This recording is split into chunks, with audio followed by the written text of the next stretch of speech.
Hello and welcome to jasonnewland.com. My name's Jason Newland, and this is Let Me Bore You to Sleep. It's 6:26 p.m. on Tuesday the 21st of January 2025.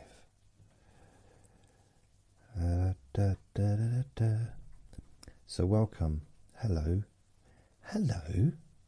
How are you? So had a bit of a weird weird little period, but I'm kind of coming out of it.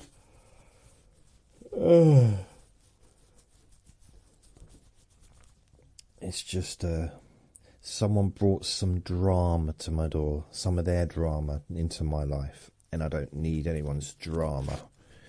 And it just threw me off a little bit. Threw me off. So, had a little bit of a blip. So if you've got any questions for this Friday, 24th of January, for my Q&A Friday, please go to my Jason Newland's Boring Group on Facebook and ask a question. I've got two. Okay.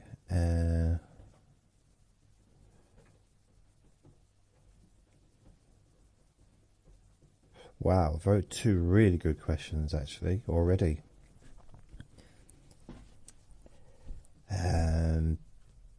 Okay, so one's from Michelle, one's from Barry. My website's jasonnewland.com. It is actually my podcast. So every time I release a new recording, it's on there. It is on there. So all my latest stuff's on there. I've also got playlists, and I've got links to all the different podcast apps that I'm on as well.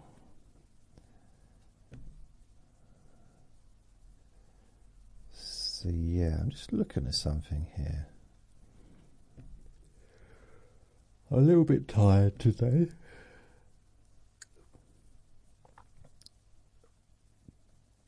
What? Continue with Google. Oh, okay, fair enough. Right,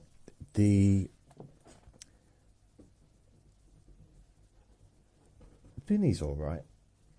He was just sitting underneath the radio just now. I think he's a little bit cold.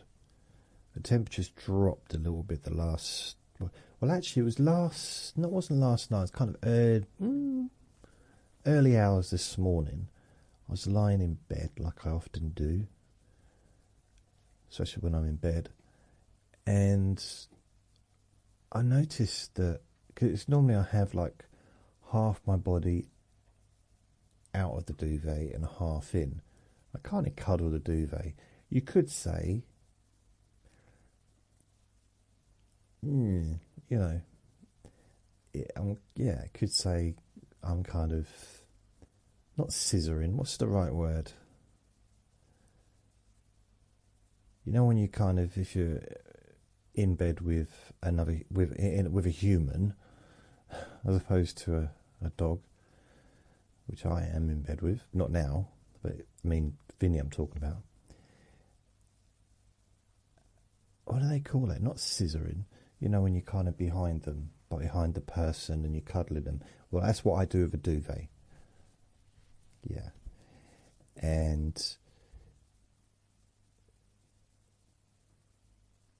I noticed that I was getting a bit chilly. It was a bit cold. But more than was acceptable. I don't need to be hot when I'm in bed. In fact, I think it's kind of quite good not to be too warm when you're in bed, because it's good to not get overheated, I think. For me anyway, I don't think it's good for me to get overheated. But that reminds me, blimey, I had this girlfriend once. I did have a girlfriend, it's true. And, well, I say girlfriend, but she visited once. And she stayed over. She had a sleepover. And she got permission.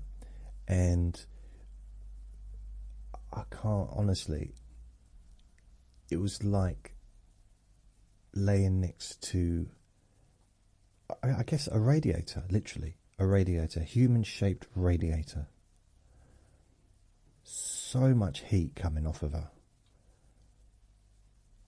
It was just, wasn't pleasant, actually. It wasn't unpleasant, it wasn't her, but it was like the heat. It's like, wow. And this was,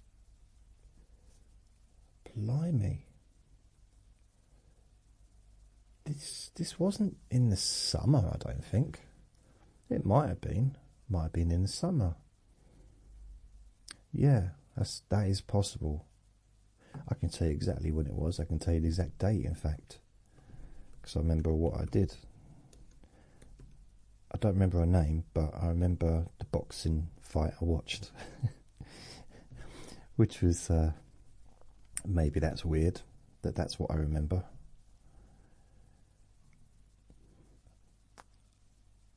I watched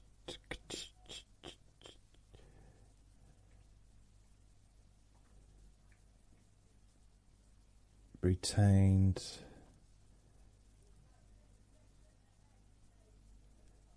It was about 2017.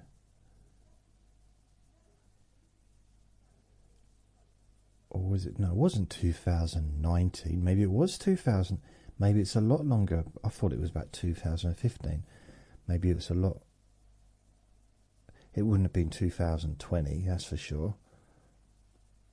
Retained. I think what it was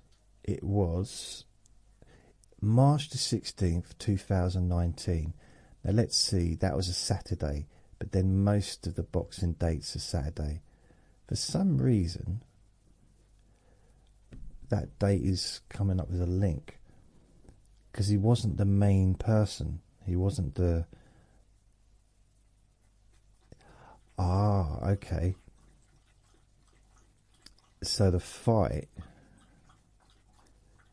was actually Spence Jr. versus Garcia on the March 16th, 2019 for the IBF welterweight world title. Mikey Garcia went up at least one, if not two weights to fight for the title, and he didn't win. The fight aftermath undercard confirmed bouts. Nothing. What? Panama, United Kingdom, ITV. No. See, that's a lie. It wasn't on ITV. We haven't had... The last time ITV broadcasted a live world title fight was... I can't even remember. I'm surprised if it was in the last 30 years. Seriously. They used to, every Saturday, well not every Saturday, but they used to have regular Saturday night boxing on the ITV. And I think Nigel Benn, Chris Eubank, Nassim Hamid maybe, they had lots of big stars would be fighting. But this... that's a weird one. Why is there a link on that day then? Jayon Love. So it's at 8 AM. It was okay. March the 16th, 2019. He fought. See, this is a good memory of mine. He won the WBC World Super Middleweight title. This is, oh, I haven't told you what I'm talking about, have I? David Benavidez is pretty much my favourite boxer. Just, he's amazing, he's so good. But he hasn't been very active. Partly because he just can't really get the fights. He can't get the big fights. Because he's a super middleweight. Well, he was a super middleweight. He's now a light heavyweight.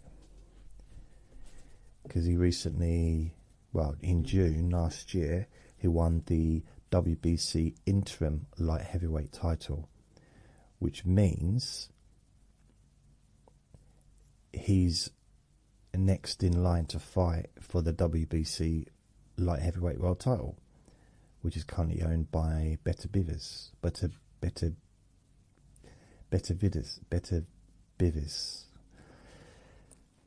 I know who I'm saying. My biggest surprise is when he beat Demetrius Andrade. He was another fighter I really liked, and he retired in the 6th round, and he was unbeaten. And again, I think he was at least, he held a world title. I don't know how many, if it was 2 world titles, I think. Right, he won. This is Demetrius Andrade.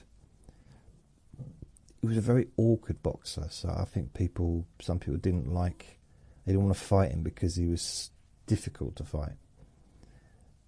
So he won the WBO light middleweight title 2013. So that's a WBO light middleweight title. He won the WBA regular light middleweight title in 2017. Won the vacant WBO middleweight title 2018, and retained that until 2021. And then he fought for the WBC interim super middleweight title and lost to David Benavidez. So this is... Why are you moaning, Vinny? You've been out. I don't know what you're moaning about. But he's... Yeah, anyway, let's go back to... Oh, David Benavidez. The reason why he never got a chance, because he won the light middleweight, the super middleweight world title twice, and he also won the interim as well. See, one of the times he lost his title on the scales because he was, and I think that was the one that I watched. I think the first time he lost his title was because he got tested for recreational substances after the fight. So he'd gone out partying, I guess, and then he was tested the next day or something, and so he lost his world title. Which is kind of weird, because if he was to take... Vinny's so hungry he's eating stuff off the floor. Do you really that hungry, Vinny? Are you? Are you really that hungry? Well, I've got to get him some food. Well, I got him some food, and now he's happy eating it. So hey, well, he's eating it. I don't know if he's happy eating it, but I guess he is. So,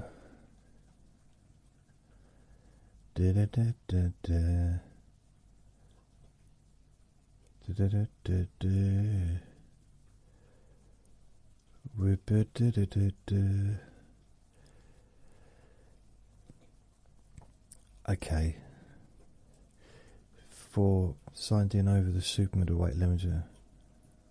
Okay, yeah, so into August the 15th 2020, that's it, he fought and he was over the limit, so he lost his super middleweight title again. But previous to that, it was, yeah, so he lost it on the scales the second time. He still fought. So when he fought the challenger, he couldn't win the world title. He could win the fight because he's still unbeaten. This is David Benavidez, but he fought Anguilla. But he couldn't, so he could lose the fight, and so Anguilla could still win the world title, but he couldn't. He wasn't able to keep the world title. Even that's got to be hard to go into a title. You know, just imagine being the world champion and knowing that whatever happens, you're going to lose your world title, even if you win. That's got to be a very difficult situation to be in. So I think he turned professional when he was like 50. Well, he's 28 now, and he started in 2013. Which, 17? 16. He was 16 when he turned professional. But it was in Mexico, so you can turn professional in Mexico at the age of 16. I think in America it's 18. And I think in the UK also it's 18. I think.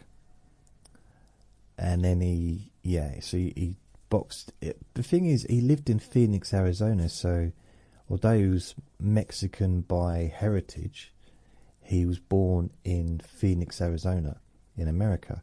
So he went to Mexico to fight. So, because if I'm correct, Phoenix is just, isn't it just like near Mexico?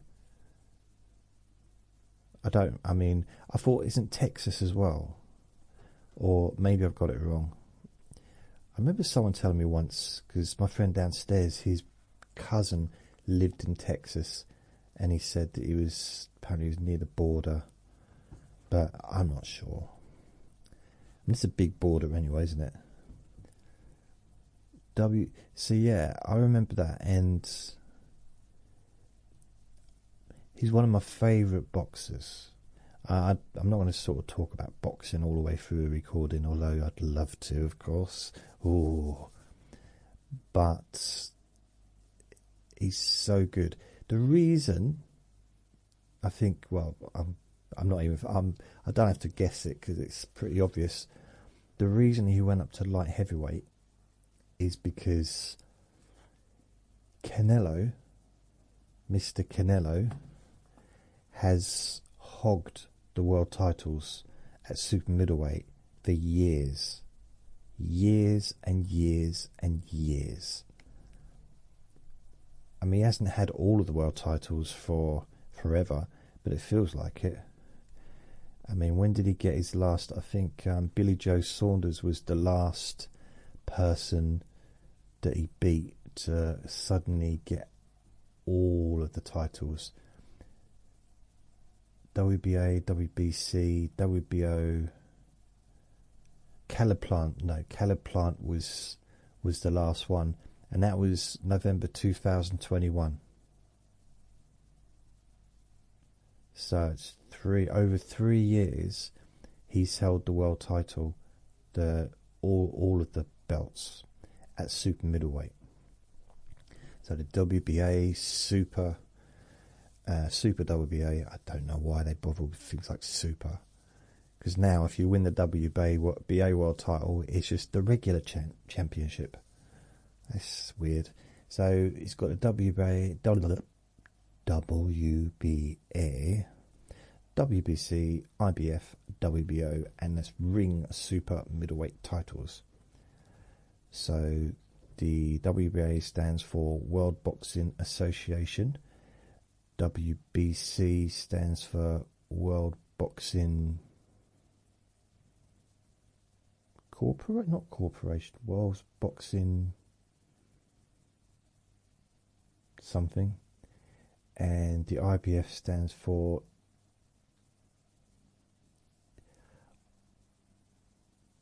International Boxing Federation, I think. WBO stands for World Boxing Organization. So I think the WBC is World Boxing. It might be World Boxing Confederation. So there's my two guesses: either Confederation or, what's the other word I said? Cabbages? No. I don't know. Whatever it was. Corporation? For some reason I like keep thinking centenary, but that doesn't even make sense. So he's been hogging the world titles. I mean, admittedly, he has defended it 1, 2, 3, 4, 5 times. So it's not like he hasn't defended it, but blimey, come on. He's hogged it. And he hogged it all the way through from 2001 November.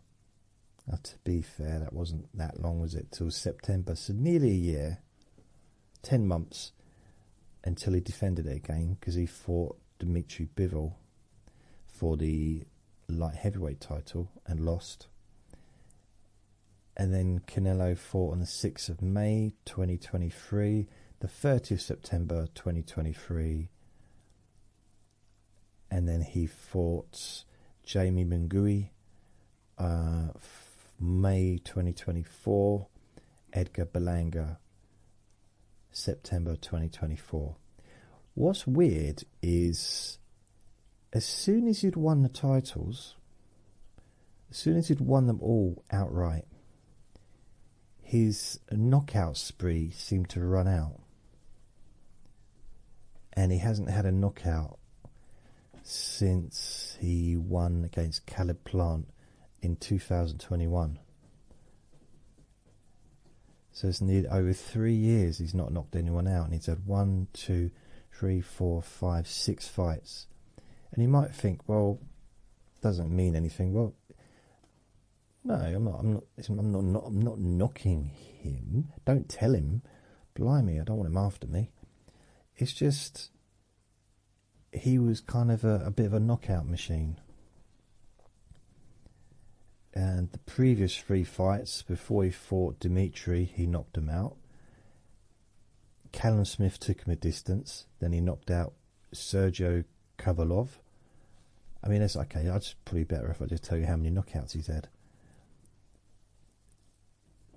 He's had 66 fights, 62 wins, 2 losses, and 2 draws. So 4. So 2 losses, 2 draws. The 2 losses, well, the 2 draws was against what's his name?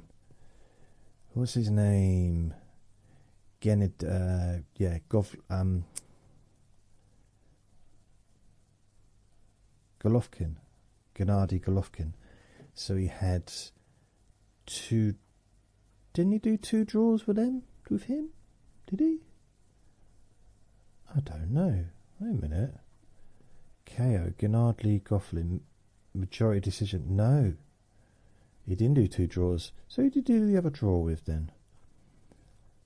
But he got 39 knockouts and 23 by decision. The 2 losses was Dmitry Bivol, and which was 7th of May 2022, and he also lost to Floyd Mayweather Jr. in 2013. So it was 9 years between his losses, and a heck of a lot of wins as well. So who did he draw with? Unanimous draw. Just trying to find draw. I didn't know it. Split decision draw. Wow, this is long before. This is in his 5th fight. So there would have only been probably 4 rounds, maybe 6 rounds. George Juarez. And there was no link to his name, so I guess he didn't. I mean, he might have gone on to be a big star. I don't know. I've not heard of him. That was back in 2006. How long has he been going for? So he turned professional 2005. Wow. That's pretty phenomenal, isn't it? 20 years. 20 years he's been a professional boxer. And he's not even 40 yet. He's still only like 38, 37. Was he 30? He's 34. He's 34. How can he have been boxing professionally for 20 years if he's 34? That means he started when he was 14. It doesn't make sense, does it? If he was born on 18th of July 1990, okay? 18th of July 1990, and his first fight was 29th of October 2005.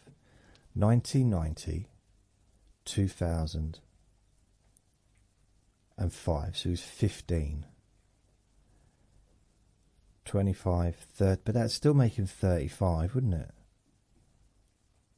They've got this dates wrong. They've got it wrong. It's wrong. If I was born in 90, 2005, that's 15. So if he's been fighting since 2005, it's now 2025, that would make him 35. But according to this, he's 34. Oh, it's July, so I guess, yeah, it depends on what time of the... fair enough. So he started fighting at 15, or 14 or 15, turned professional in Mexico.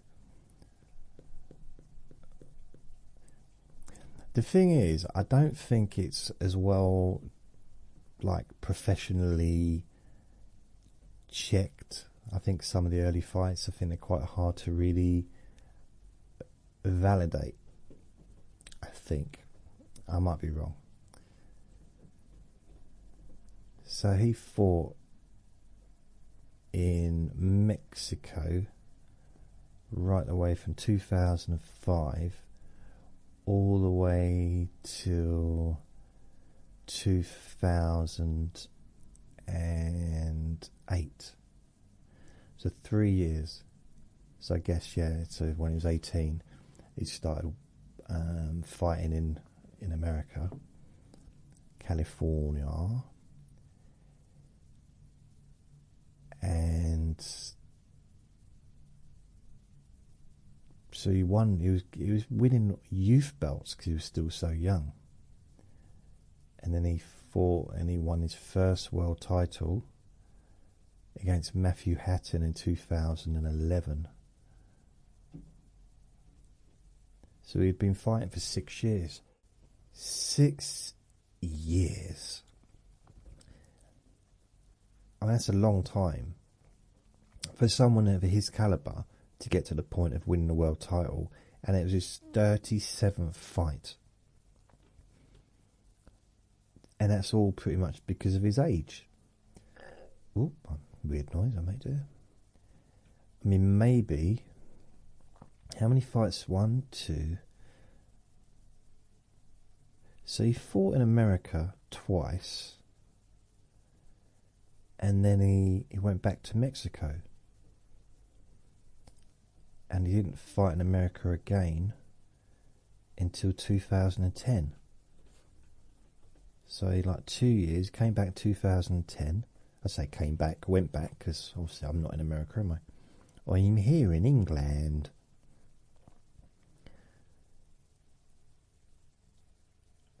So he definitely didn't take an easy route to get there. 37 fights, and most of them were in America. But he had to, eventually he got a fight in America and he fought for the world title. Why was it in America though? Because he fought against Matthew Hatton, who was English. It was Ricky Hatton's brother. So why did Matthew Hatton... Wonder why. Held the European. He challenged once for the Inletti. So it was a vacant world title then. So him and Canelo fought for the vacant world title. It's kind of weird, really, when you think that. Oh, blimey! that was at the end of his career. So he fought for the world. He was a European champion, and he fought for the WBC light vacant middleweight title. He lost to Canelo on points. Then he fought Kell Brook, lost that on points, and then he fought Chris Van Houten and lost that one on points. But that was 2007, 2003, and then what?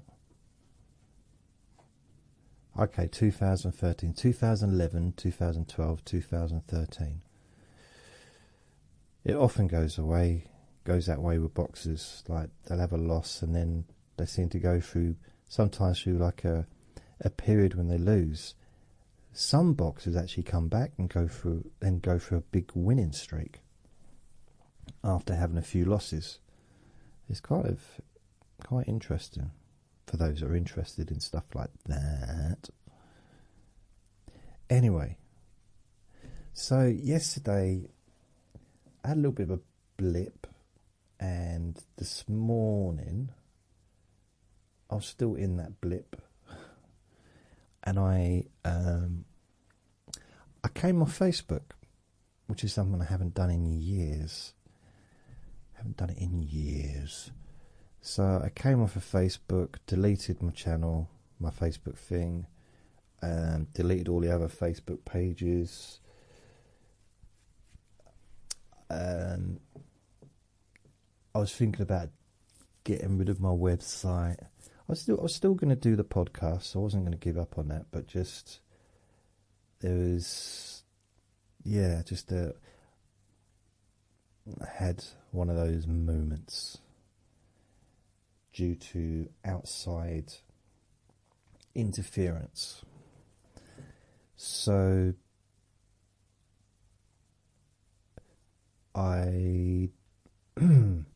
it's kind of weird actually, because I had a nap. No, I didn't have a nap. I got a phone call from someone downstairs, a neighbour downstairs. So I had a chat. It was a nice chat. I felt a little bit better, but I just still needed to go to bed. So I went to bed, had a nap, woke up, came in here. No, I was in bed, and there was a knock at the door. So I get up, and one of my other neighbours cooked me a dinner.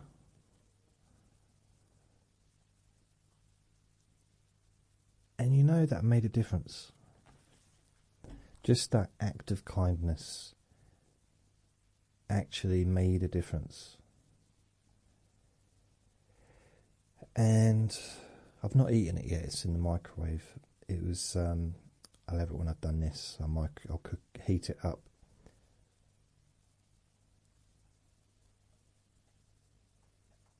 And I just like, oh. So I brought back.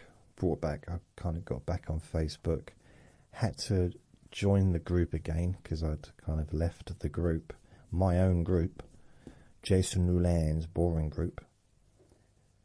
Just in case anyone was wondering why I wasn't on there, or why I am kind of now joined.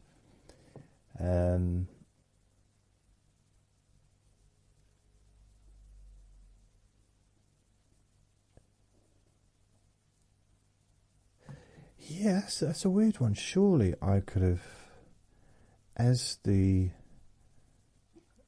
wonder if I'm still an admin. I don't know if I'm an administrator anymore, blimey.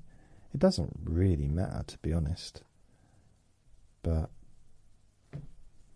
I wonder. That'd be strange. Membership requests. Oh no, I'm still an admin. Because I've got because I do it through my Jason Newland hypnotist page. That's how it was set up, I think, originally. Yeah. I wonder if that means I'm on twice. No, I'm not. 207 members. Let's have a look. So I'm the admin I'm the admin, still the admin, and Molly is the admin. She's also a group expert. I'm not a group expert. Jason Newland. I'm the latest one to join. 3 hours ago. Wow. Just shows you, doesn't it? I don't know what it shows you. What does it show? I don't know, but it shows you. What? I'm not sure. I'm not sure. I wonder what other things. Oh yeah, so there's an automatic like congratulations on our new members. So that was welcome me to the group. It's sometimes weird because I look on the group and I think perhaps I shouldn't be posting anything, and then I remembered that perhaps I should. It's a very strange one. But yeah, that little act of kindness made a difference.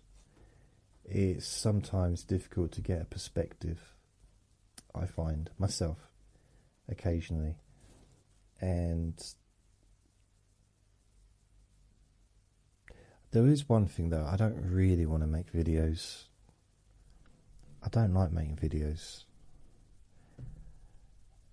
And I mean, I like to do the videos as far as posting video versions of the podcasts,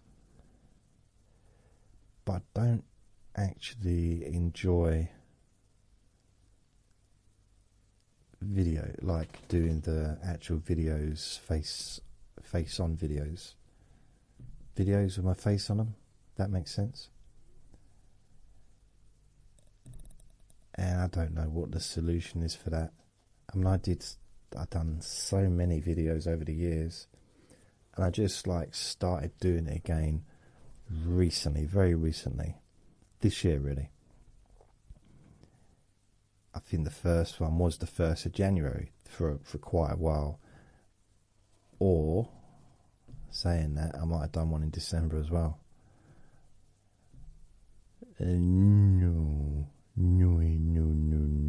No, I didn't. So the first one with my face on that I'd done for quite some time was the beginning. So it's 1st of January, then I did one on the 2nd of January, then I did another one with my face on it, the 14th of January, 15th, 18th, 19th again, 20th. And now it's really the 20th. No, it's the video's from the 19th, but it took so long to produce. So it was uploaded yesterday, but it's the 21st today. But it's actually produced on the 19th, which would be Sunday. I did a summary actually of last week on Sunday. This is kind of a summary of, well, a mixture of summary of today and yesterday, and boxing.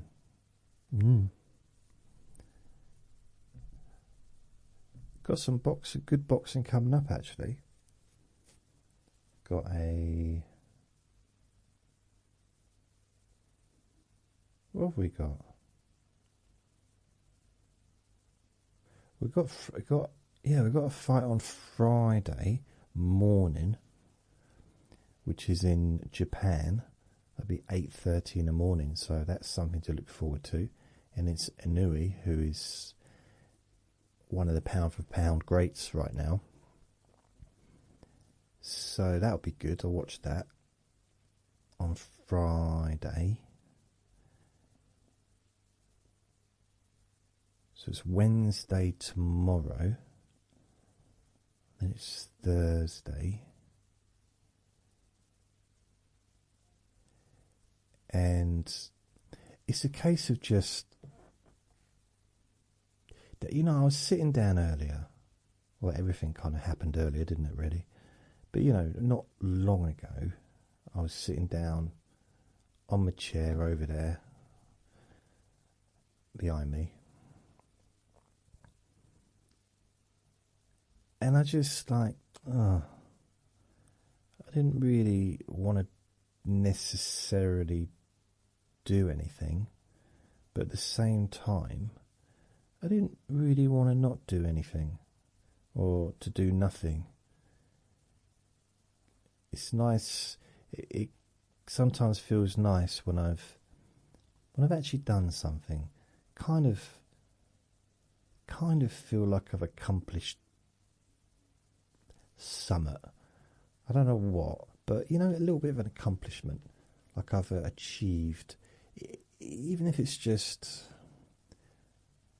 like a recording, or maybe I've worked on my website and updated some stuff or other things. I mean, today's been such a slow day with the podcasts. It's been the slowest day since the 27th of December last year. The slowest day. And I got no idea. It's quite weird because yesterday was a bank holiday in America, as far as I'm aware. That's what it said on the radio. And it was an okay day. But today, I mean, Sunday was a big day. I had more downloads than I've had since, the 14th of January. So it's not been a long time, but it's definitely the biggest, the most downloads I've had in the last month, which was on Sunday. I don't know. It's anyone's guess, really. I just don't. I mean, it's kind of weird. Not weird. I suppose it's not that weird. If I make a recording, I get more downloads. When I make a new recording, and it's not really that kind of. It's really not difficult to work it out, is it? It's not the world's most difficult puzzle to figure out, but I don't know. Sometimes I think, not very often, but sometimes I use my brain. Sometimes I think, what about all the other thousands of recordings I've done? Doesn't anyone want to listen to them? It's not. I mean, okay, it's not up-to-date information, but this isn't. There's not really. There can't be a lot of difference between this and listening to a recording I did 3 years ago, really. I mean, maybe I'm not selling it, am I? Don't listen to me now. Listen to the old stuff. It was better. Maybe it was, I don't know. I was watching TV yesterday. I was listening to it on the radio, but listened to quite a bit of what was going on in the political landscape. So that was interesting to hear what was going on there. It's kind of strange how social media has. I'm not saying they've only just started doing it, but they're doing that thing that tabloid press used to do. Well, still probably does do, where they focus on one thing and really. I'm trying to think the way to word it. They go the dumb route. They go the really dumbed down route, and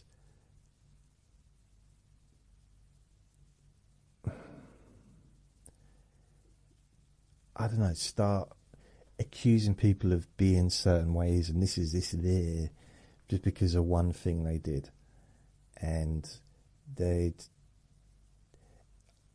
I'm just amazed at, and I have to, it's part of the reason I got rid of Facebook today, because it just did my head in a bit, because there's so much stuff on there. But it's just, you know what I mean? It's just like, I mean, I could literally show someone a piece of paper, just a blank piece of paper, and say, what can you see? Squint your eyes and what can you see? Yeah. It took me 10 seconds to figure it out. That could be the title. Just a blank piece of paper. And you get some people saying, which is the blank piece of paper. And other people are saying, it's Hitler. It's Hitler. I was like, what? It looks like a dandelion to me. Is it an electric car? And you get all these different, and then there'll be a conversation, and just, it's like, it is just a blank piece of paper. I don't know why I'm saying paper like that. Paper. It's my new way of saying paper. Do you think it will catch on? Paper. Imagine if you find yourself saying paper whenever you say paper. Paper. So yeah,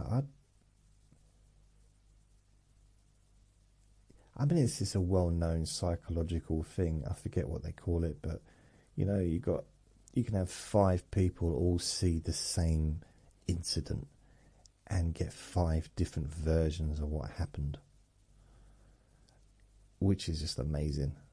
I mean, you might even, those that kind of say, well, yeah, this happened, but one might say, yeah, but, or even identification. One was wearing trainers, but or one was wearing a hat. It was a green hat. No, it was a blue hat. It was a red hat. Well, I think they were wearing a scarf, and it was purple. Yeah, but they're still wearing a hat. Oh yeah, they were carrying some bananas. What's that got to do with anything? You didn't mention they were carrying fruit, did you? Well, excuse me, I think you'll find it was apples. So yeah, it's just people, it's like they see or experience, we all experience the world so differently. It's kind of amazing, really. It's amazing that we ever, as a human race, evolved, I think. It really is. It's phenomenal that we ever managed to sort of progress to the point where we are, considering how different people are. Just, although then you've got these little groups of people that are all trying to be the same as each other. And I noticed that in like certain parts of this country, even if you might go to like a little town, and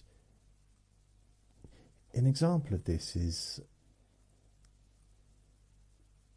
I remember you might meet someone and think, wow, everything they're saying is funny. I've never heard anyone speak like that before, and they've got these funny sayings and these mannerisms. It's like, you know, you really like them because it's unique and quirky. And then they take you back to where they came from, like where the town that they live or that they grew up in, and you go and meet their parents, and maybe you meet their friends, you go out to the pub, you know, you meet their people, and they've all got the same mannerisms and they're all saying the same things. And you realise that a person's not quite, the personality is not quite as unique as perhaps you first thought.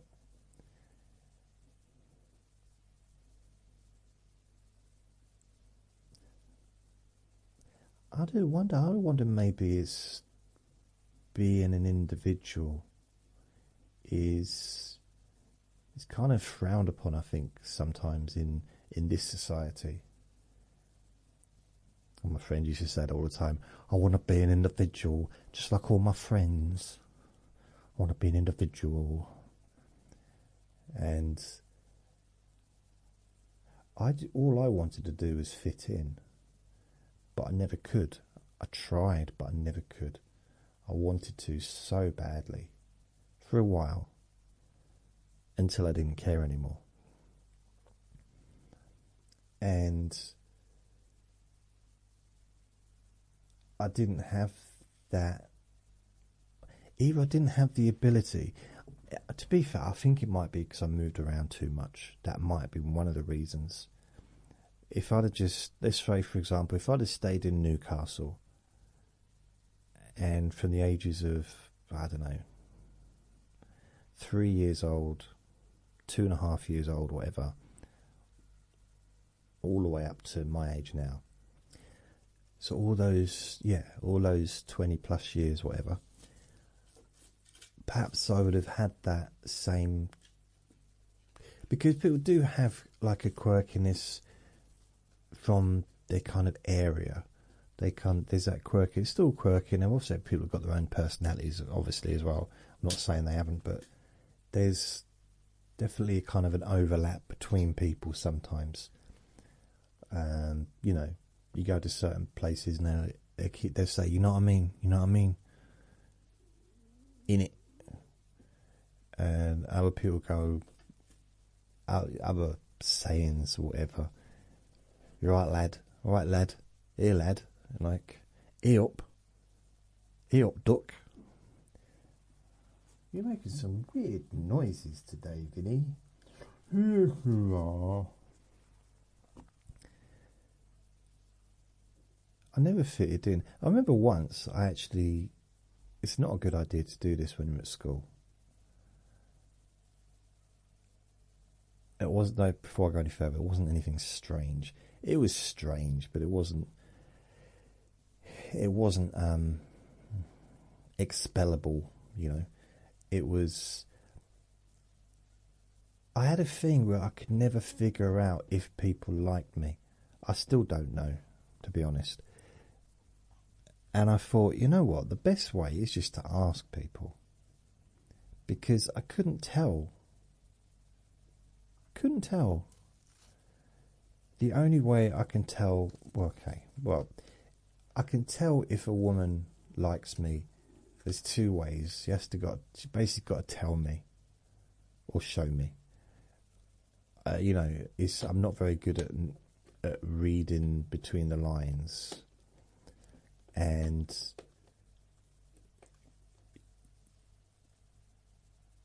I asked this kid, his name was Jason, actually. I remember I remember his surname as well. I won't say it.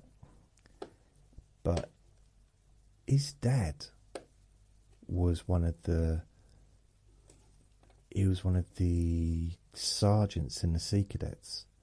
I don't know if sergeants was the right word. What were they called? He was one of the people in charge anyway. One of the drill sergeants that used to shout at us. And I remember saying to him, probably around that time, age 11, 12, 15, I don't know. I said, do you like me? And he said, did you say, do I love you? And the weird thing is, the volume that I spoke to him compared to the volume that he responded in was very different. Mine was very low volume. His was very loud volume. Did you ask me if I love you? And it was in slow motion for some reason. It's very loud. He had a speaker, had one of those loudspeaker things. And it's only then that I realised that the whole town was all crowded around us, listening and laughing. And I said, no, I didn't say, do you love me? I said, do you love me? He said, what? I said, do you like me? He said, you said you were love. No, I said, do you like me? And he just like walked away, very confused. From what I heard, he's still walking. He hasn't stopped walking. He's now in the Atlantic and Atlantic, Antarctic. He's, yeah. how far would you get? 40 years of walking, 42 years, let's say, or 41 years of walking. How far would you get? How far, let's say, how far would 40, let's say 40 years of walking get you? How far? Okay, for some reason the internet doesn't seem to have this. Walking for Health, the NHS.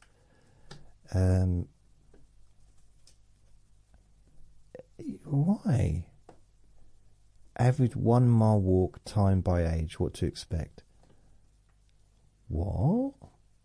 Let's have a look at this. What does this mean? Discover how age affects your walking speed. Learn the average 1 mile walking time by age. So this is the greatlist.com.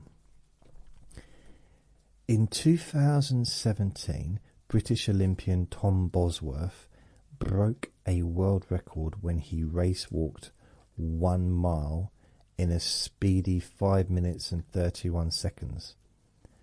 Amazing, right? Ooh. But as you might imagine, Olympic race walkers move much faster than most people. Really? I'm learning something new today. So when schlepping, what does that mean? From, say, your apartment to your local coffee shop. I have never schlepped.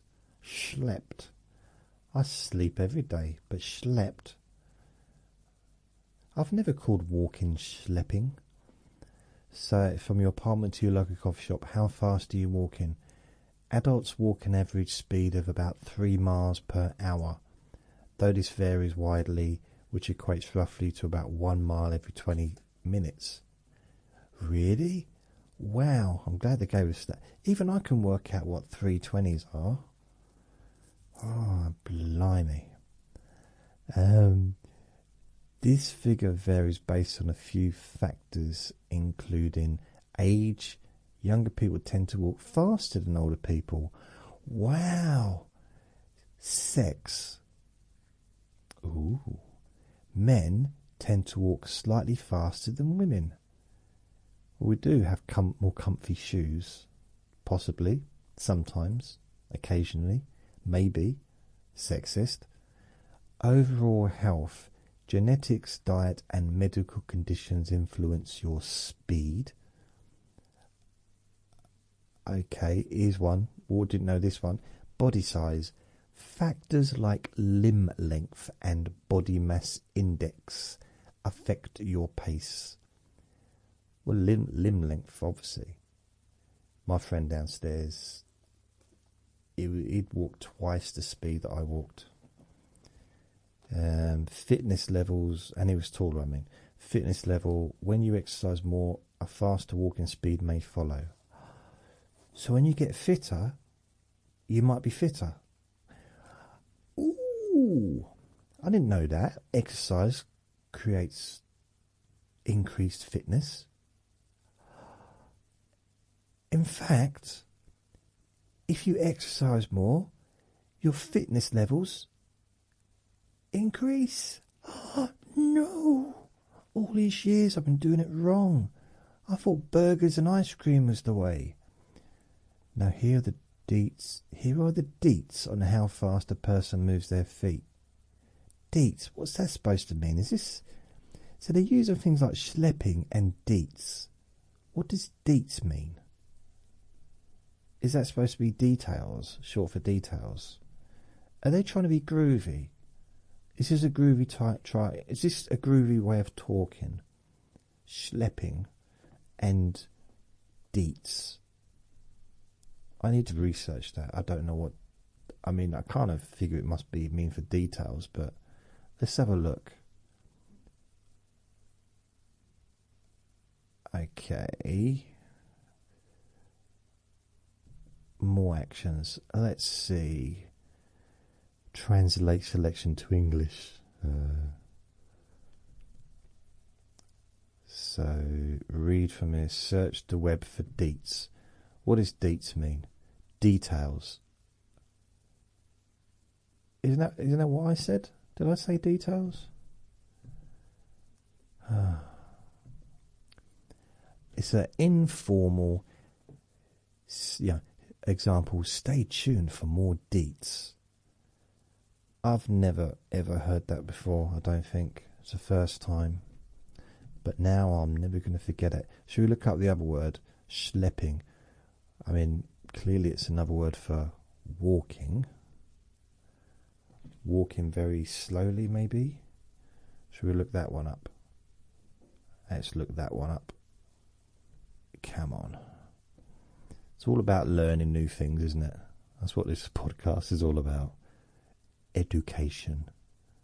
Ask Copilot. Okay.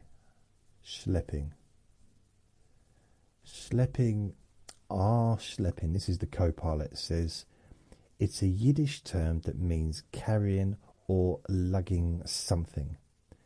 Often something heavy or cumbersome. You might use it as a sentence like, I've been schlepping these groceries up the hill all day. It's a colourful way to describe the sometimes burdensome act of moving things from one place to another. Where did you come across this word? It's got quite a distinctive flair to it. So yeah. So what are you carrying from your apartment to your local coffee shop? Is that implying that you're basically carrying yourself? I think it might do. I think it's a little bit rude. So there we go. What's my age again? What's my age again? Average speed by the numbers. So there's a list here. Here's what walking speed looks like on average for adults, according to research from 2011. Age 20 to 29 is 3 to 3.4 miles per hour. 30 to 39, 3 to 3.2 miles per hour. 40 to 49, 3.1 to 3.2 miles per hour.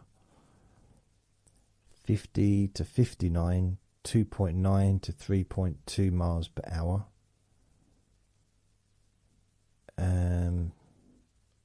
Okay. 60 to 69, lucky for some, 2.8 to 3 miles per hour.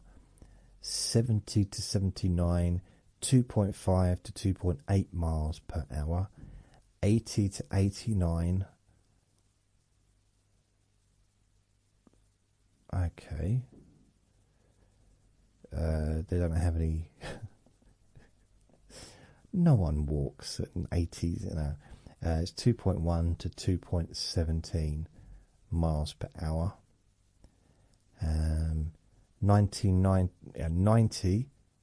to 99, 1 mile a day. So, okay. Miles per hour. So on my category is 50 to 59. I can't believe it. Is 3.2 miles an hour. See, that doesn't make sense. Explain this to me. Why am I doing more miles an hour than I did between 20 and 29?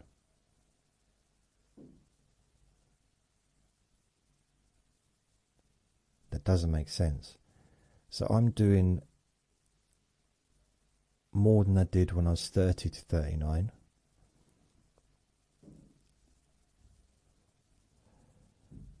It does not make sense to me.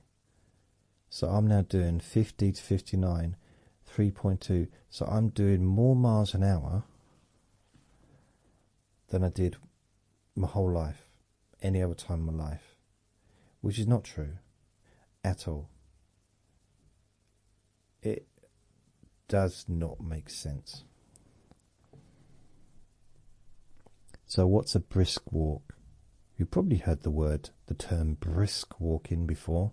It's a more athletic type of walking than, say, strolling with Fluffy as she picks a favourite hydrant.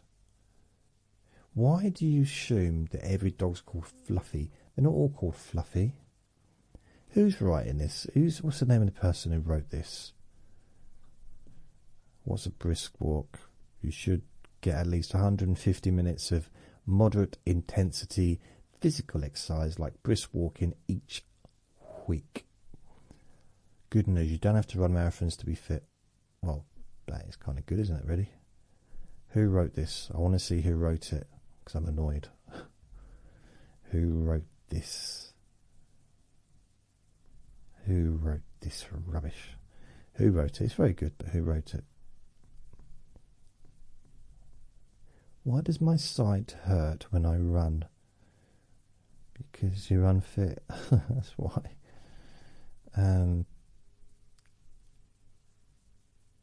So who wrote? Okay, the name of the person must be at the top.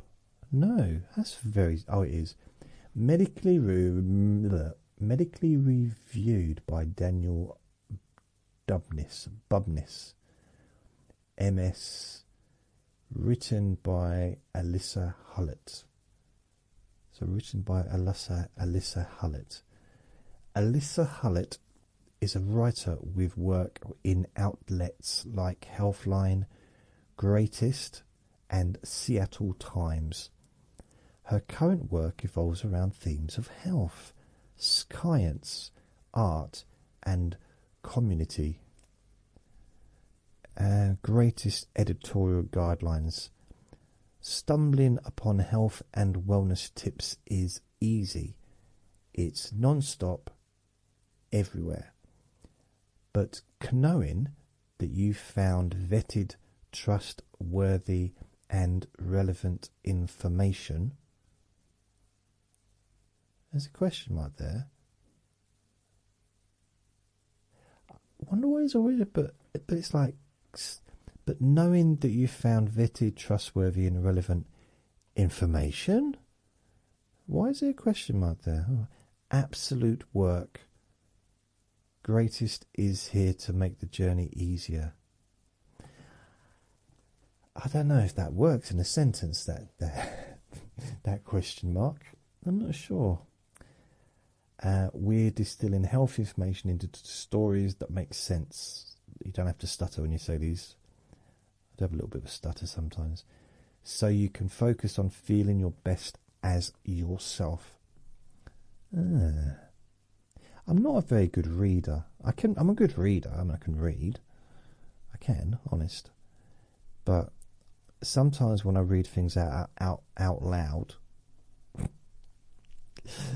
I stutter a little bit. And sometimes when I say things out loud, I stutter a bit. It's almost that when I'm actually focusing on what I'm saying, it becomes a little bit harder to say it than when I'm just shooting the breeze, as it were. What a strange dilemma. Yeah.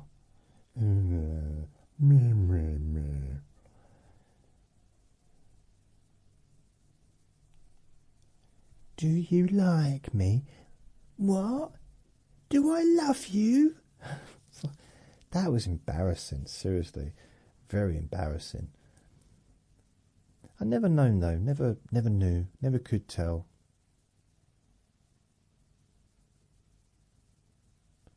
I don't, my brain just doesn't work that way.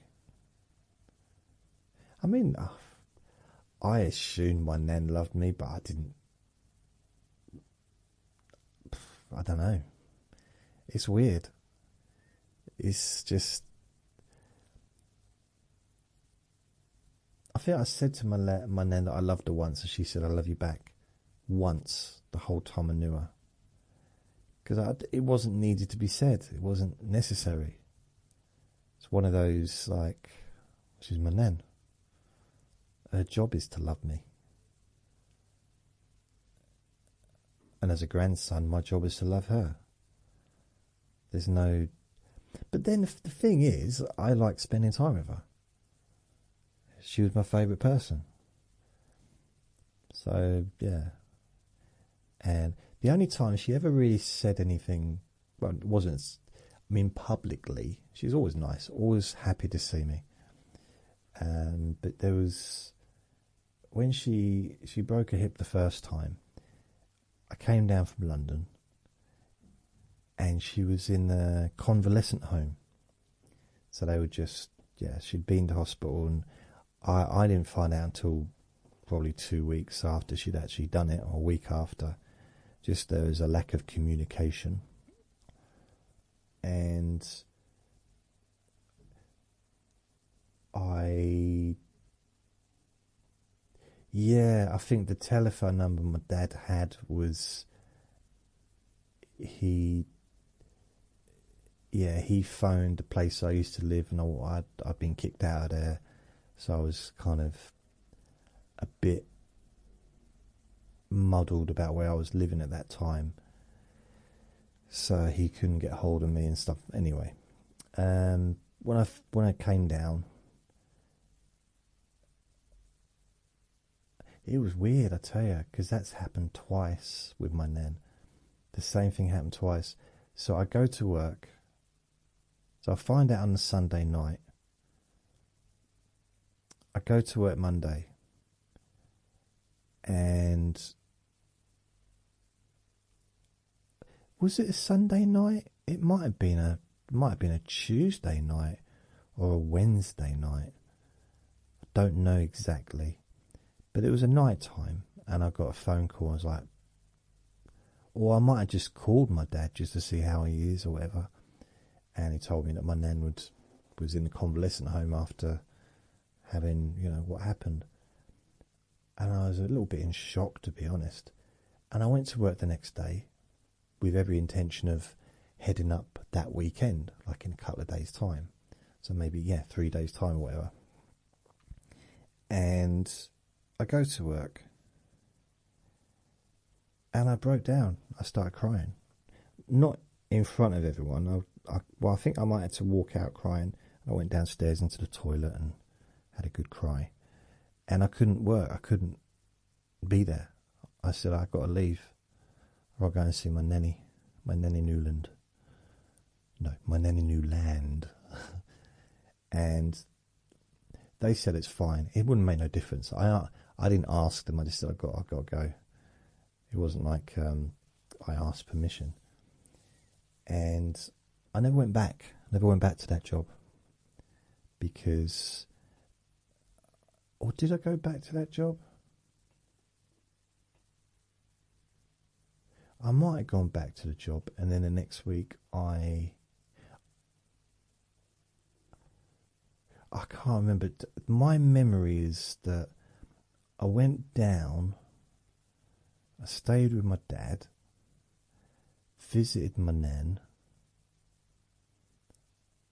a couple of times while I was down there. It was kind of the week leading to the weekend, so I stayed over there.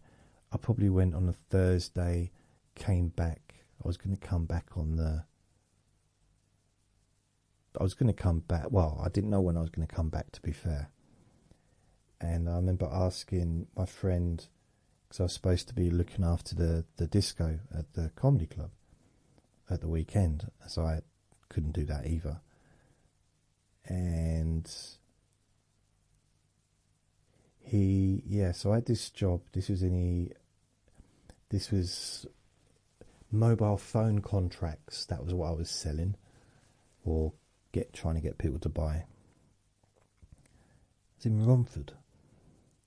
Anyway, so I've been there. I've been doing that job for about 3 months, probably. And I can't remember if it was the actual week or the following week. I think it must have been that week, because I wouldn't have had any other time off. So that would have been, I decided, I know what it is. I was there, so I think it might have been the Thursday night that I got the phone call, or that I spoke to my dad. So I went to work on the Friday. or was it the Wednesday night? But it wasn't a long time before the weekend. I think it was a Wednesday night. Went in on Thursday. I had to go back. I had to come and see my nan on the Thursday, on the Friday. I stayed the weekend. And no, on the Friday I was coming back. Was I coming back? Or was it the Monday? Whatever day it was definitely a working day. It was either a Friday or a Monday. Because I'm walking back from the bus stop to try to get the train back to London. And I walk past this agency, like an employment agency, and there's this, and I'm just looking. I'm always like looking around, see what jobs are about and that. But it just caught my eye, and it was an insurance company looking for people, for sales people, like telesales, with an actual salary. I was getting a salary, but it wasn't getting like a lot of money. I don't think I was getting more.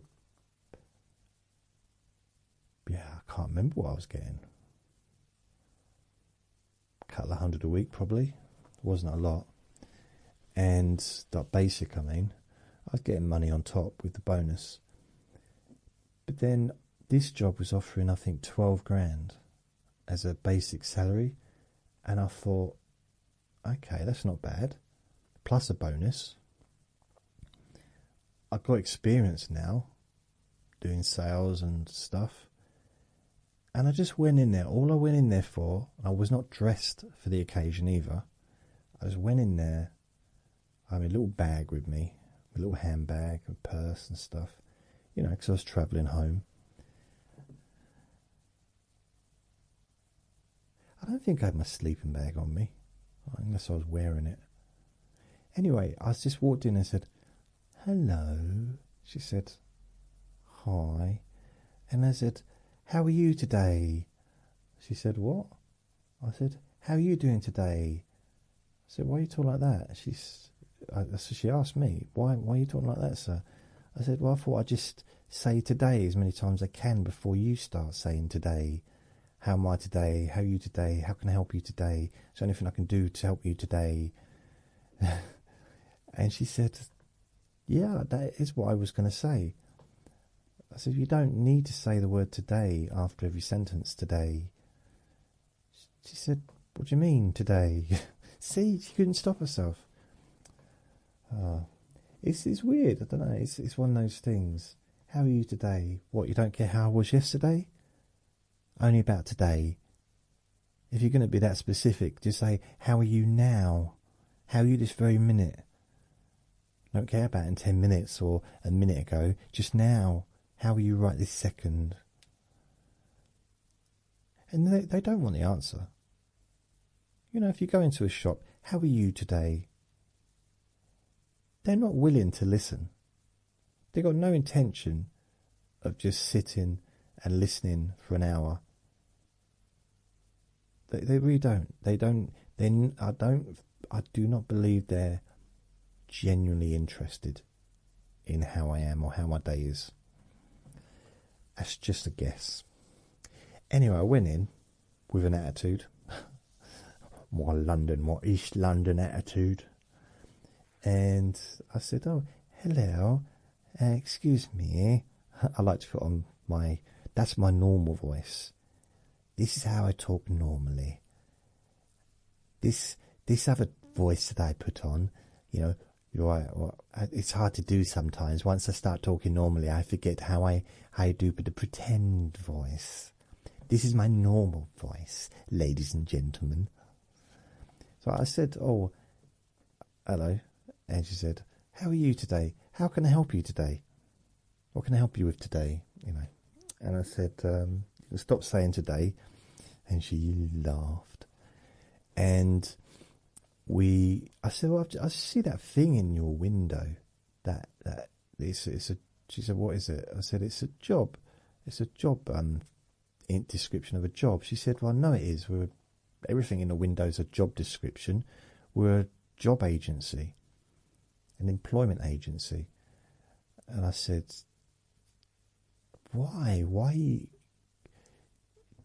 just give me a break, man. It's been a tough couple of days. And she said, I'm sorry about that. I put on the wrong shoes today. I said, what do you mean? She said, I'm just wearing, to look at them. And I looked down at her shoes and I said, but they look comfortable. She said, yeah, that's the problem. I'm not used to wearing comfortable shoes. I'm not used to being relaxed. I don't know, I'm used to sitting behind the, with these tight things that are squashing my toes together and blisters on my heels, and now I haven't got any of that, and it's really thrown me off today. It's okay. And I said, well, anyway, I'm just here to, I don't want to do anything. I'm just interested in what company it is. And she said, oh, let me have a look. She didn't speak like that. Oh, I'm going to have a quick look. I'm ever so excited. So she said, oh yeah, it's an insurance company. I said, oh, okay. I said, and she got very excited. She said, they're really looking for people and they're increasing their sales force and they need people ready to start kind of straight away, if possible. And I said, really? She said, yeah. I said, okay. And no, this is on a Thursday. That's right. So I went, this is a Thursday. Blimey, yeah. So this happened really quickly. This is,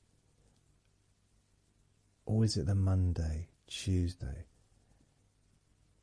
Anyway, I went to the interview and basically I started the following Monday, which was something like the 21st of September. 21st of September, let's go back. What year? Year. If I go to the year, does it allow me to go to years?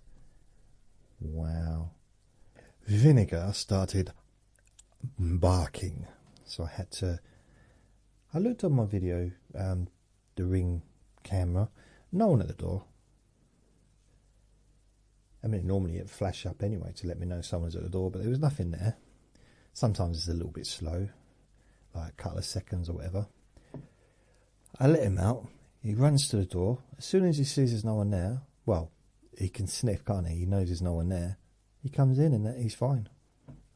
I don't know what it was that triggered him to be barking. It's strange. I don't know why I was thinking about that job, because the same thing happened twice before, like twice with my nan. So it happened where she broke her hip the first time and I went to work and I had to leave. The second time I was in my third insurance company job, and it was, no, I was actually at work when I got a text message from my dad telling me that my nan was in hospital for something different, but this was a lot later. This was like, blimey, yeah, 2013 probably, early 2013. And I see I had a text or missed call or something, so I went into the toilet and just had a look. You're not allowed to sort of use the phones on the dance floor, as it were. So I called my dad. Did I call him? No, I just looked at the text, and that was it. I went back to work. I sat there, and I just couldn't do anything, so I had to leave. Again, it wasn't like, can I leave? It's like, I'm going. Gotta go, sorry. And that was a weird one, because I should have called my dad, because then I would have known where she was. Because the text said she's been taken to hospital. She wasn't in hospital. She was in a different hospital, not the one that I thought she was at. She was at a specialist place for like elderly people. She wasn't in. No, wait a minute. No, she was, but it wasn't. No, she was in hospital, but it was a different hospital. I don't know why, but she wasn't in the main hospital that I would, which is in a different town to where I live. So anyway, I got a train there. She wasn't anywhere to be seen. And so I phoned up my dad, and he told me where she was. No, I think the hospital told me where she was. So I travelled up there, got a train, got a bus, got a taxi. Honestly, it was just hard work to get there. It was in the middle of nowhere. Very strange.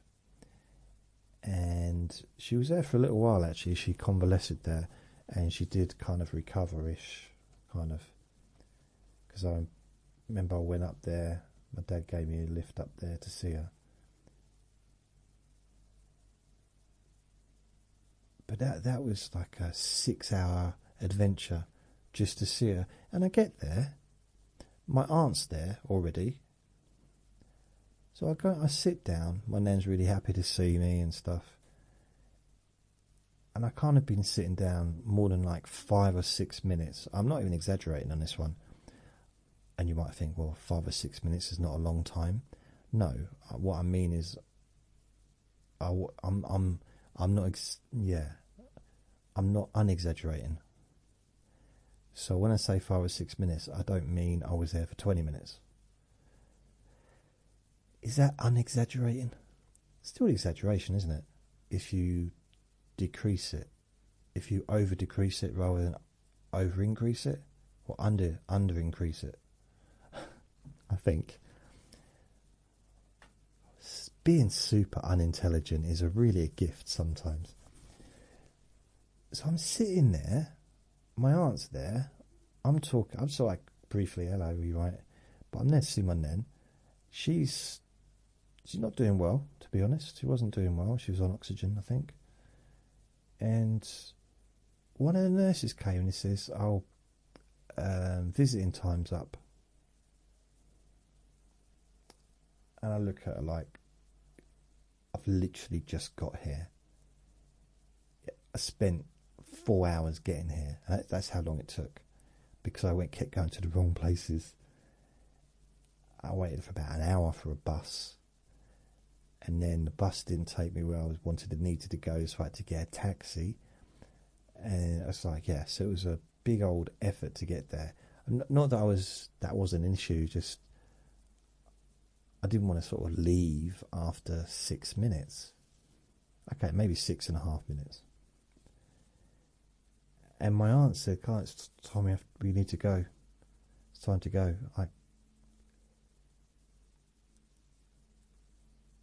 It was just the wrong thing to say to me on that day. And I said, "Well, you do what you want. I'm staying." And she left. And I stayed for a little bit. I knew I couldn't stay for a long time, but I want to spend some time with her. Luckily, I managed to get home, because I caught it was the very last bus going where we were going. I mean, to this day, I still don't know where it was. It's really out of the way, like in the countryside.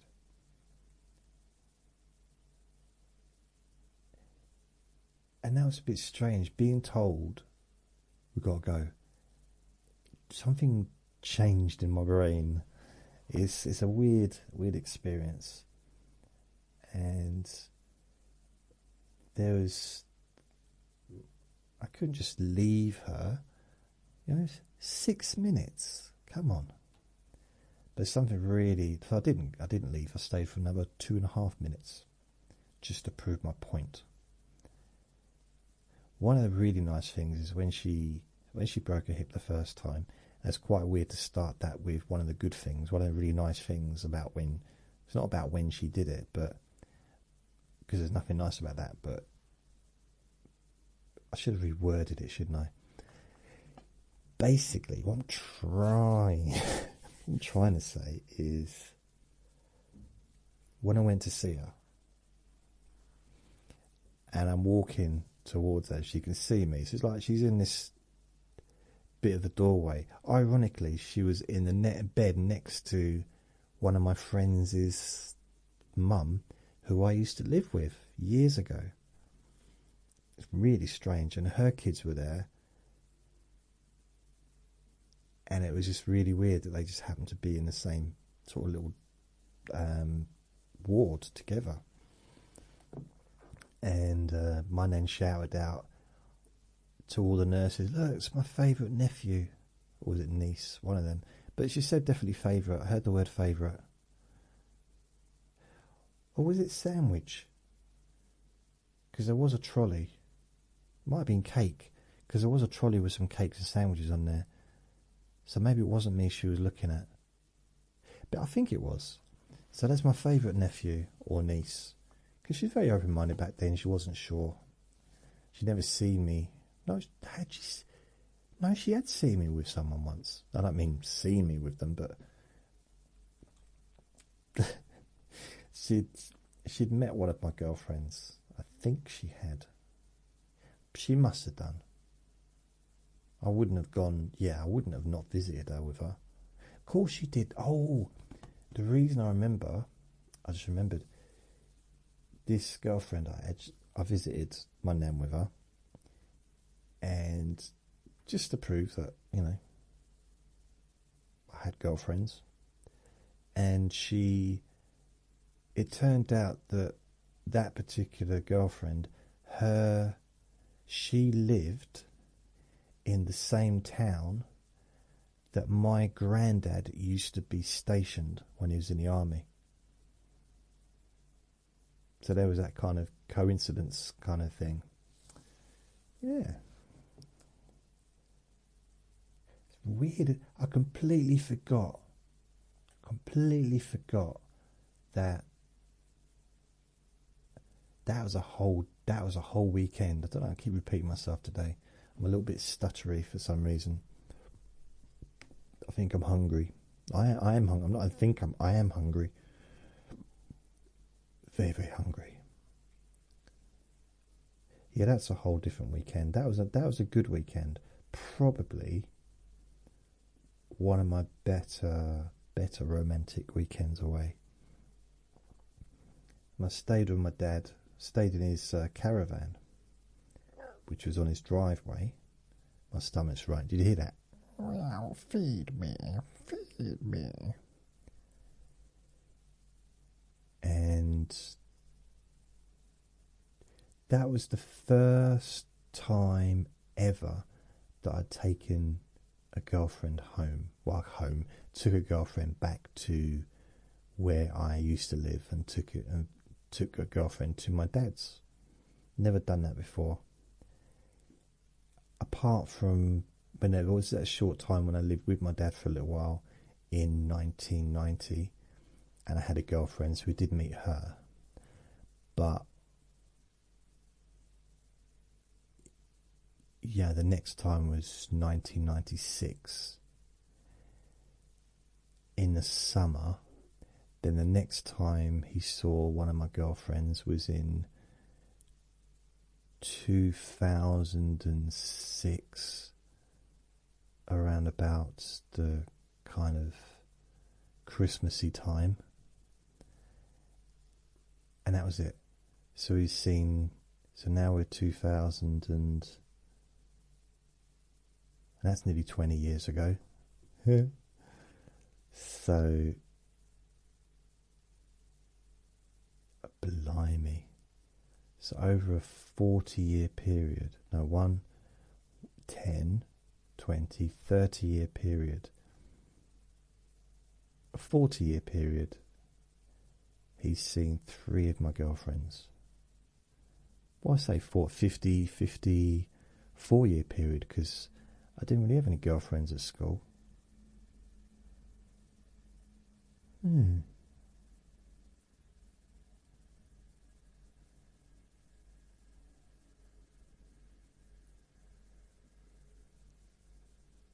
No, he hasn't seen any other, and he hasn't met any of the others.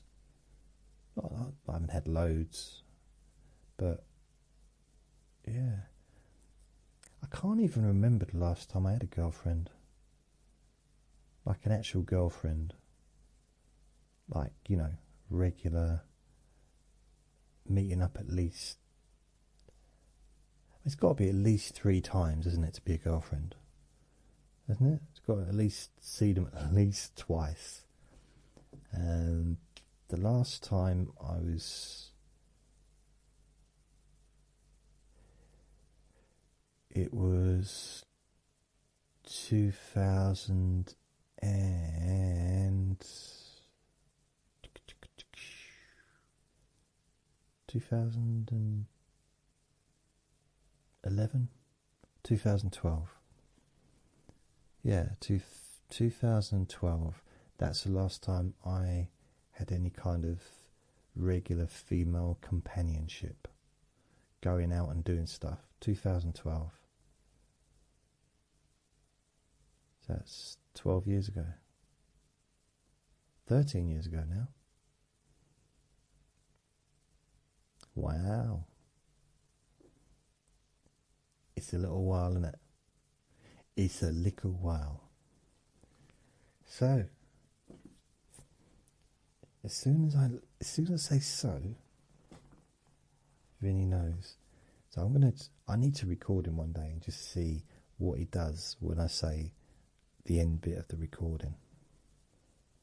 I'll do it, see if he jumps up.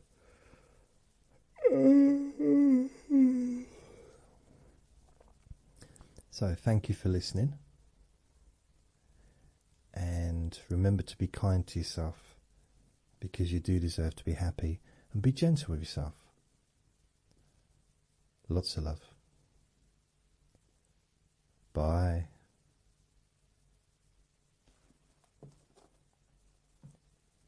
Yep, straight away he gets up. He knows, but as soon as he hears me say bye, he knows, and he's up, looking around. Weird. See ya. Why do you notice that every time, Vinny, your tail's wiggling? Why is your tail wiggling? You little wiggly woggly, biggly boggly tail. Wiggly wobbly. Relax in a more deep and meaningful way. Maybe in a way that can not just allow you to feel calmer now and throughout the time we spend together here, not just relaxed at the end of the recording when it's finished and you can enjoy that sense of comfort and peace, but also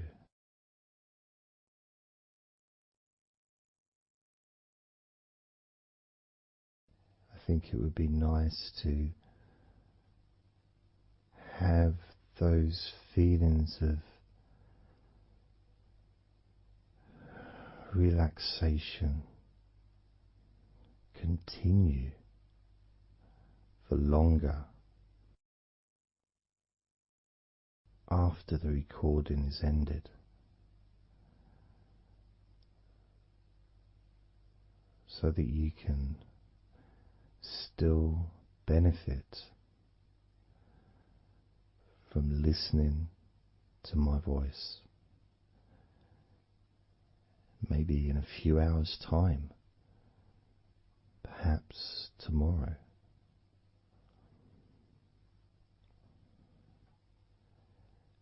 And then by listening regularly, especially if you find, like some people do, and myself as well, sometimes I find one particular recording that really resonates with me. and I just listened to it over and over again, like every morning, every evening.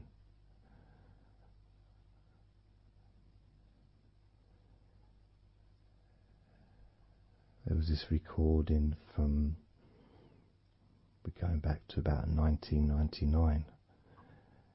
It wasn't hypnosis, but it was a guided visualization, so it kind of was hypnosis really. And I managed to find it again, and it still has the same effect on me. And part of it was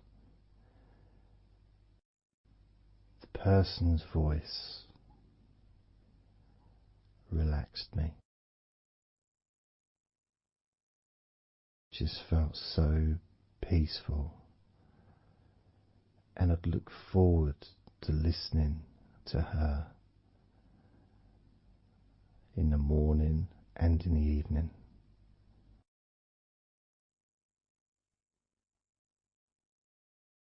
And I knew before even pressing the play button that as soon as I'd done that, pressed the play button, this was in the days of CD players, pressed the play button. In fact, it might have even been a tape recorder. I'd lie down on the bed, and then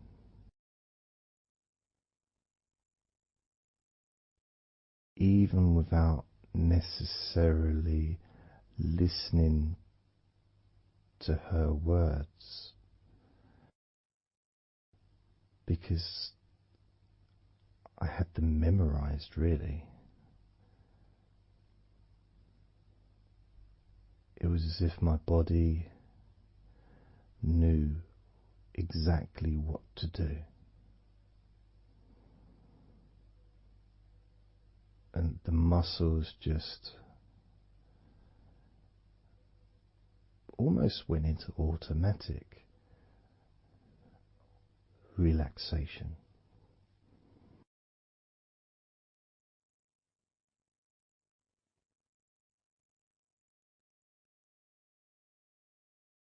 And I remember my mind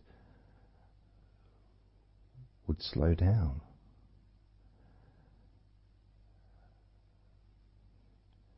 Now, I was listening to this recording in the early days of learning hypnosis,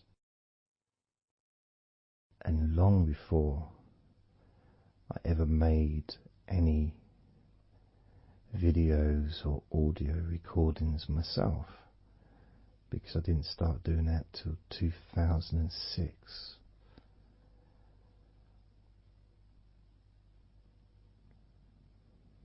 But I knew how helpful I found being able to just let go, to have that trust in the person that I'm listening to.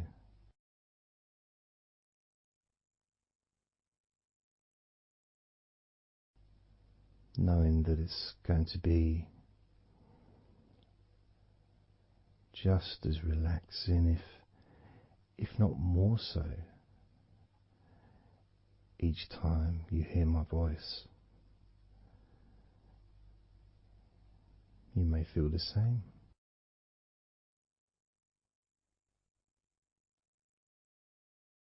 Some people have been listening to me for over a decade.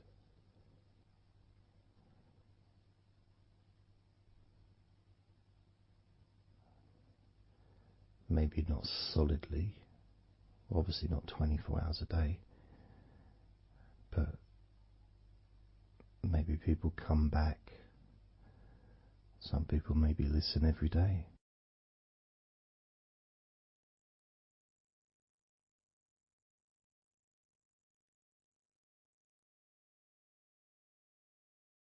And something that I do, which you may not realize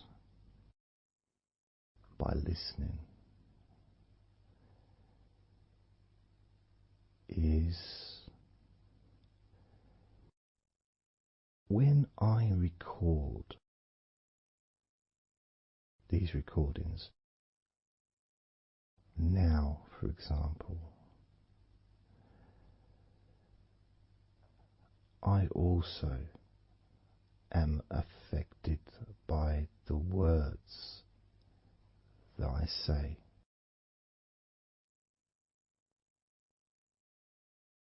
So if I said to you, focus on your feet, notice your feet relaxing, I will be focusing on my feet. I will be noticing my feet relaxing.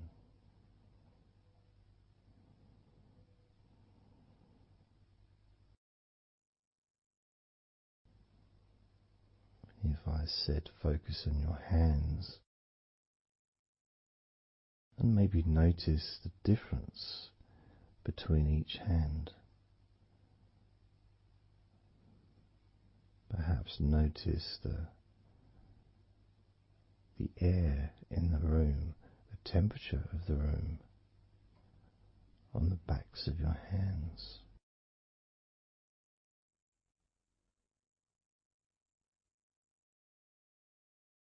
You may start to notice what almost feels like a very light breeze, even though there may not be any type of breeze at all where you are right now.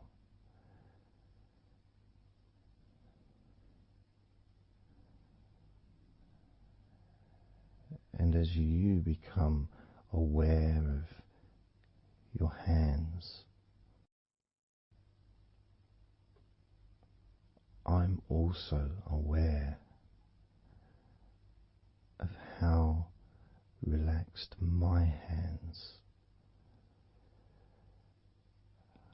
are feeling now.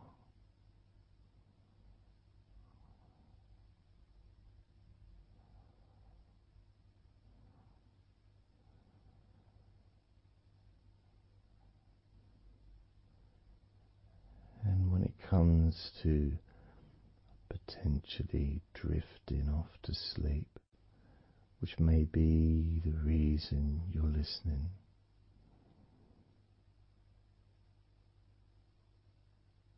I also feel drowsy when I make these recordings. I also notice my mind drifting.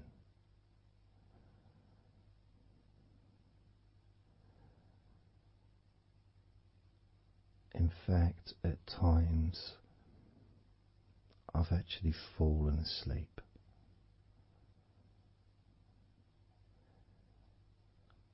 without even noticing.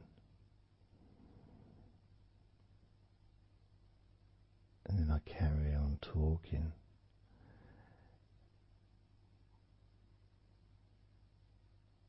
And it's only when I listen back to do the editing, I hear snoring. And I think, I don't remember snoring. I remember talking. Is it snoring or is a pig turned up? That's what I sound like when I snore.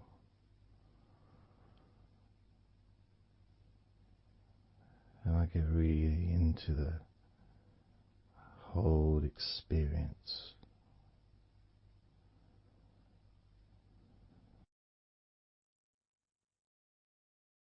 I don't know how you feel,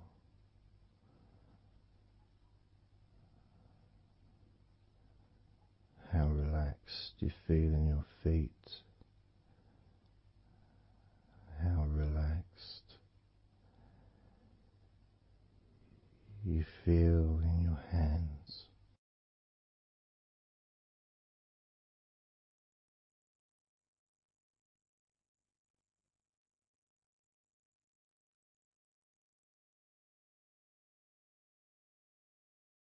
I have noticed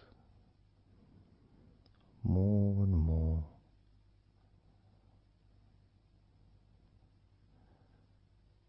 that the more relaxed, deeper level of comfort you feel, the easier your breathing becomes.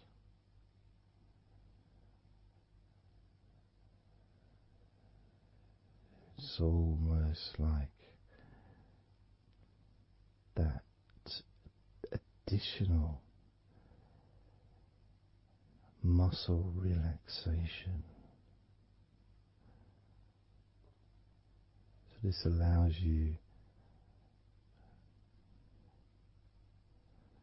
to breathe easier,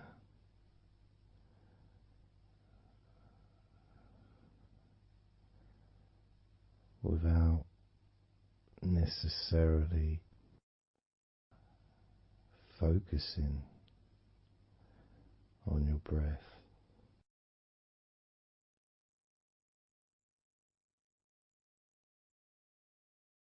However, being able to notice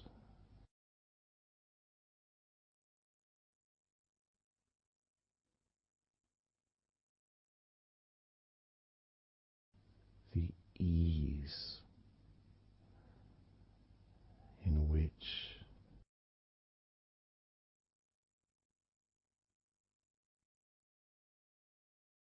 you breathe so naturally.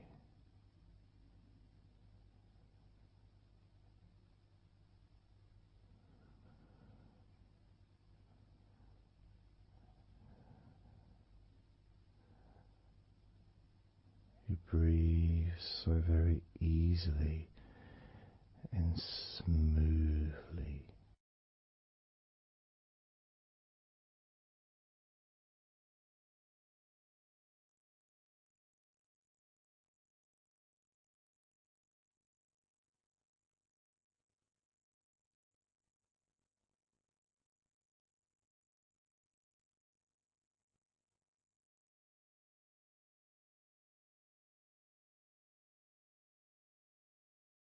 Whenever I imagine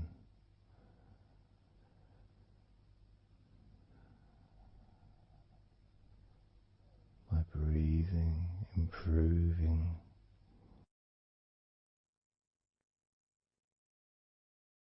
when I've got my eyes closed,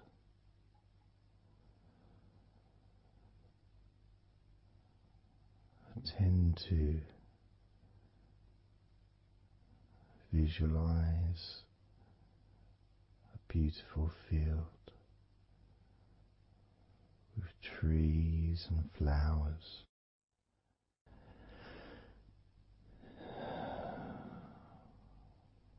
producing all that life-giving oxygen.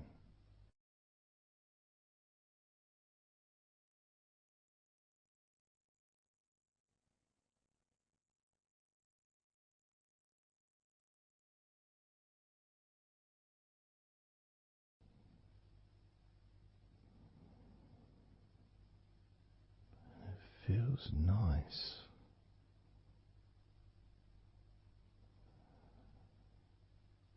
to, if nothing else,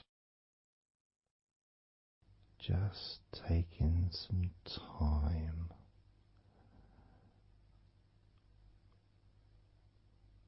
away from everything,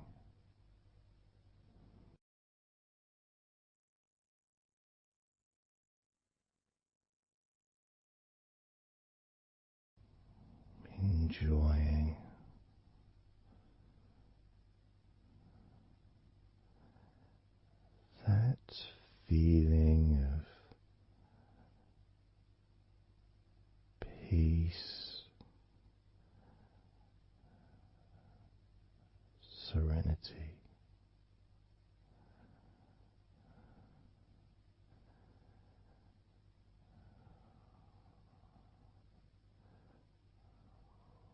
With a joyful heart,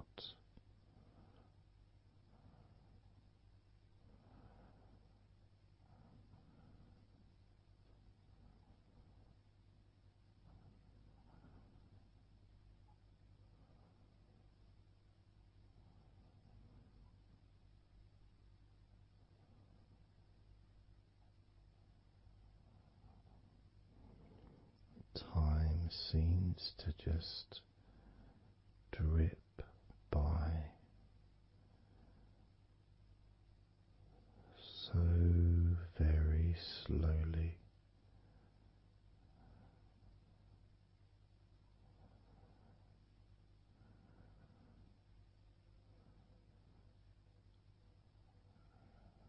Relaxed,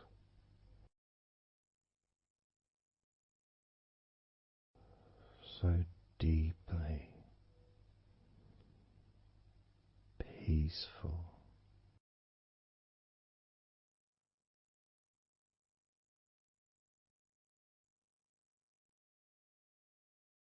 completely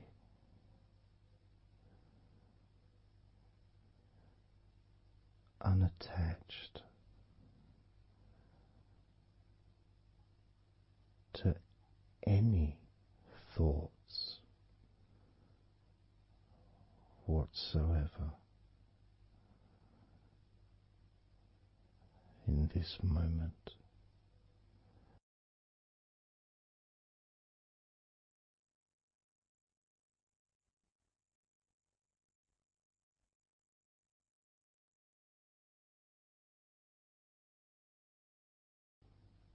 Completely free.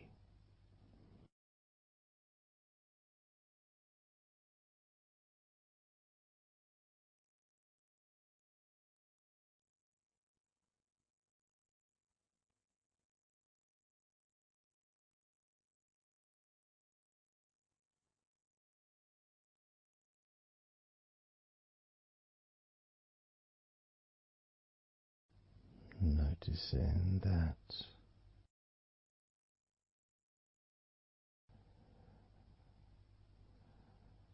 your mind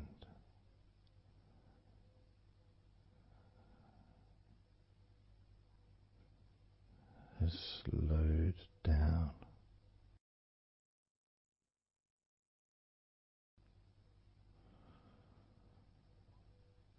slowed down,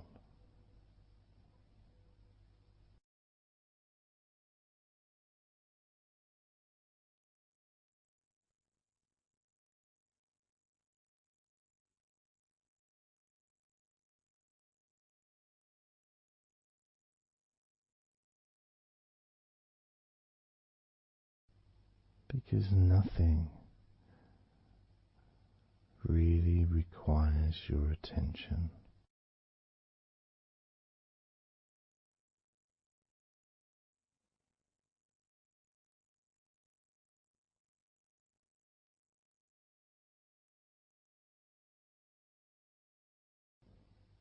You can enjoy the physical sensations of allowing the stress to drip out of your body,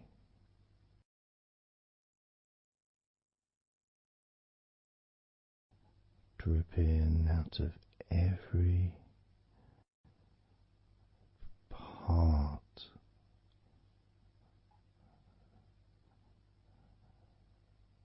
of your body,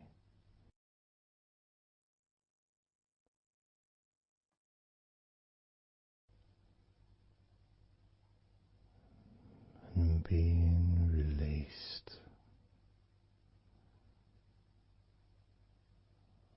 from your brain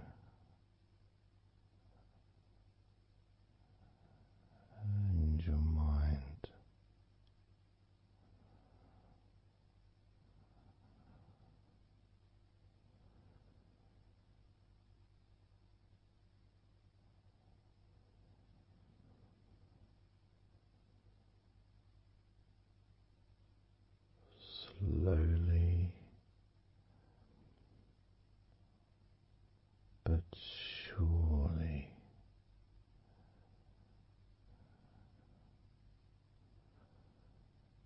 the muscles in your legs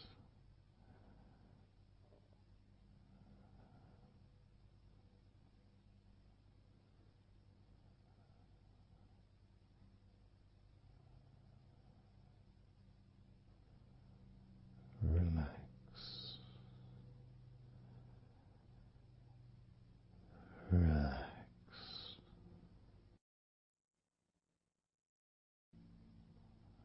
relax so very deeply.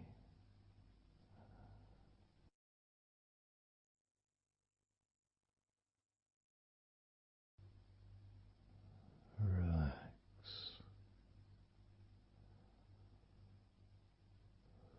so deeply.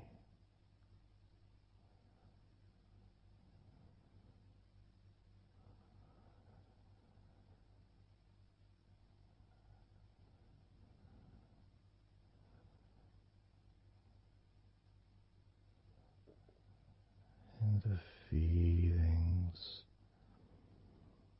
the pleasant feelings in your arms and shoulders,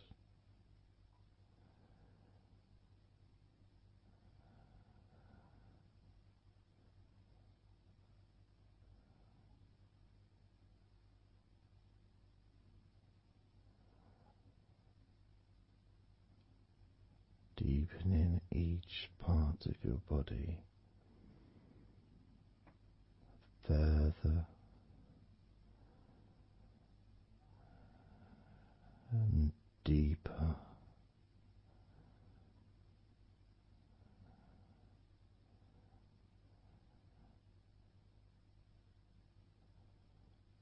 and deeper.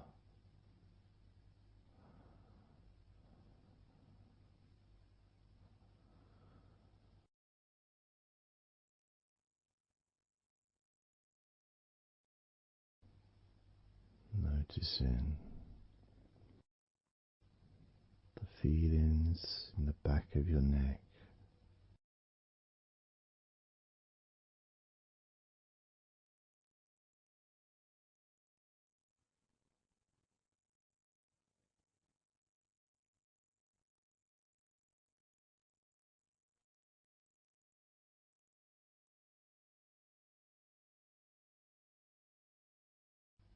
the feelings in your wrists,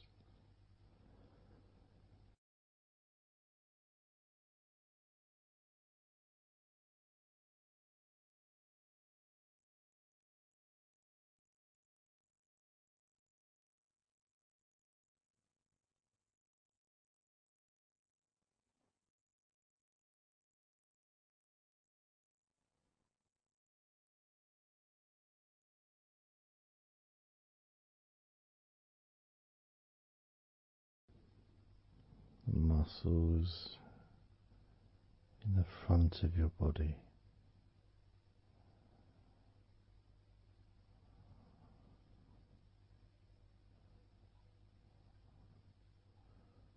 are also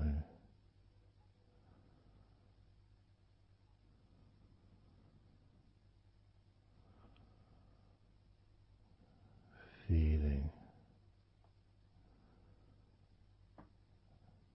peaceful,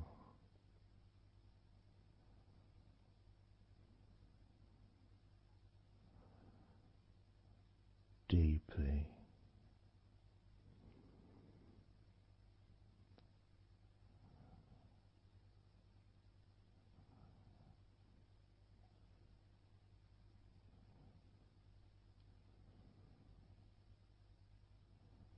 as a sense of peace spreads through your very core.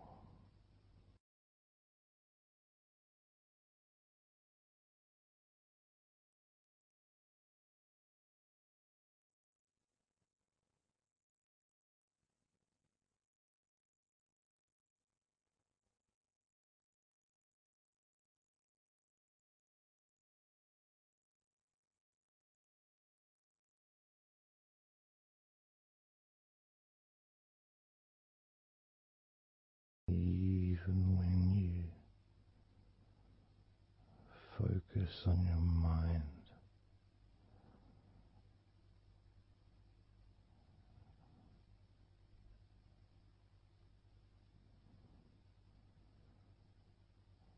your mind becomes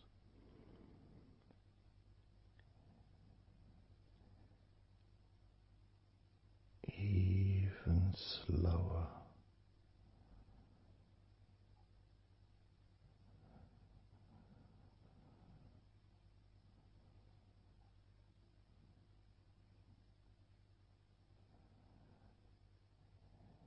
Even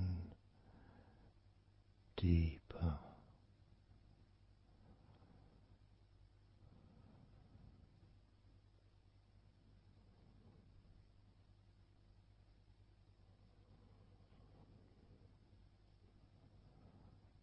Relaxing.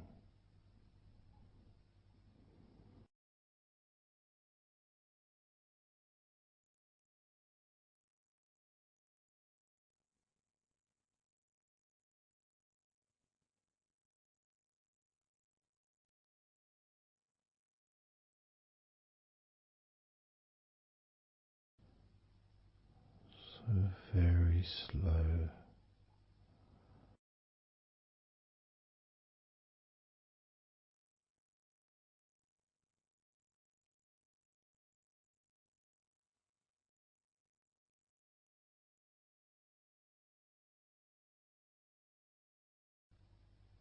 Your stomach.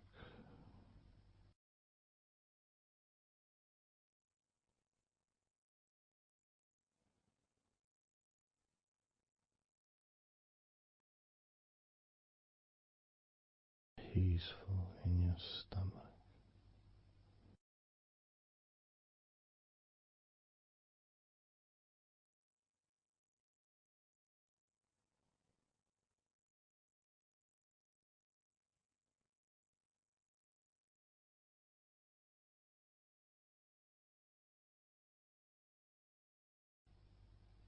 Your back.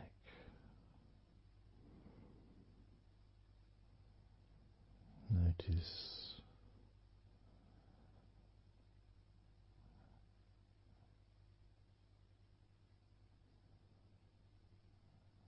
Notice how relaxed you now feel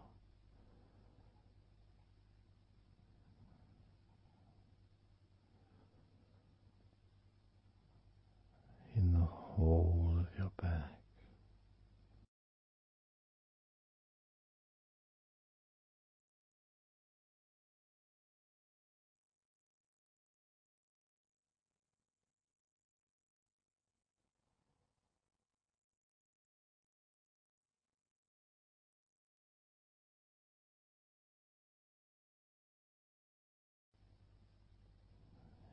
Your spine,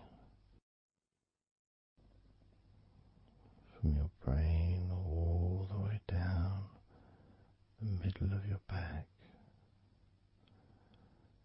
sending and receiving millions of messages every day.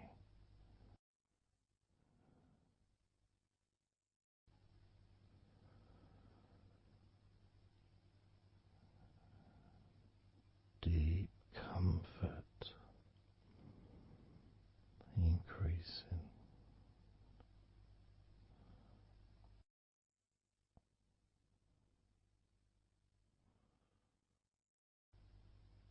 Deeply relaxed.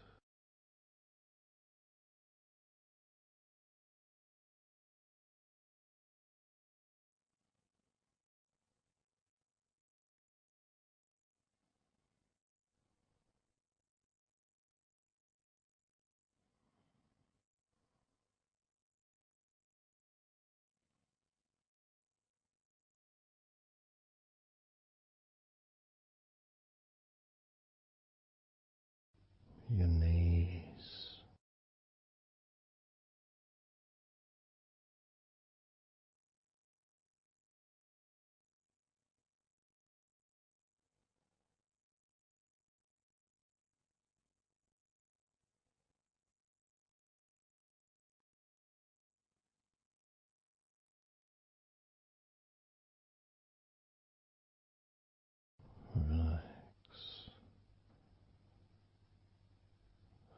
spreading those signals down your spinal cord into every part of your body.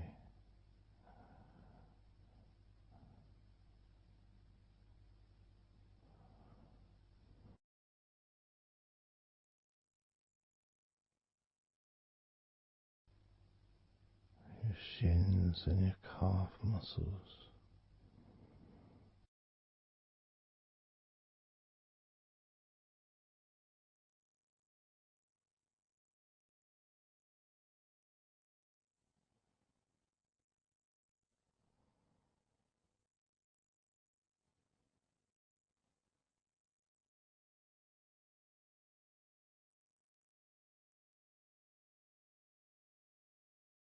your elbows,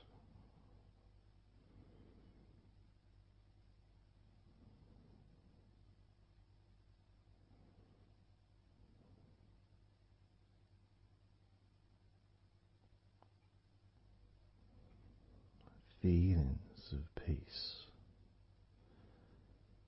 and tranquility spreading through your body, tips of your toes to your eyes, your fingers all the way to your lower back.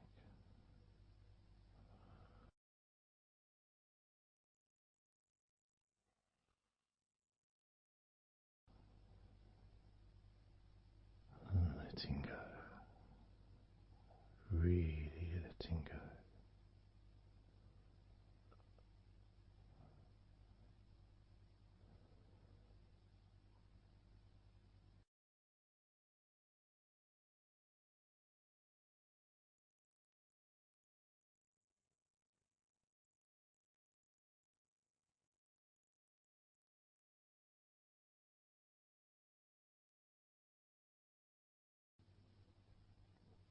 Peace.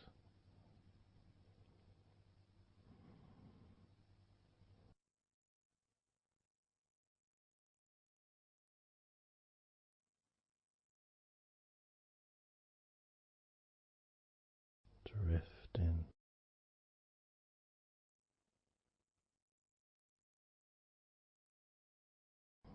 mind just wandering away,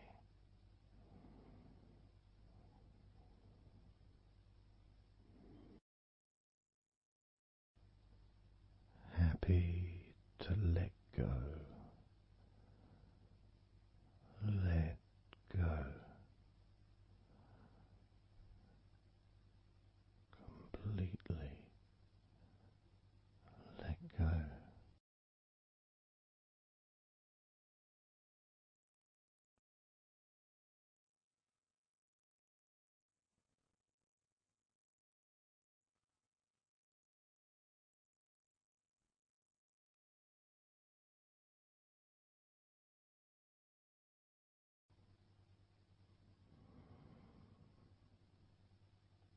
So tranquil,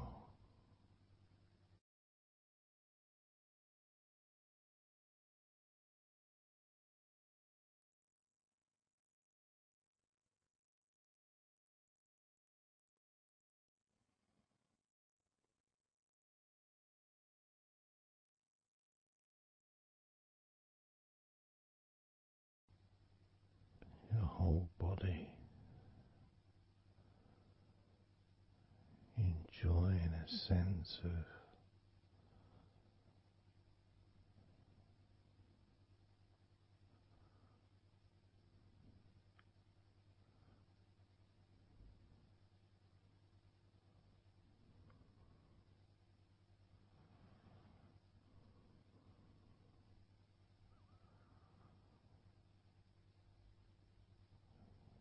letting go,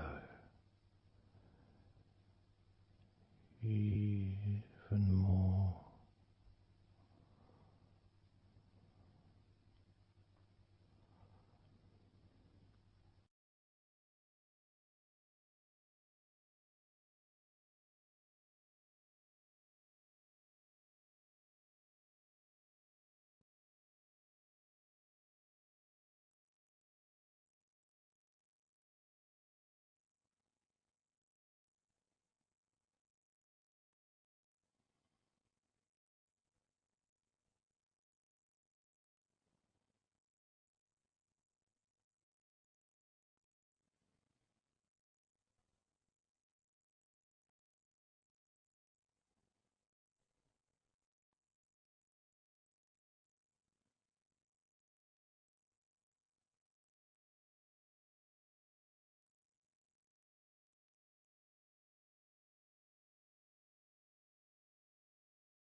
peaceful.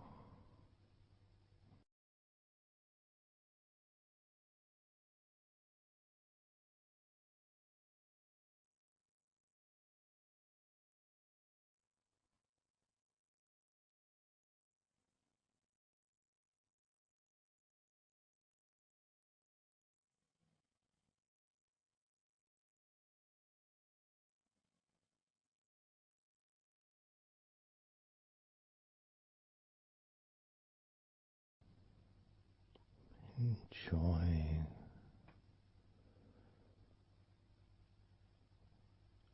the space, this space of peace and safety.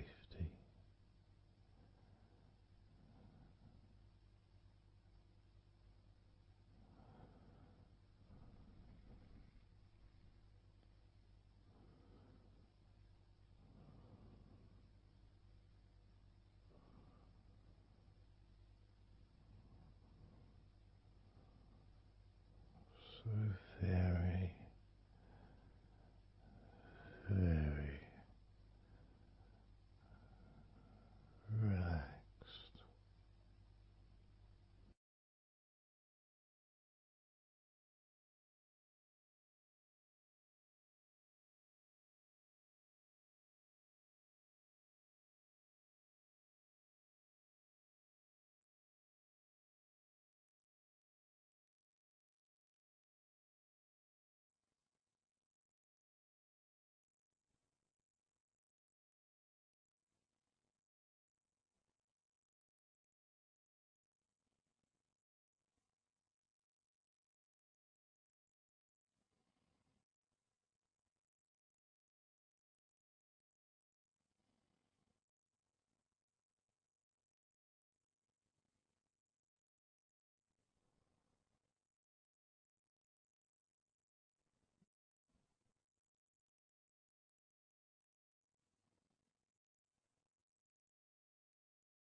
Letting go.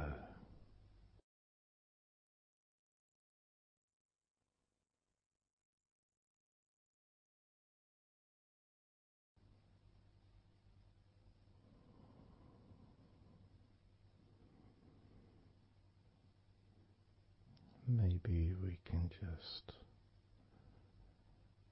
focus on the different parts of your body, just to notice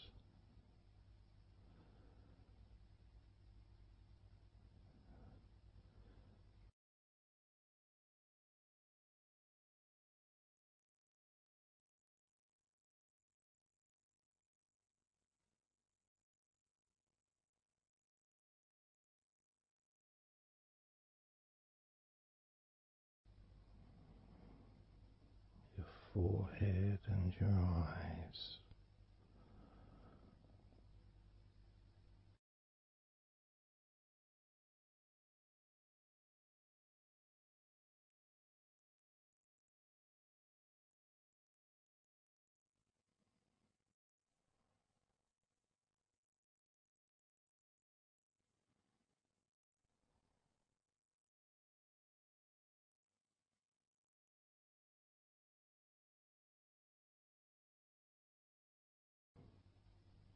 Your jaw,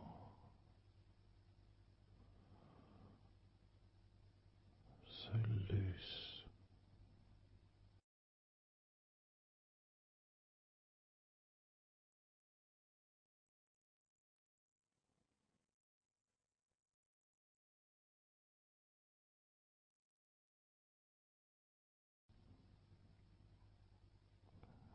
Noticing a sense of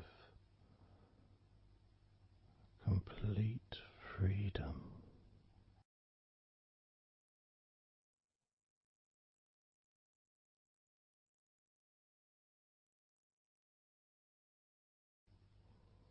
Absolute freedom.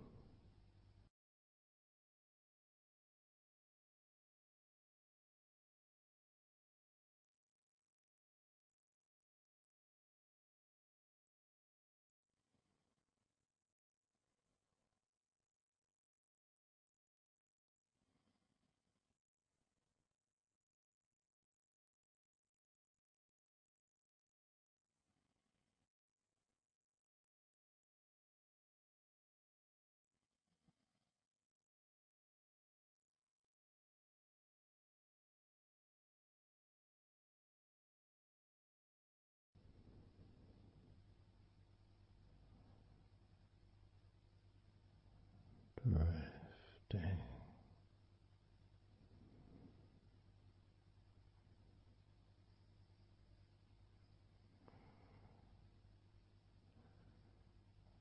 Drifting.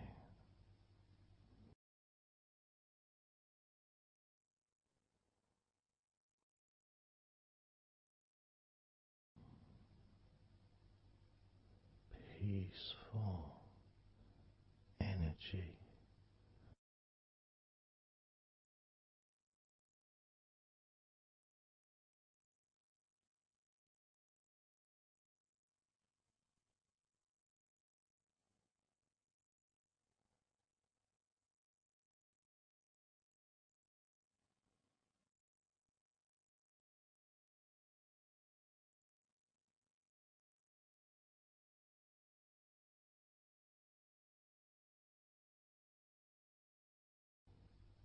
Peace to breathe. So much easier.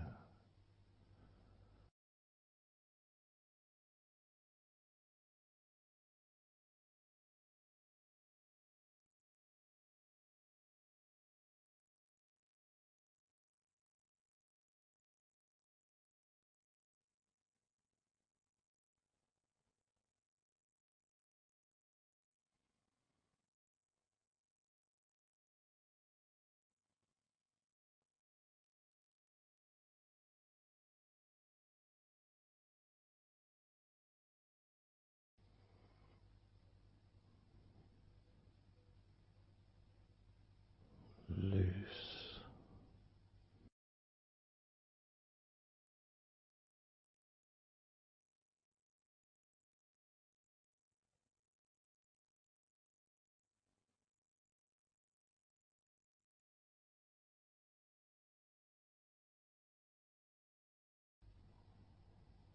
You may have or may not have noticed your mind drifting.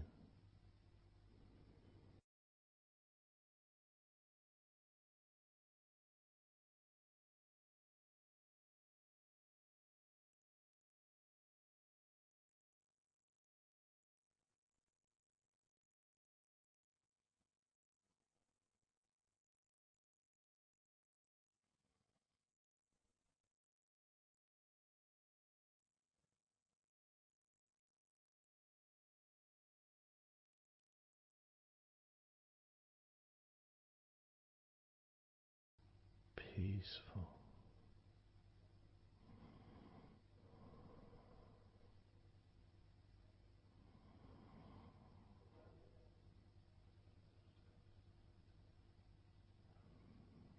Moving even more deeply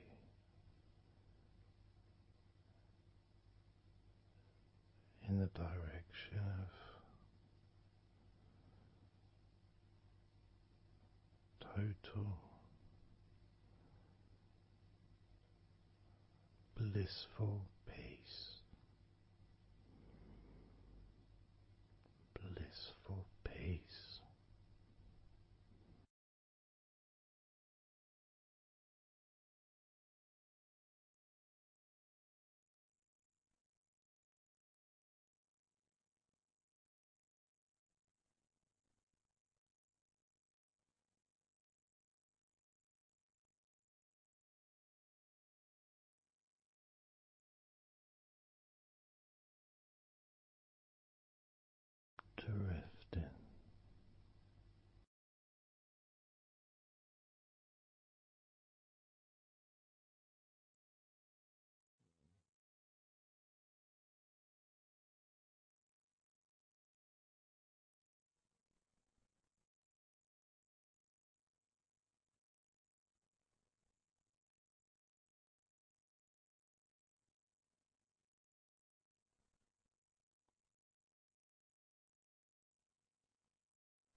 total peace.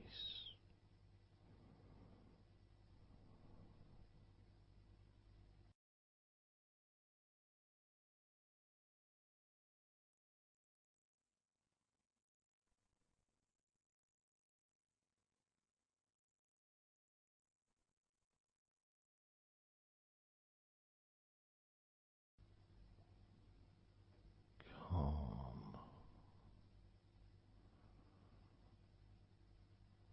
so calm,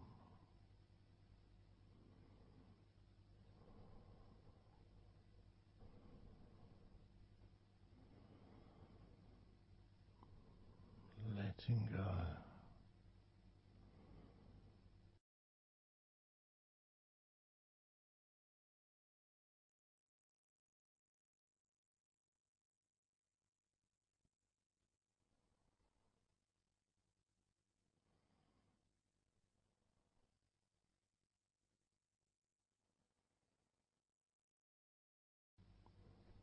Peace of mind,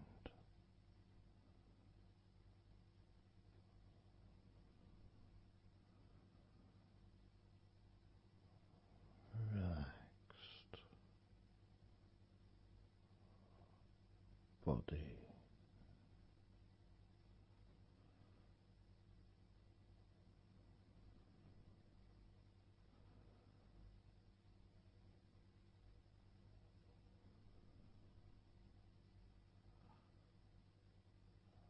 so relaxed,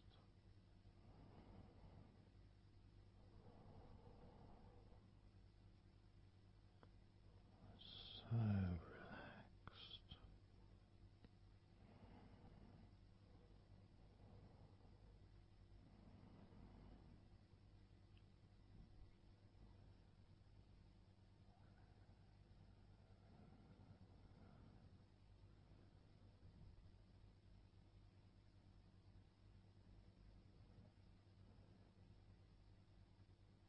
Your body feels almost invisible.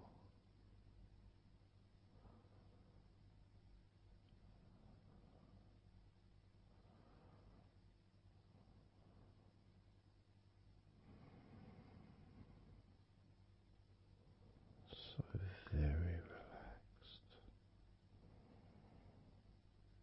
and peaceful.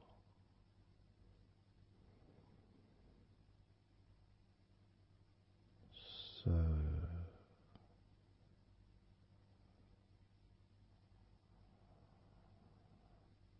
peaceful.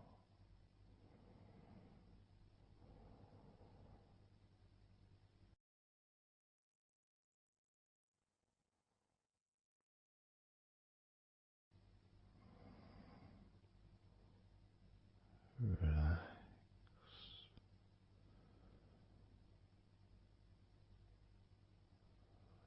Let go.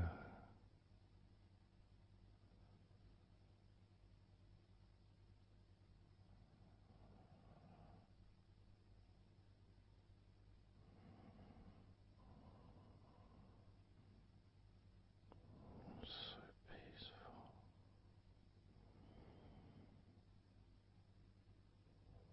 So very, very peaceful.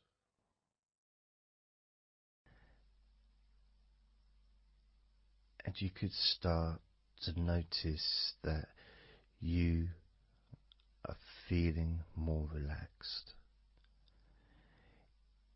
Even though I've not purposely focused your mind upon that sense of physical comfort that is growing within you throughout your body,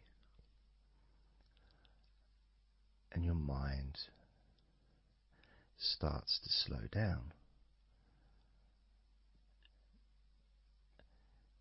And that could be almost in recognition of,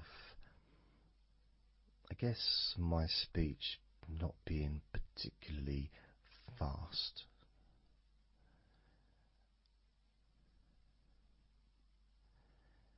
and things just generally feel calmer just by listening to my voice. You give yourself an opportunity to take a break from the day, take a break from your life as it is, and to give yourself a rest,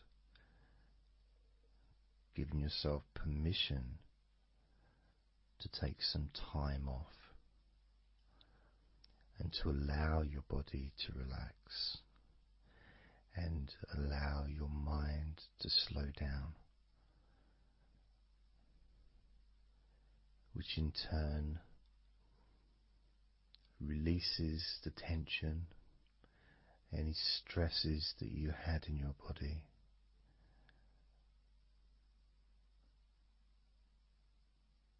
It's almost as if the parts of your body just open up, allowing the negativity out.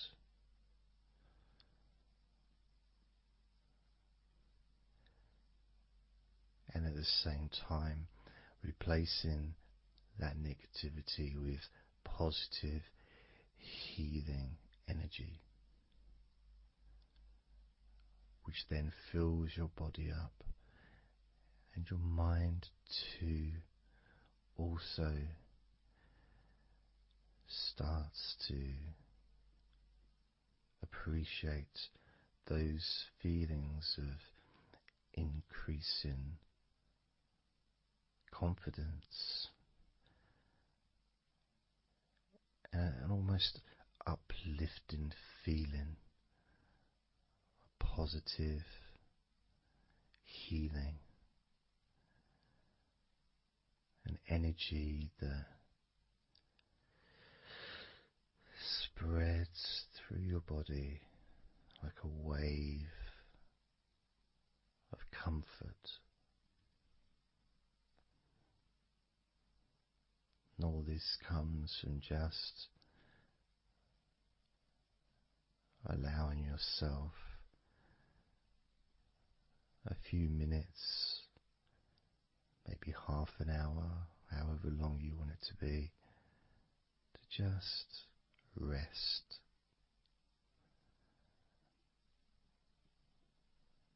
And allow your mind and your body to almost reset itself to the settings of comfort and relaxation, calmness, which allows more room for feelings of pleasure and happiness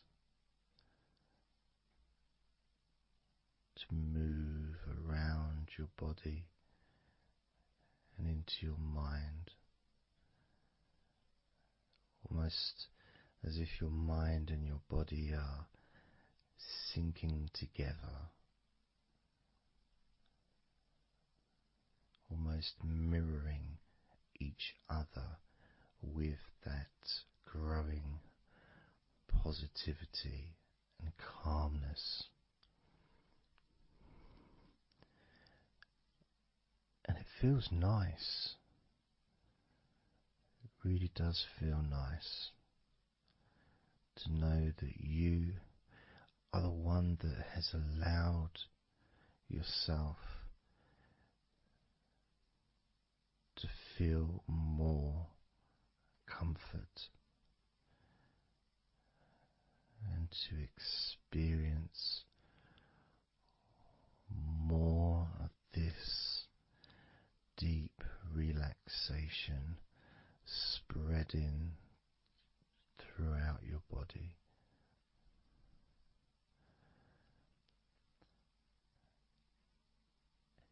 And as I focus on each part of your body, you can notice that that part becomes even more relaxed just by focusing on it. It becomes even more calm and comfortable just by focusing. And as I move down your body, starting at your head, the parts that you've already focused on will continue to relax deeply. And those parts that we've not yet focused on will just automatically release any remaining tension in anticipation of even more comfort about to come.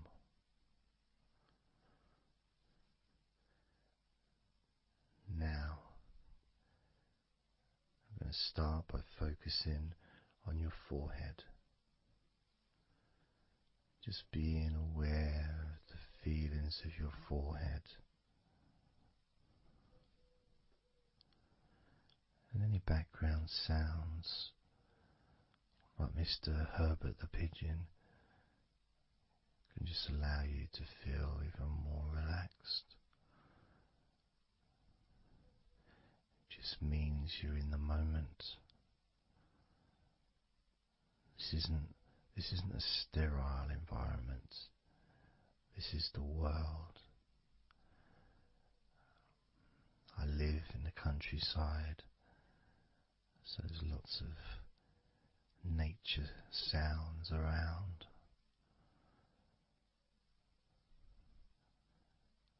So as you focus on your forehead, just notice how it becomes even more relaxed as you focus only on my voice and that part of your body.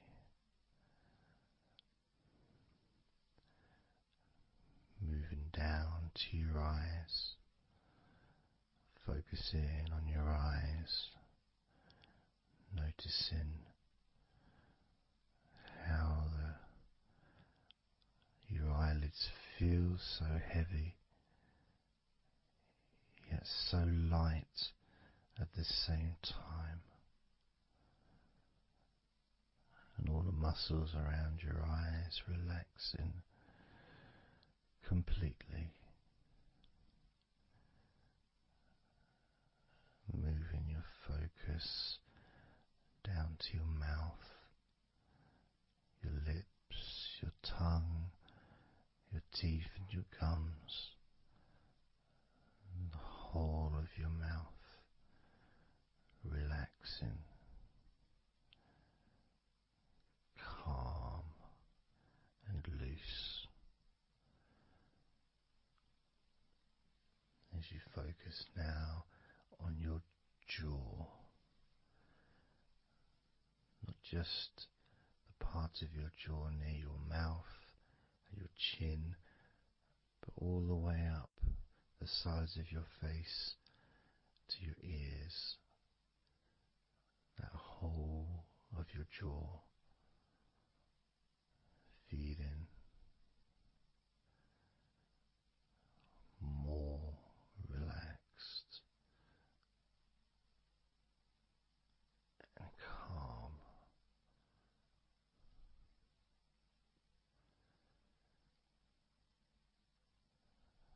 Focusing on your neck, the front of your neck and your throat, relaxing and loose and calm. The sides of your neck, the right and left side of your neck, relaxed and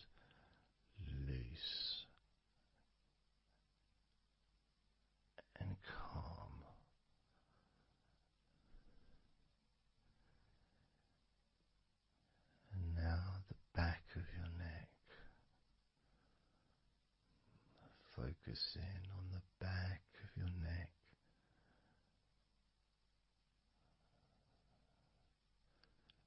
Letting go of any tension that may have been there before and enjoying that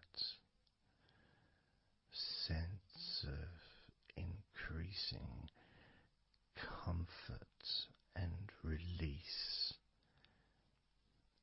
that you can experience in the back of your neck.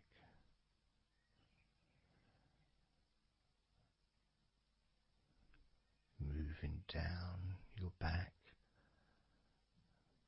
and moving either side of your spine, right from the top of your back all the way down to the bottom of your back.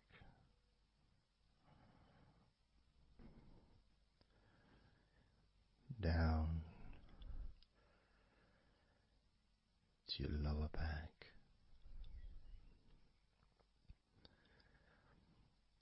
As you move up and down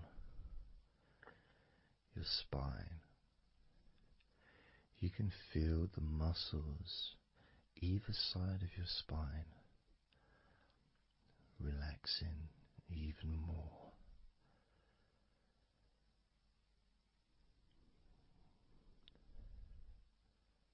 And as those muscles relax, that sense of comfort starts to spread outwards from your spine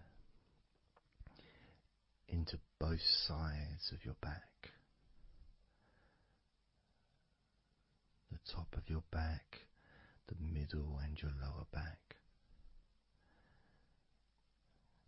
And as you scan gently and slowly up and down your back, as the muscles in the top of your back relax and become looser, the muscles in the middle of your back also seem to just almost divide from each other, separating and almost melting.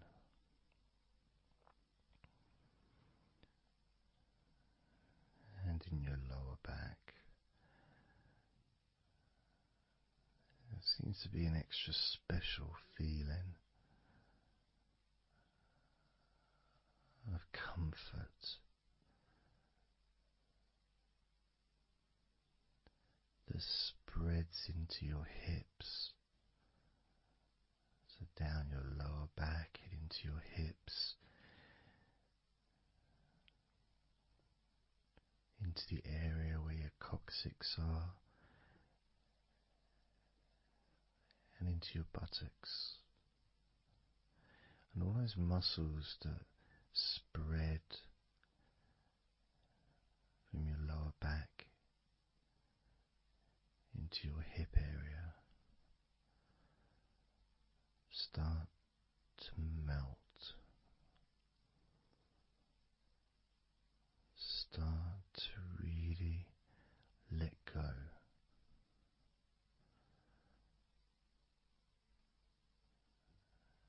And even though we're about to focus on your shoulders, your back and your spine will continue to let go.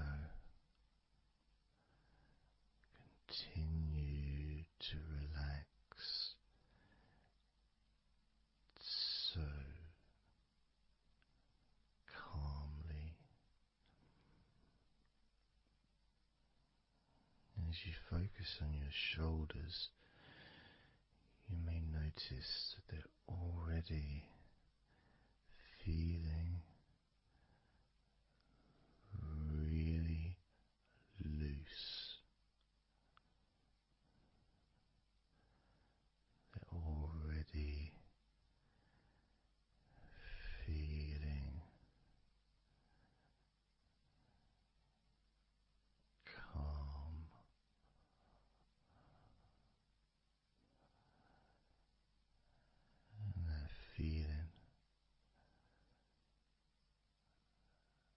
those muscles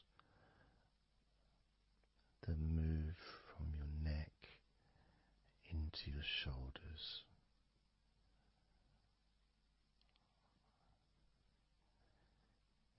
Feel so soft and gentle, so smooth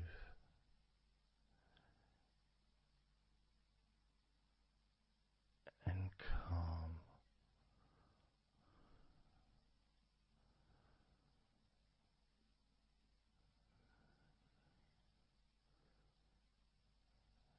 And the feeling in your shoulders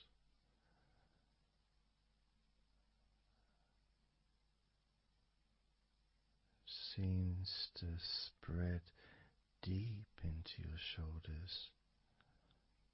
That sense of relaxation, not just traveling deeply into your muscles, but also relaxing the bones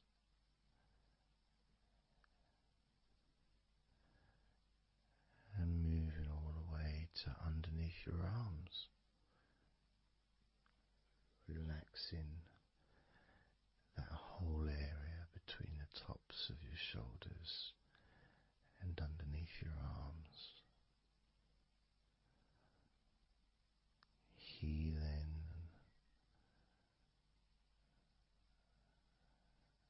You feel so relaxed and comfortable in your shoulders, which sends that deep healing message into your arms.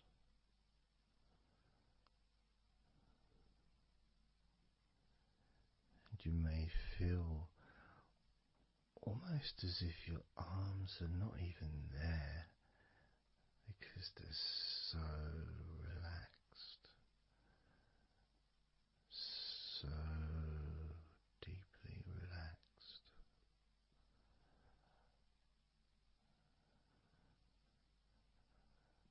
So, so calm.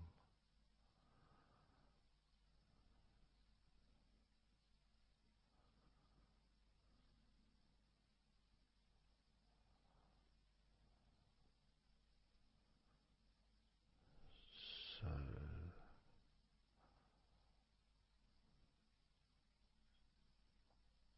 loose.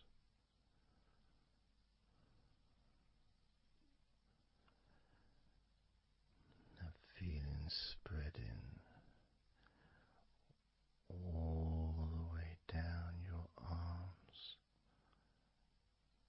to your elbows, including your elbows.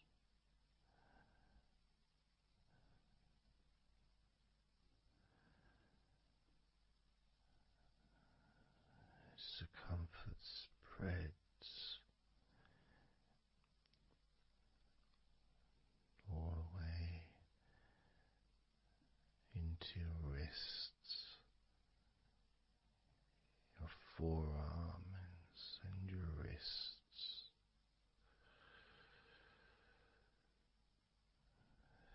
feeling so heavy, yet at the same time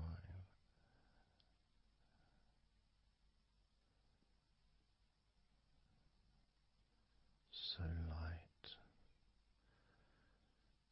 and gentle.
sense of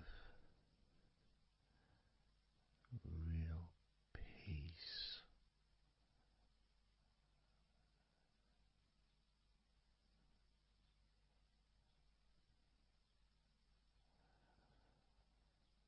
It just seems to feel so familiar when your hands relax deeply.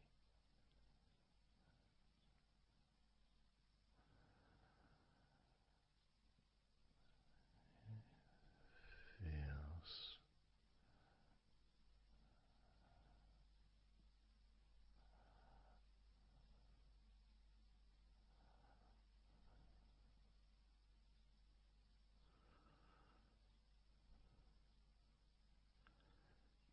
your fingers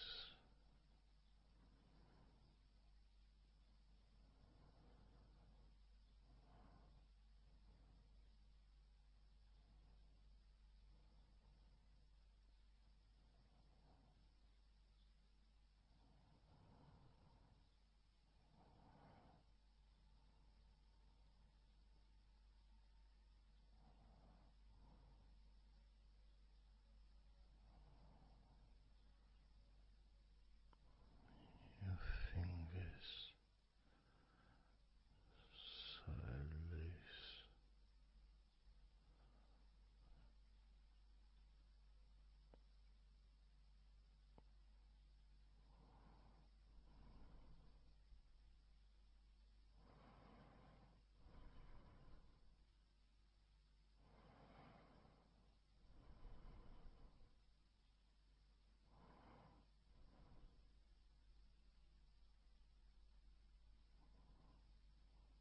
your fingertips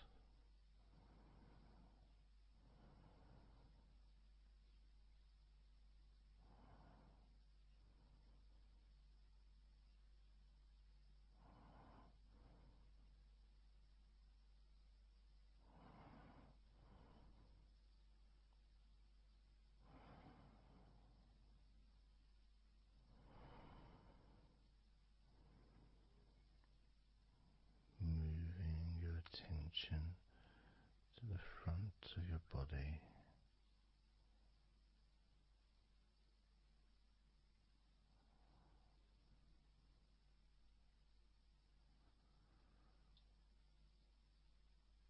so comfortable.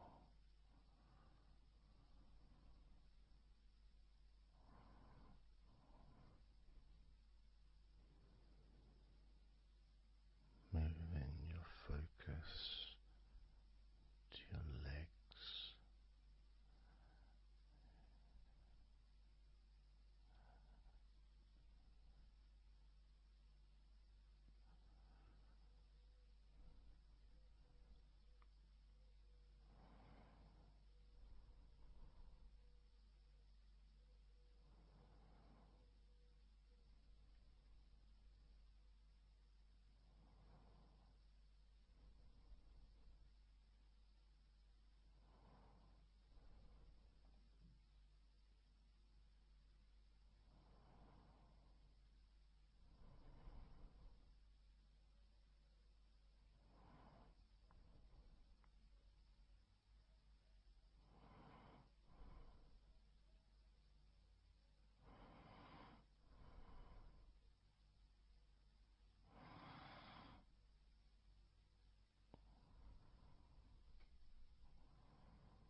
all those muscles in your thighs,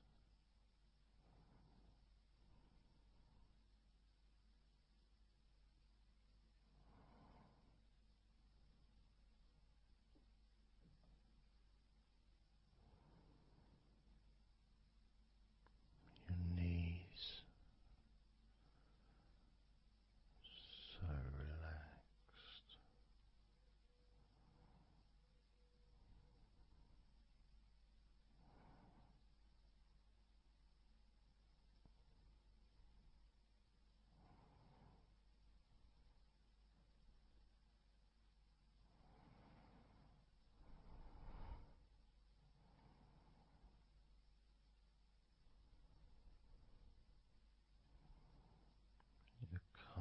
muscles and your shins completely relaxed.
And the feeling in your feet,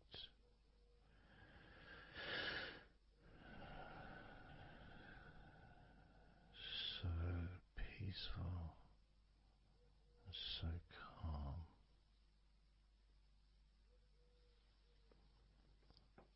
so peaceful,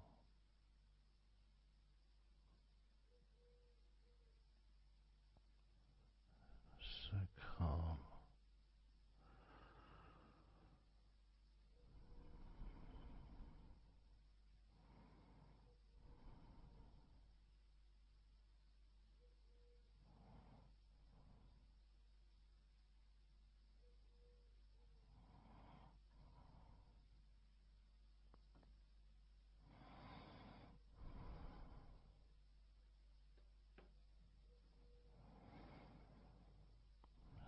So peaceful, so calm, so peaceful,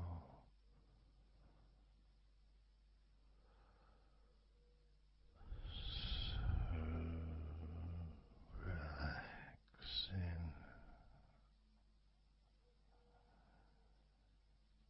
peaceful, so calm,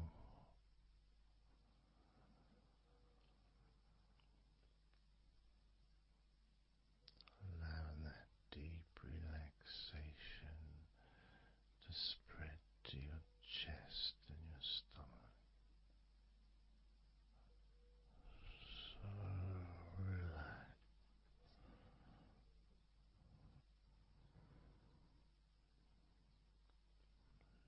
letting go of everything.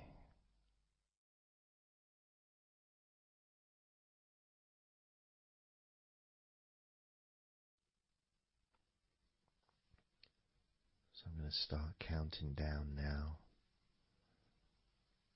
from 20 down to 1.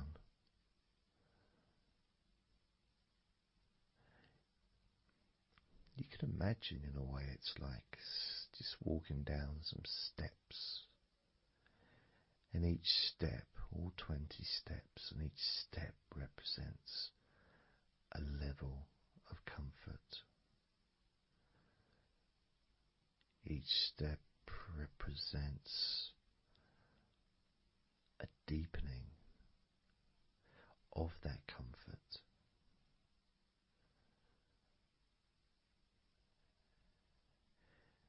And the further you walk down those steps, the deeper and more relaxed you feel.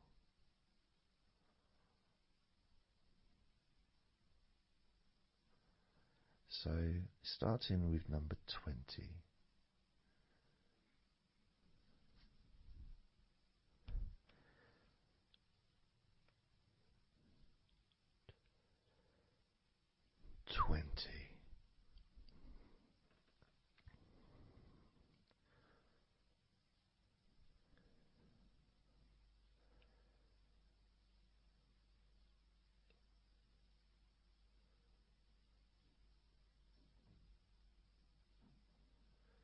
Nineteen.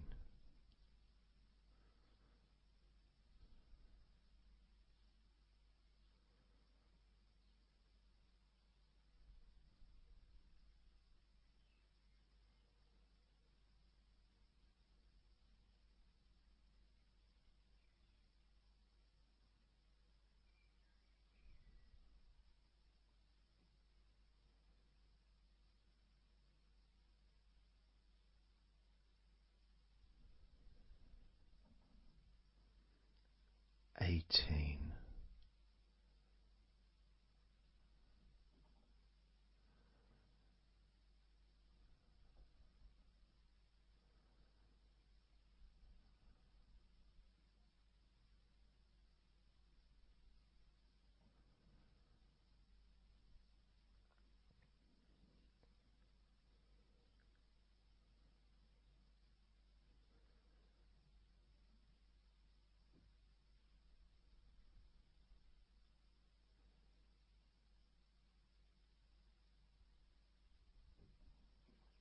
17.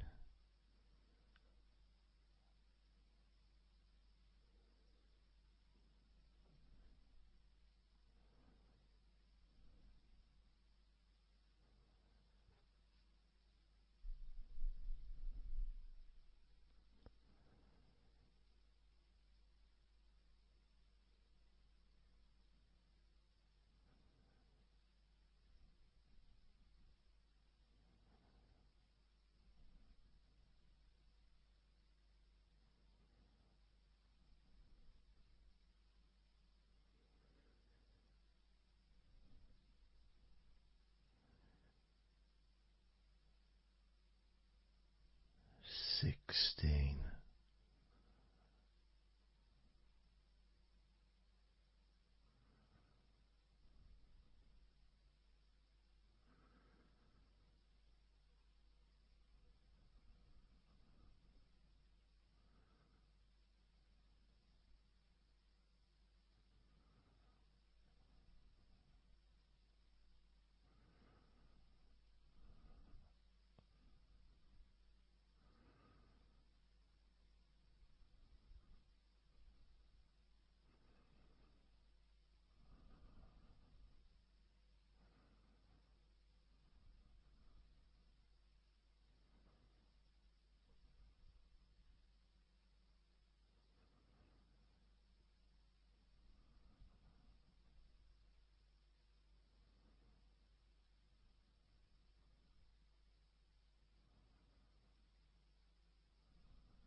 15.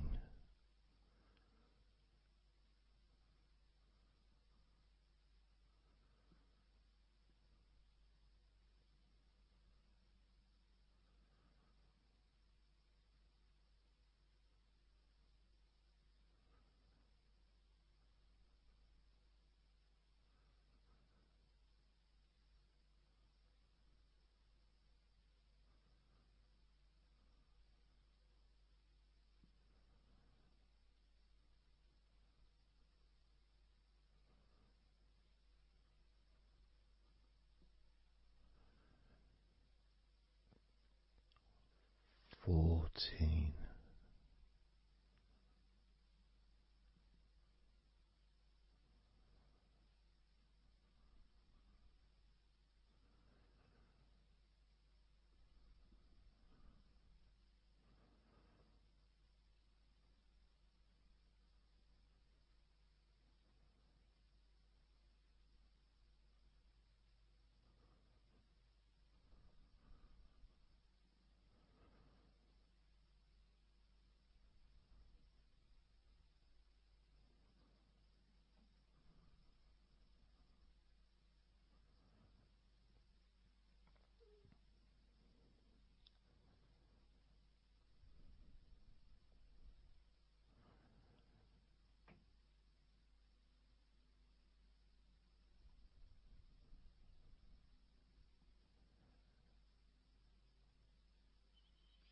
13. 12.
8.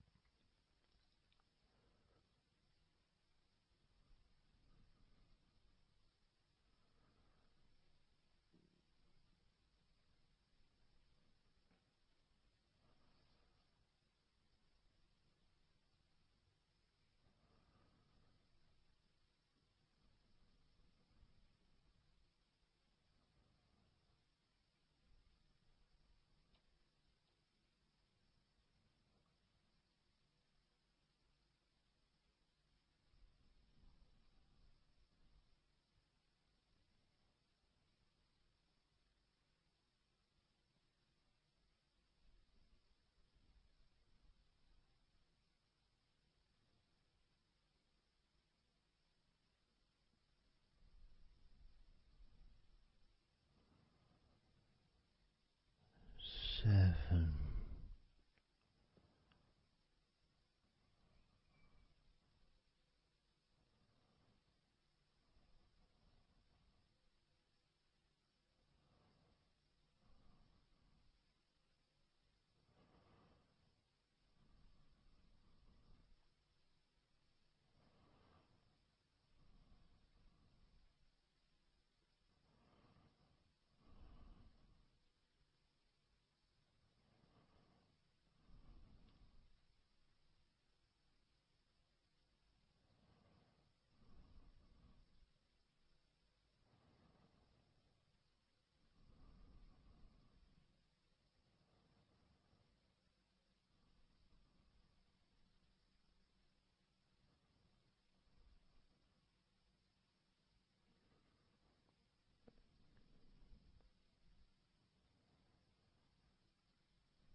6.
4.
And now, as you focus on your eyes,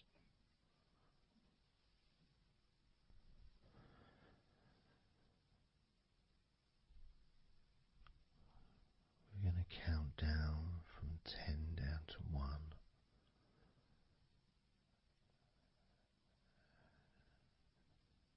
Focus in just on your eyes.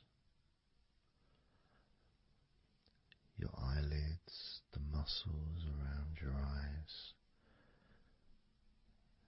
your eyeballs themselves, that whole area that makes up your eye.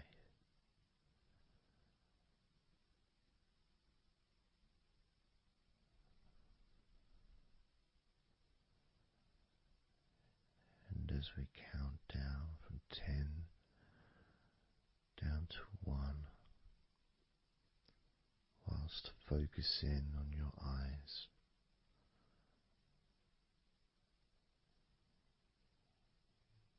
you will become twice as relaxed with each number counting down. And you may find that all you want to do is just drift off to sleep. And if that's what you want, then just allow yourself to do that.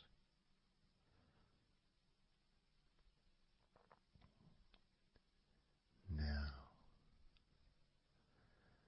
focusing on your eyes, I'm going to begin counting down from 10 down to 1 right now.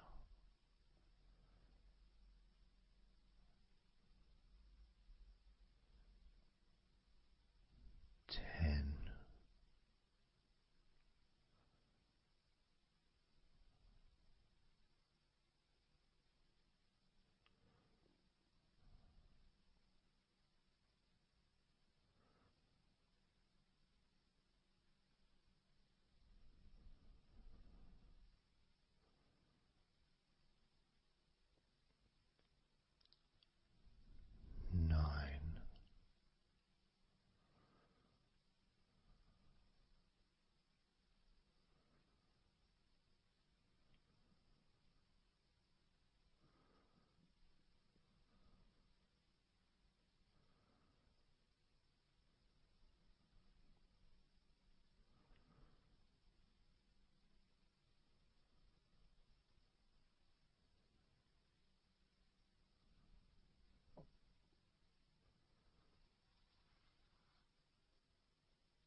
4.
3.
2.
1.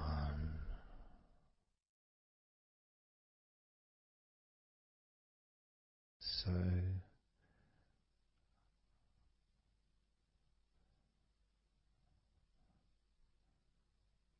counting down from 10 to 1. 10, 9, 8, 7, 6, 5, 4, 3, 2, 1.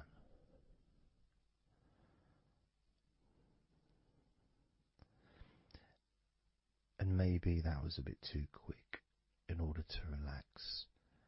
Maybe it's a bit too fast for you to notice the calming of your body. Maybe even a little bit of pressure there, like You're counting down from 10 to 1. What do you expect me to do, man? You expect me just to go all floppy just because you're counting down?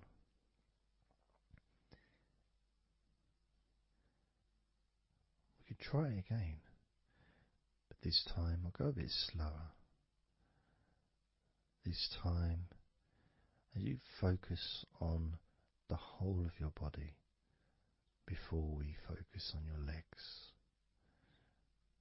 just notice how your body does start to feel more relaxed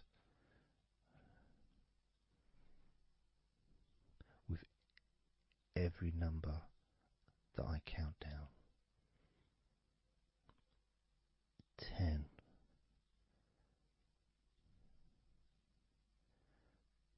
9.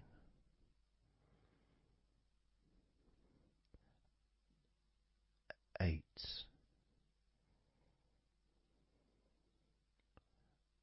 7.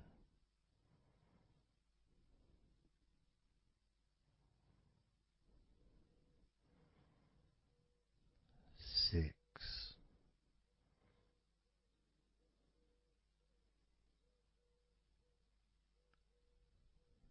5.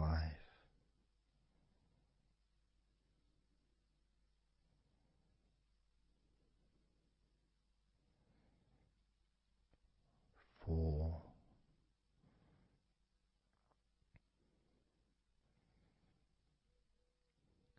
3.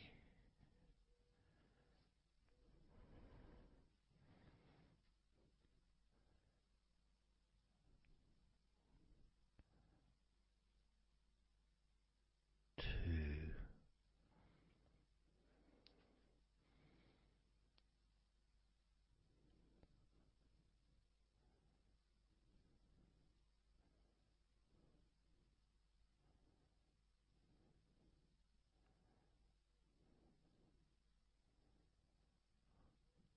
1.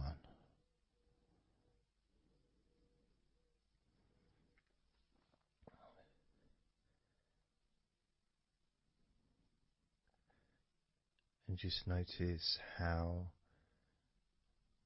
you feel generally, how your body feels.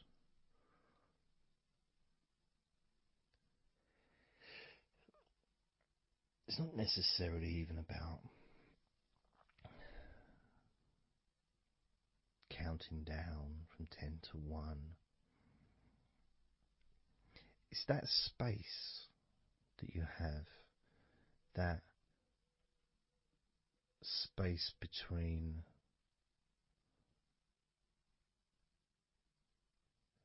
being active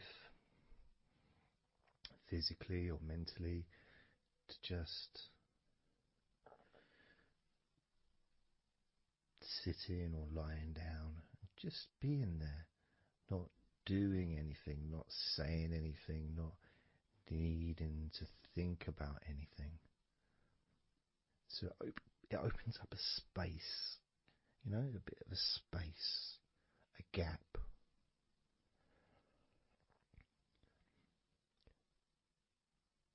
And the more I count down from 10 to 1, the bigger that gap becomes. So there's that gap of calmness, of comfort, relaxation.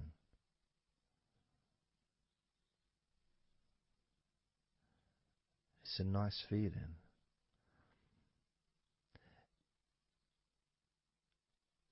And it moves those stresses or discomforts physically or emotionally, moves them away.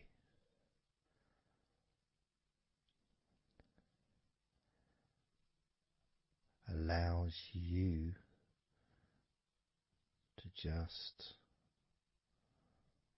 slow down. So I'm going to count again from 10 down to 1 and notice that gap widening. gap. And as it widens, it's almost like the stress and attention falls into the gap.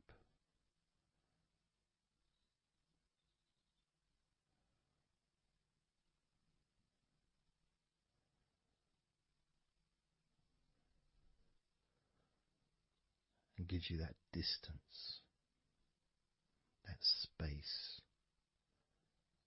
Now, 10,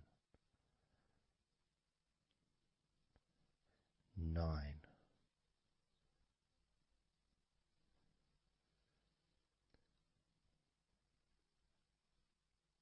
8,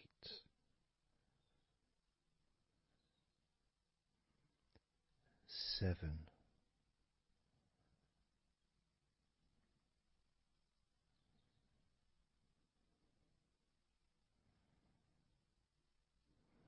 6,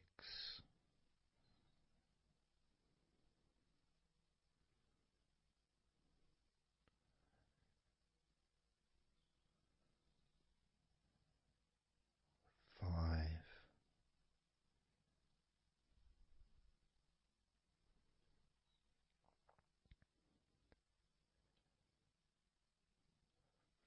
4,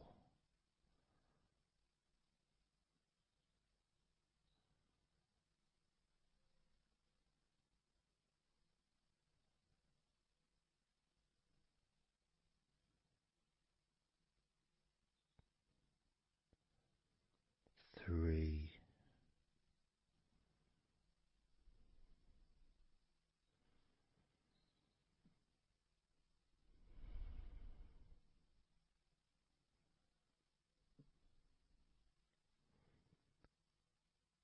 2,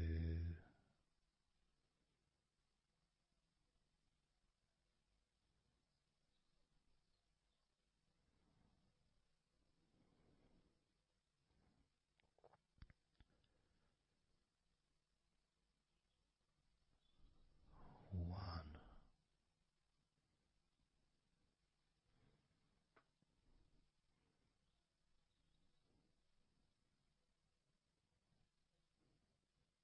How does your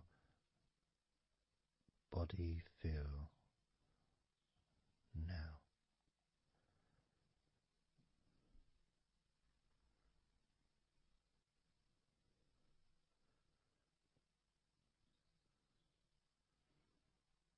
Can you notice that you're feeling calmer?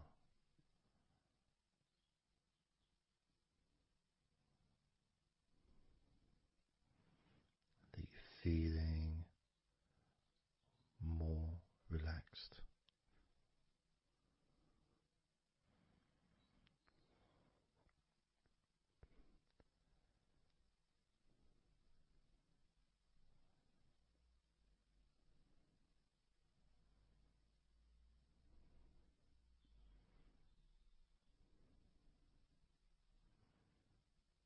As we now focus on your legs, just your legs.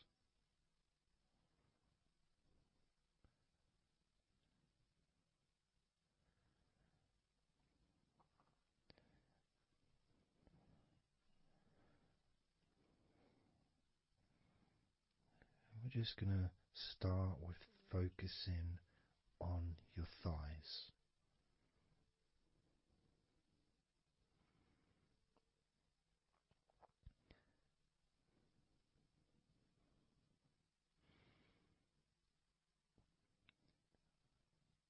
Of course, it's not the most exciting thing to be doing because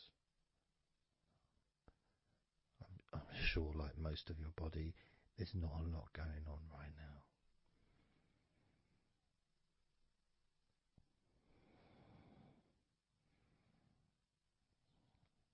Just focusing on the whole of your thighs, the tops of your thighs, the sides of your thighs, the bottoms of your thighs, your outer thighs and your inner thighs. Basically, the whole of your thigh that leads into your hip. goes down to your knee joint.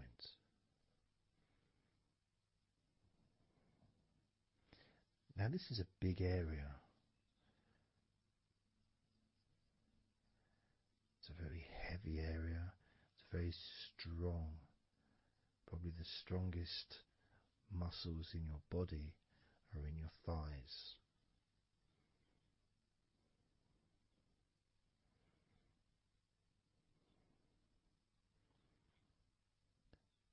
But I don't think we perhaps give enough attention to our thighs.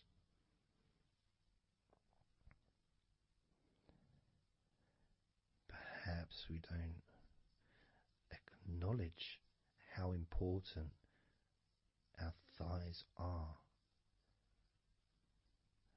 to our lives.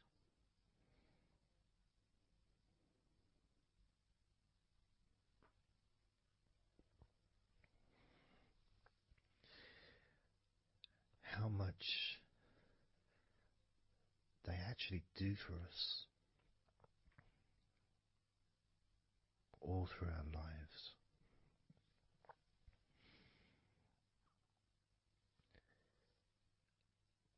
And it may sound really weird, but I think that all of our body parts,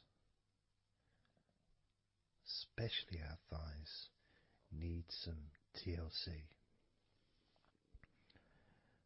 A bit of love shown, a bit of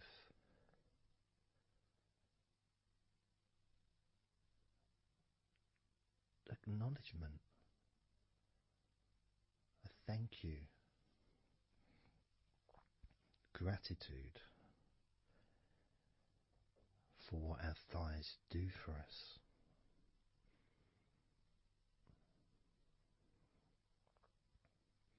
And I know this may sound a bit strange. Maybe you think, why am I? Surely I should be out in the garden hugging a tree or something. Well, it's hard to set a microphone up on a tree. That's why I'm doing this indoors. Otherwise I would be outside hugging a tree. No, I can't see the television from the tree.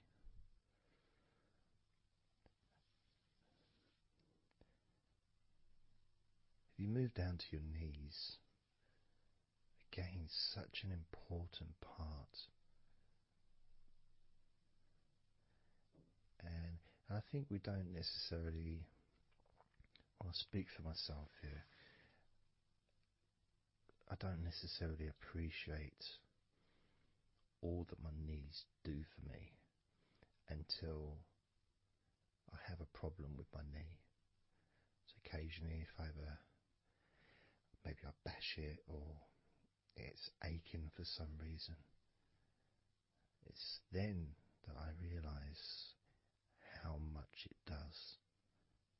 You know, the benefit of being able to use my legs without any kind of physical discomfort is a beautiful thing that's possibly not appreciated until it's temporarily removed, you know, that comfort. But as you focus on your knees, regardless of how your knees feel, you can have that sense of gratitude and love to your knees for all that they do for you.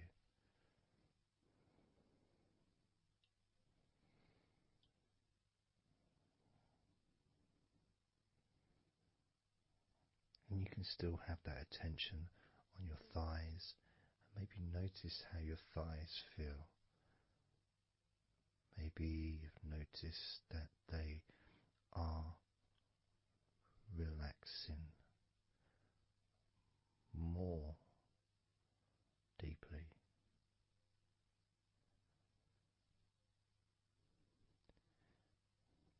As you focus now on the bottoms of your legs, your shins, and your calf muscles, and the bones between your knees and your feet, incorporating, of course, your ankles. So important.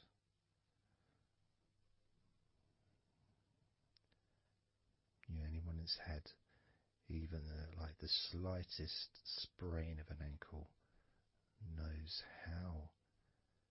how much we take our ankles for granted.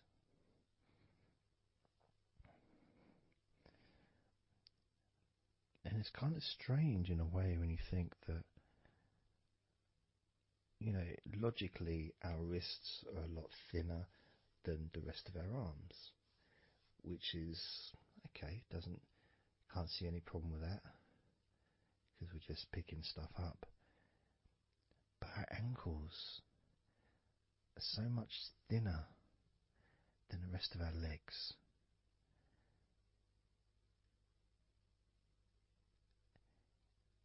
And from a physics perspective, or logical even, it doesn't really make sense that all this weight would ultimately be resting on your ankles, then leading to your feet. That thin area, thin bone, yet it does so much great work. Supports us, supports our body for a lifetime.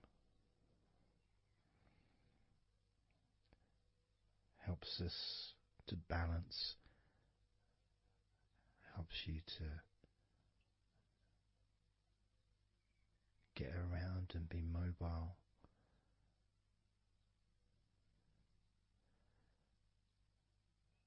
And there's the calf muscles, of course. When I was younger, I couldn't see the point in calf muscles. It didn't seem to do anything. Okay, if I walked around on tiptoes, then my calf muscles get some work. But of course that's not true. The calf muscles are being used whenever we use our legs.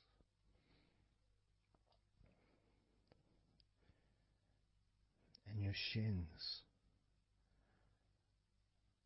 there to protect your lower legs, shaped in a way almost as a protector for the bone.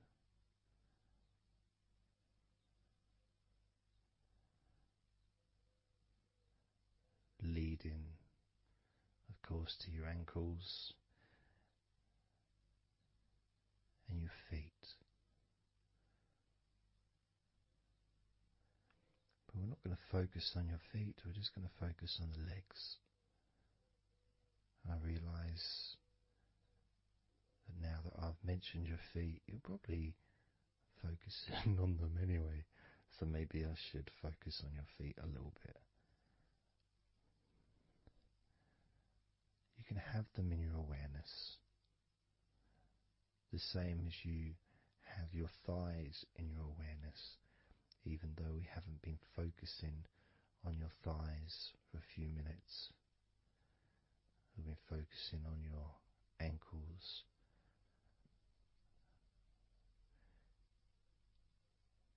there's still that sensation of comfort in your thighs. And there's that movement of energy, because the thighs hold lots of different sensations. Of course, there's the muscles, the big, strong muscles that we have in our thighs.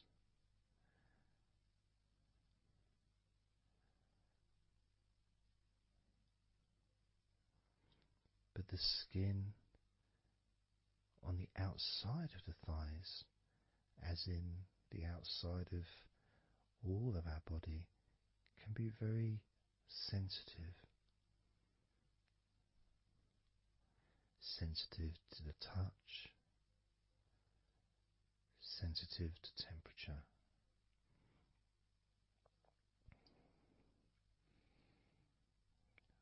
And inside your thighs, the bones, there's the muscle, there's the blood vessels, the arteries. So all this stuff, it's inside your thighs. And I guess sometimes it'd be nice if you could actually put your fingers inside your thighs and massage.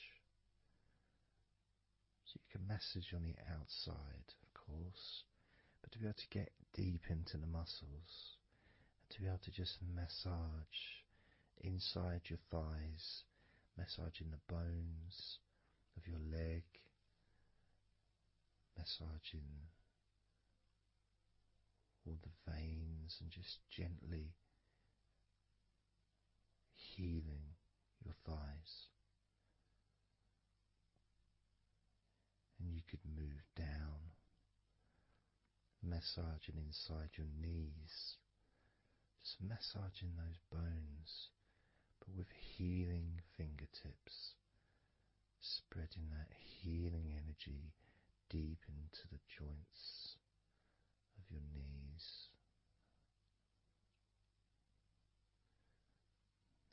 Of course, there's the back of your knee, you know, the inside crease where your knee is. It's a very sensitive area. Feels very nice when you stroke it. That might be because it's an area that's not really touched very often. It's almost like a hidden part, that crease in your legs. It's almost like a part that has a sensitivity which is a little bit different.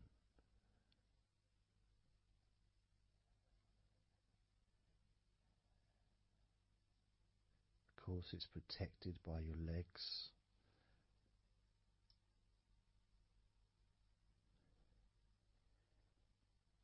So you can imagine putting your fingers into that crease in your legs.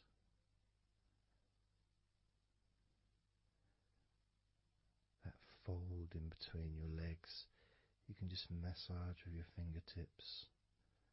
Imagine your fingertips going inside, massaging the muscle tissue. You can of course feel the bones of your knees healing through your fingertips.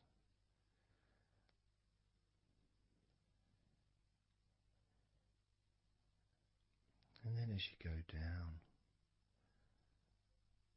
to your calf muscles, now that's a part I'd like to be able to really put my fingertips deep inside my calf muscles, massaging every single tissue of that muscle, healing every part.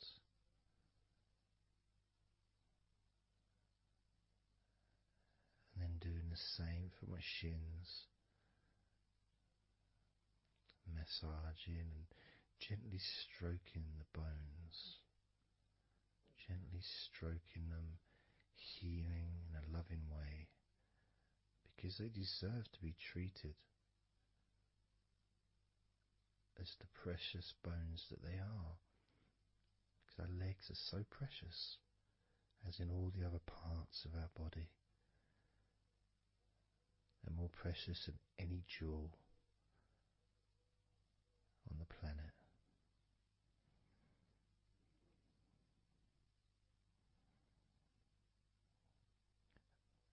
And when you start to think about your legs in this way, it can change your perspective. It might sound a bit silly to start with, the idea of having love for your legs, showing appreciation for your thighs, wanting to be able to put your hands in your thighs and massage the muscles and the bones, and to get your fingers deep in there, releasing all tension, just to show how much you care about your legs, how much you care for what your legs do for you regularly. Your knees, your calves, your ankles. The strength of your ankles, considering how thin they are compared to the rest of your legs, especially your thighs. Yet they're so strong, so flexible. Absolutely amazing things your ankles are. Truly a gift because of what they do for you.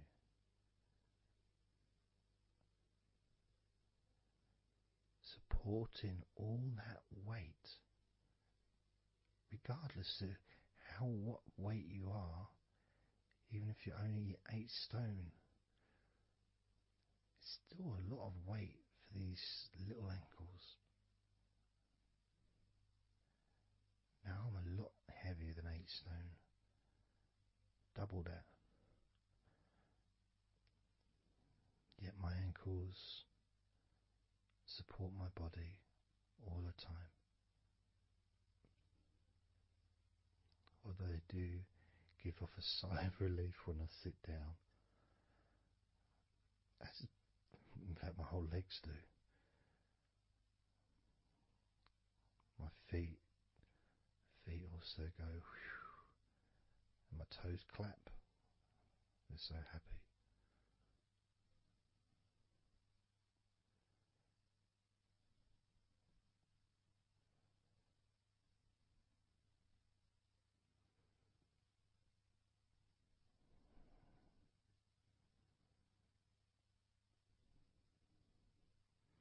Your legs really are amazing. And I know that talking about your legs is probably possibly among the most boring things you've ever heard anyone say, possibly. But boring or not, everything I said is true. Your legs are amazing.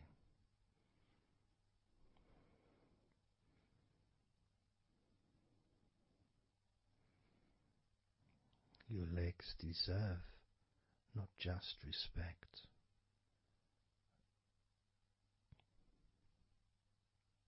but they deserve to relax deeply.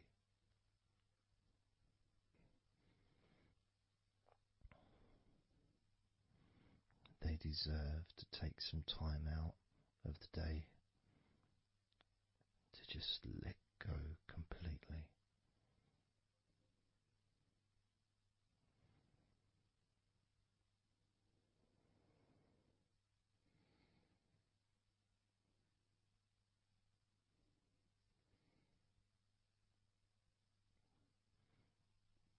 Your legs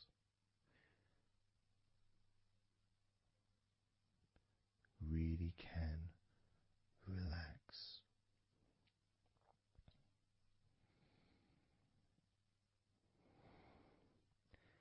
And because the legs are such a very important part of your body, when you relax your legs, the rest of your body also naturally follows in that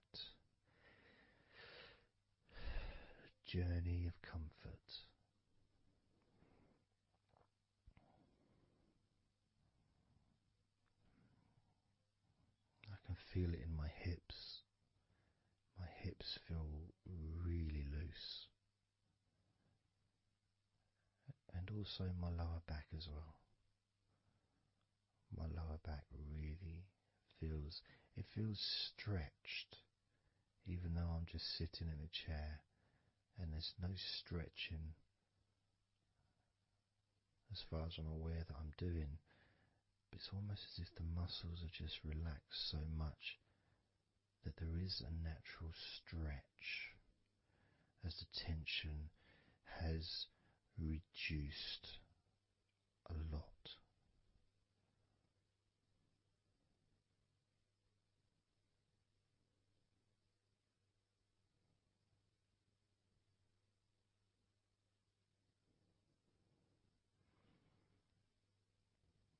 And I'm now going to count down from 10 down to 1.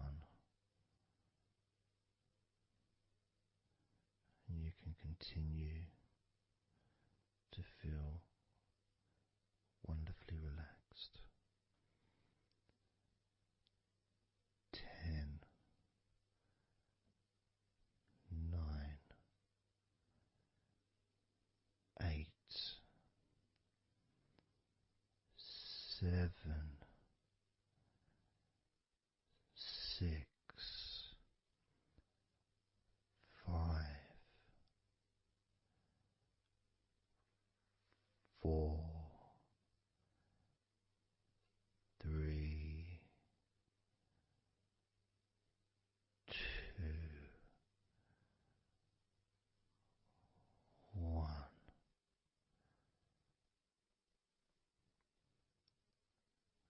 Relax.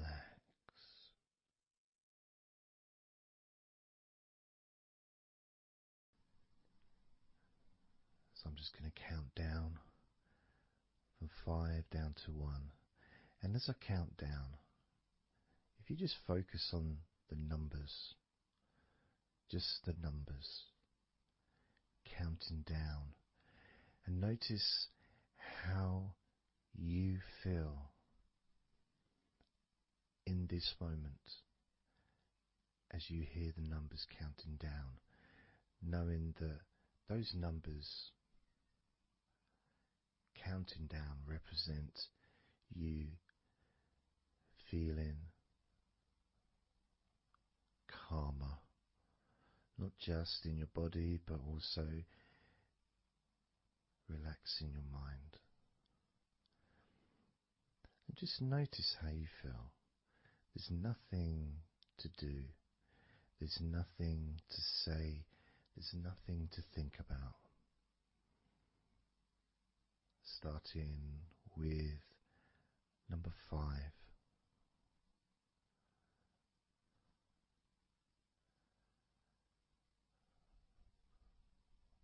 4.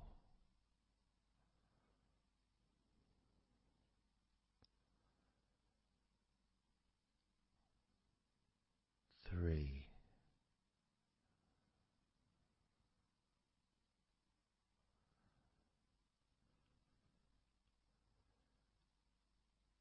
2.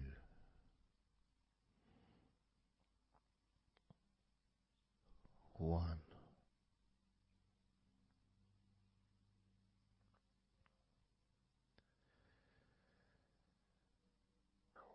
As you notice the gradual letting go of the tension in your body,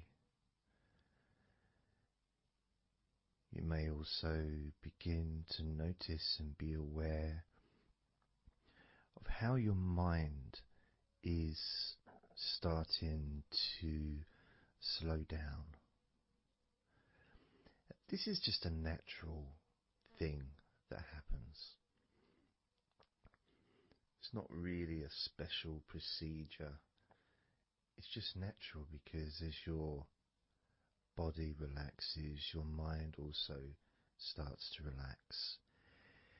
And the more your mind relaxes, the more your body relaxes. It's just a continuous circle of relaxation.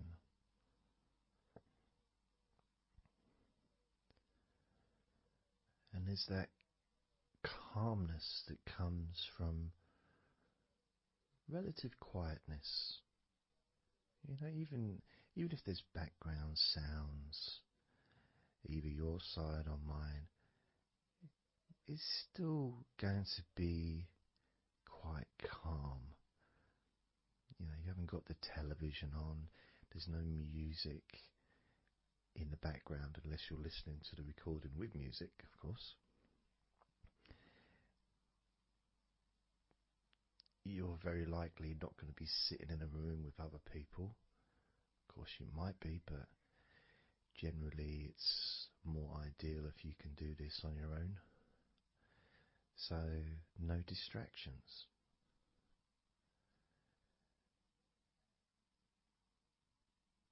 And when you stop thinking about stuff,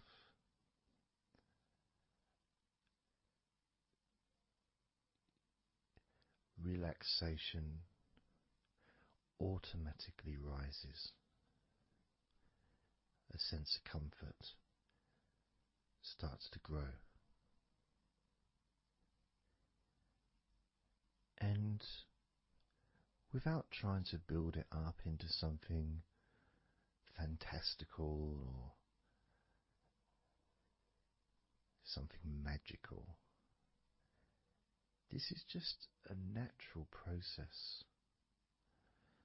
Something that's easy to accomplish. In fact, it's almost, the sense of relaxing completely happens really when you put no effort into it. It's not something that you can really force. It's something that happens naturally. And part of the process of this recording and others is simply to allow you to take advantage of this space, this time, to just let go, to just be here, to be in tune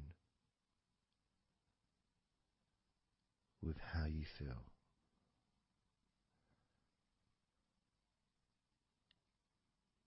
Yet with the intention of wanting to relax deeply. And maybe even to fall asleep, depending on what it is that you wish for yourself in this moment.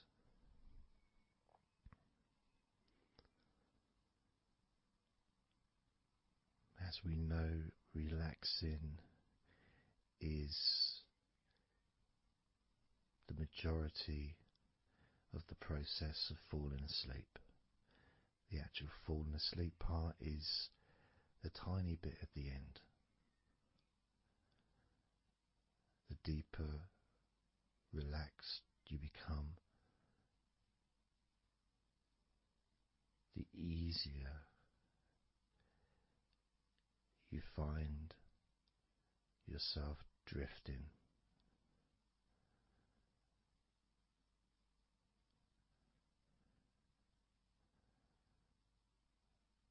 But you can also, if you choose, stay focused on my voice and really enjoy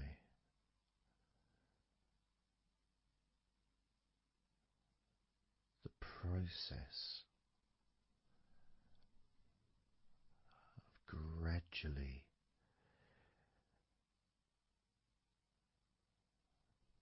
relaxing each muscle in your body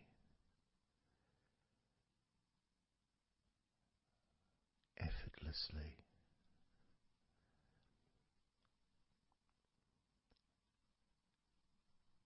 And just observing the sensation of letting go.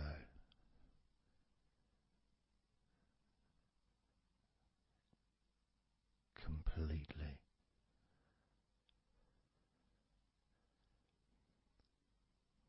This time I'm going to count from 6 down to 1. And you can notice your mind calming down more with each number that you hear me say. Naturally feeling calm and slow and peaceful.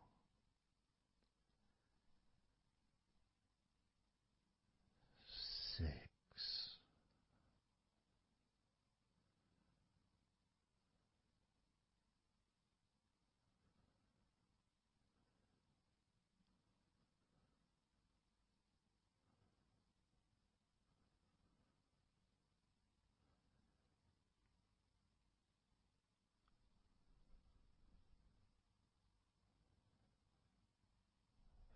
5.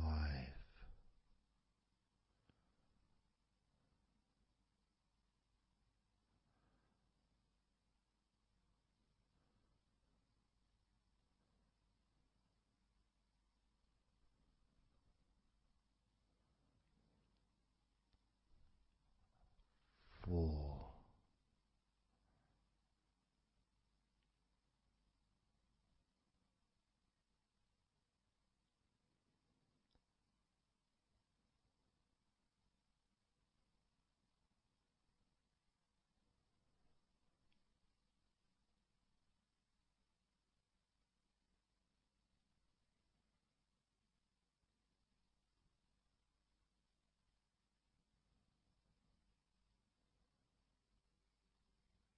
3.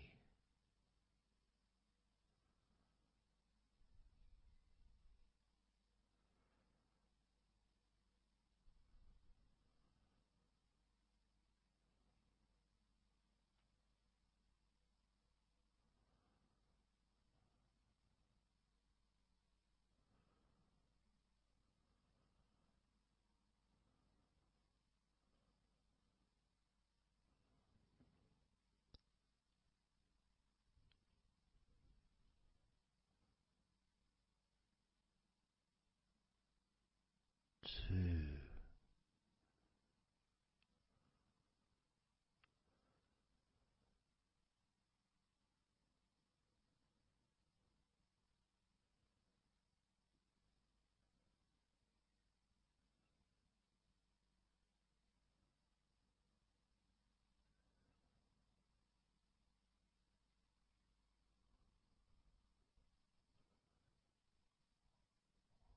1.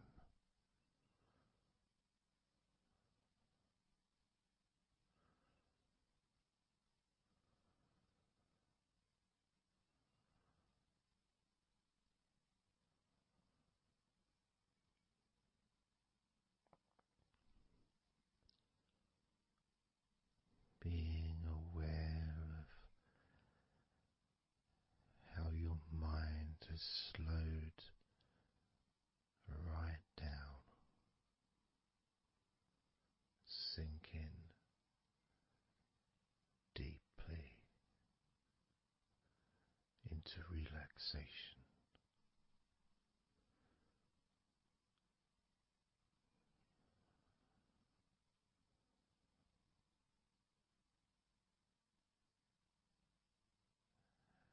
And as you focus on your mind, you may notice that there are some thoughts still there, maybe some stubborn thoughts that for some reason perhaps need your attention.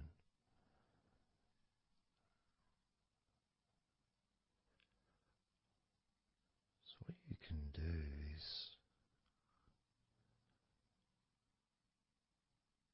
send love to those thoughts. Sprinkle those thoughts with love, like little petals from a flower. Just sprinkle it over them. Petals filled with love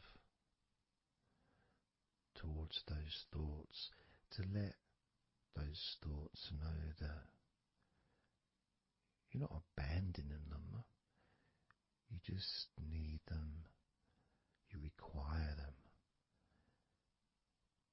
to just calm down, slow down, quiet down for now.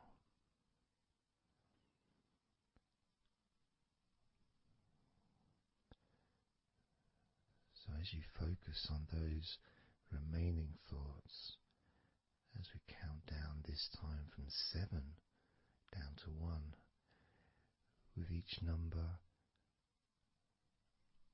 just imagine sprinkling those flower petals of love, kindness, gratitude over those thoughts, which will allow them to just melt away and relax deeply. With every number,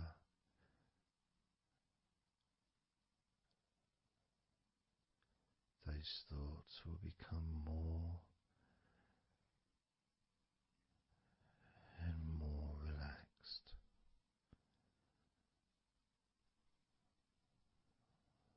Starting with number 7.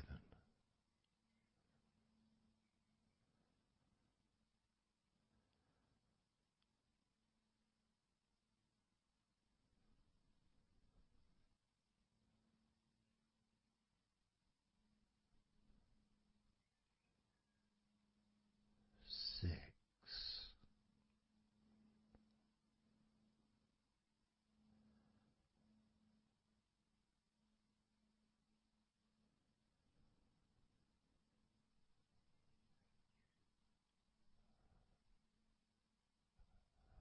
5.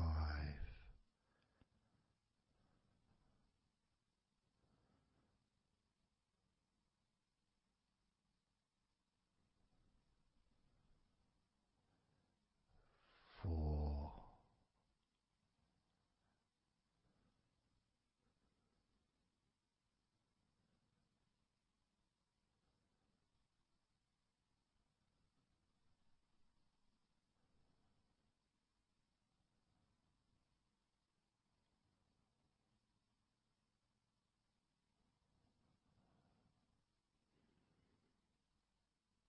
3.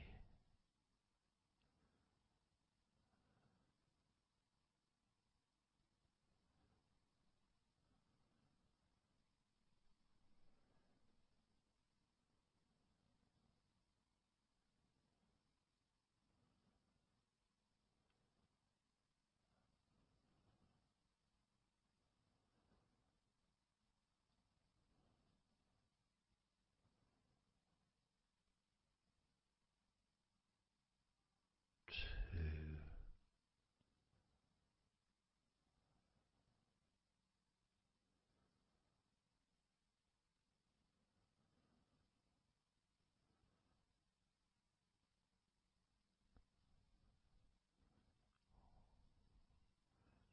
One.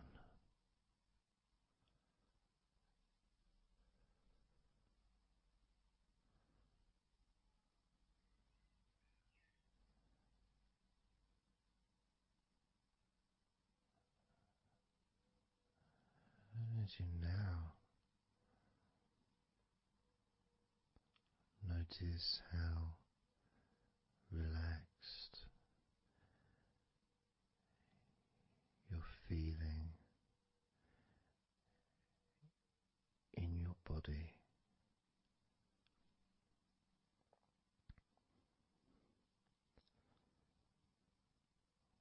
We're going to focus on your hands,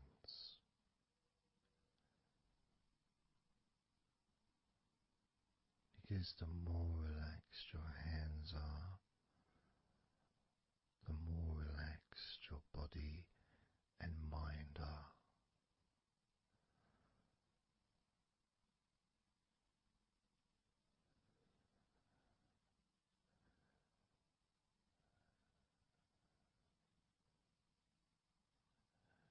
And as you focus on your hands and your fingers,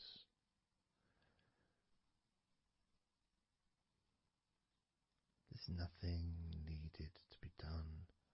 There's no clenching of fists or tensing the fingers or anything like that.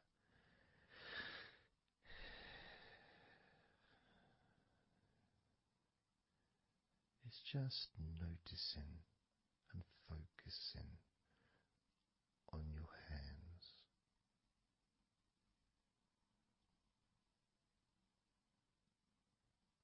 Noticing how they feel.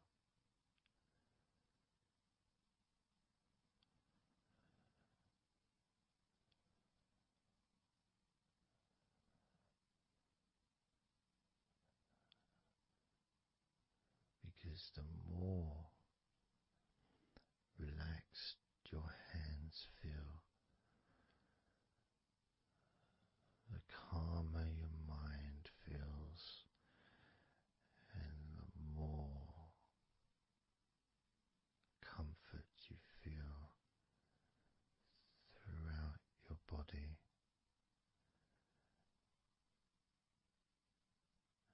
And you may have already noticed that your mind is starting to drift.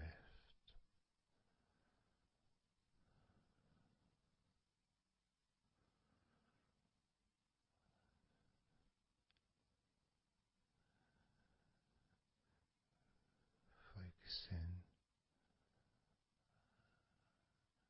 just on your hands and fingers, allowing them to experience a real deepening of that relaxation in your hands and fingers.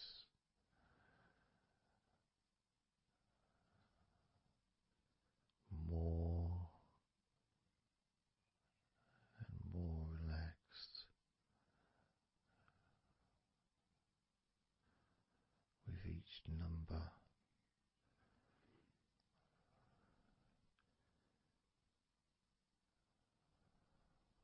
From 8 down to 1.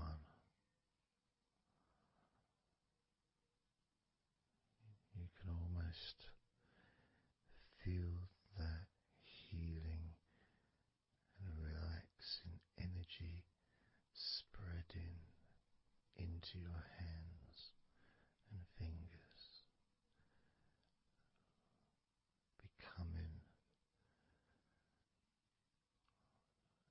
even more relaxing with each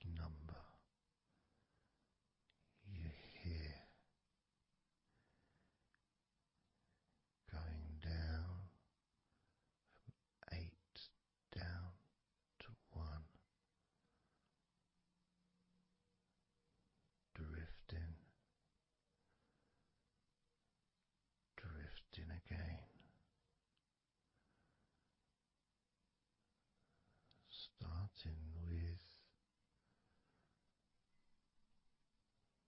number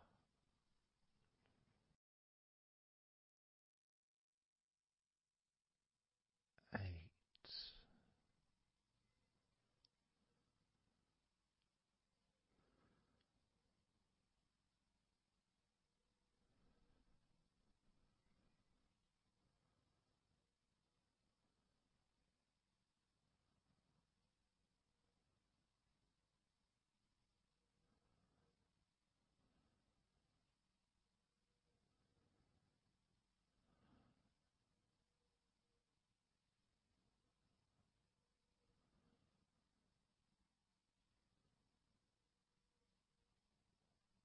7.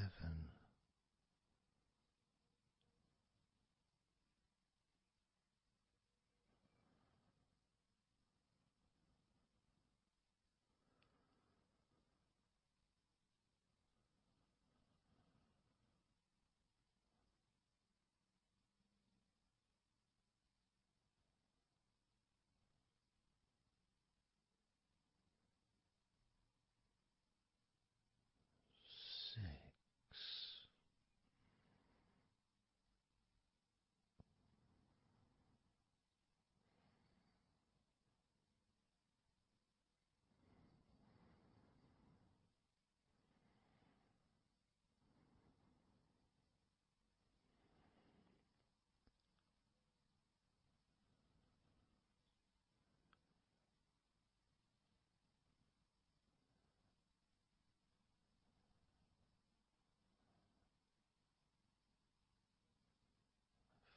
5.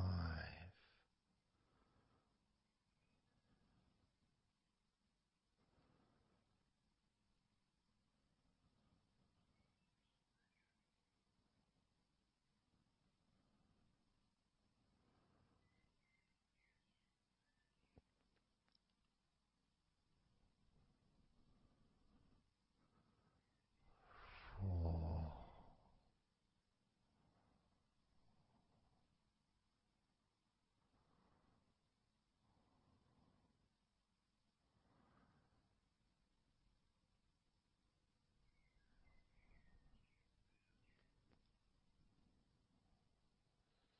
3.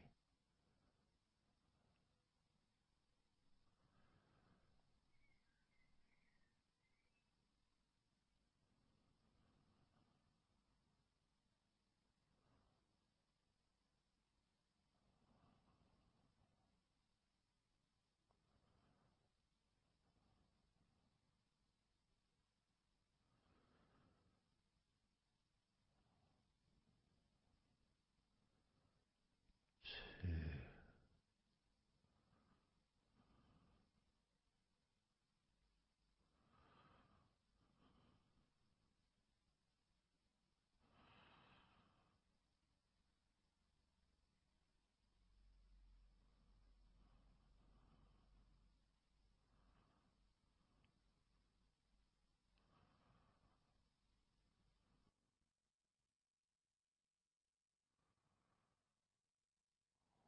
1.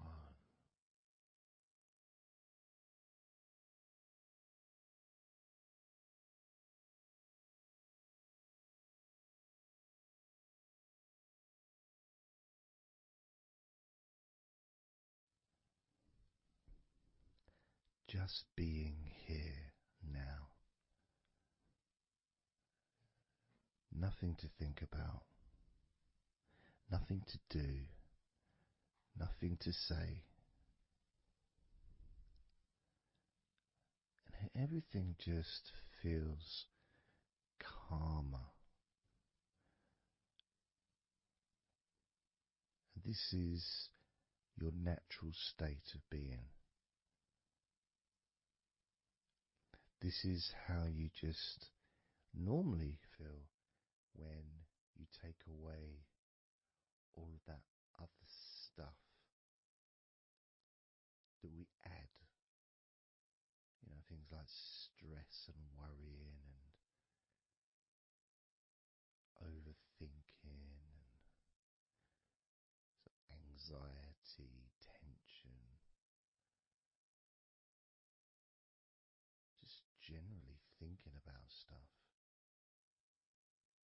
take that away, which is what we're doing now,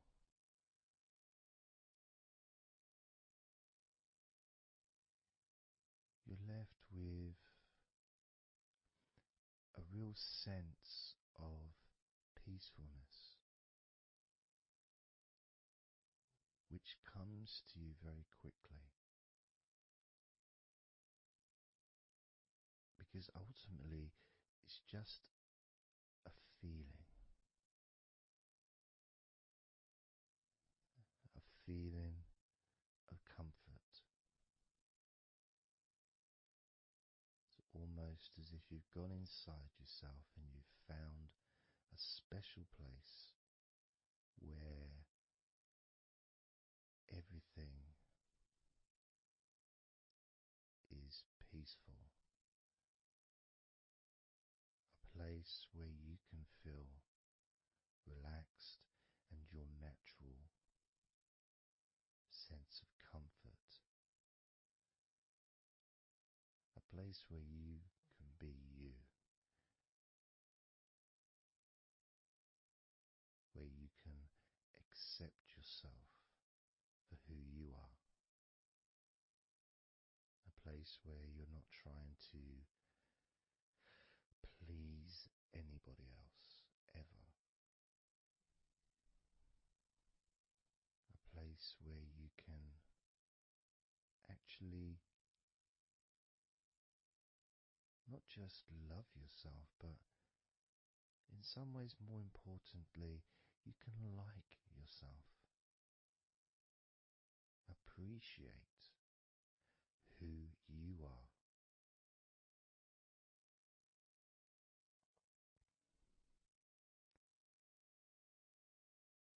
And that sense of gratitude is in the air all around you.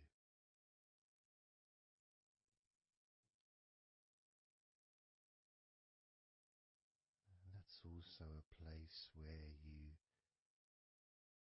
can actually feel the healing energy soaking into your body.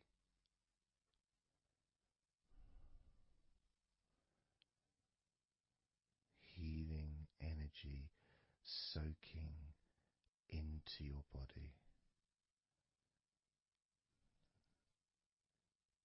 And that healing energy spreads through your veins,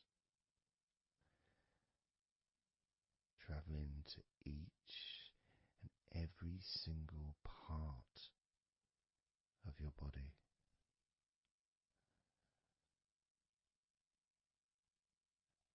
And you start to realize that actually that healing energy,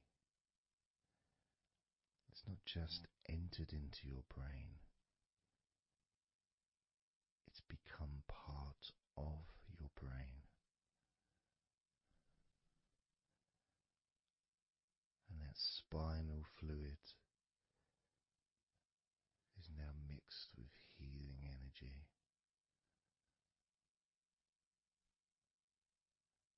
Not just allowing you to feel so much more relaxed and healthy in this moment, but also you start to realize that actually what's happening now with that healing, relaxing energy spreading through your body is actually changing your life. It's actually changing the way you're going to feel, not just now, but tomorrow and the next day, as your health improves. Not just your physical health, but your mental health. Things that used to bother you in the past, for some reason, no longer have the effect that they used to, because something has changed deep within you. Maybe things that used to cause you to feel anger no longer have that power to control you the way they seemed to be able to before. As you realize that you're the one who decides what affects you. You're the one who decides to feel relaxed and calm when you choose to enjoy noticing these natural developments of healing continuing to grow and improve your life day by day.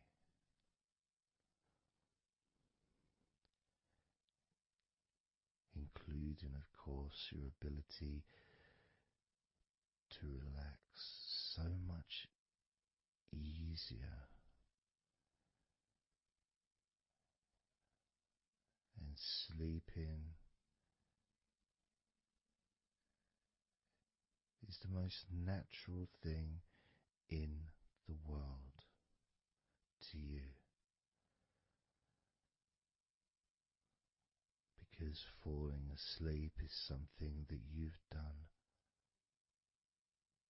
so many times in your life,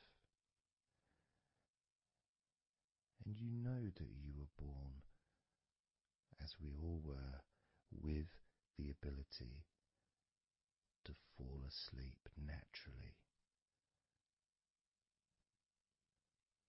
We were born with that ability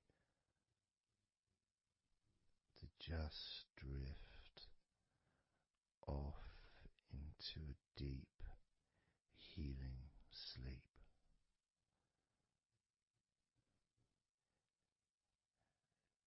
Even when we're kids, sometimes we'll fall asleep when we don't even want to. We try to stay awake. Maybe it's a birthday in the morning, or it's Christmas or holiday or something we look forward to. We don't want to go to sleep. But the more we want to stay awake, the more we just start to drift. And the more you fight drifting, the more you try and stop yourself from drifting asleep, the deeper and stronger that drifting becomes.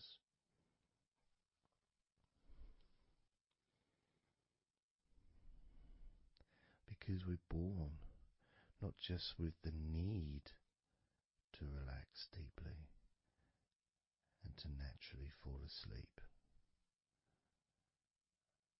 but it's our birthright. It's part of our DNA.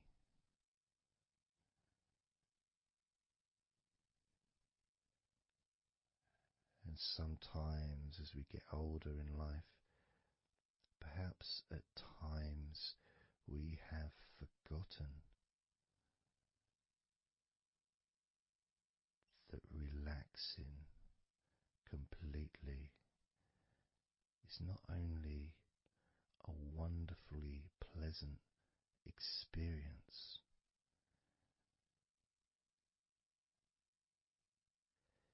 it's also really easy.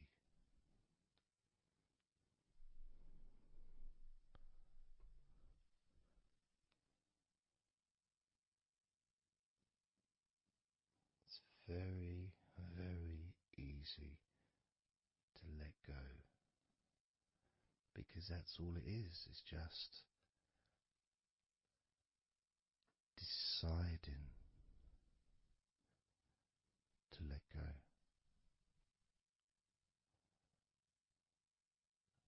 And when you press the play button on my recordings, you have given permission for my voice to relax you. When you press that play button, you have given me permission for my words to affect you in a positive, only a positive way, opening up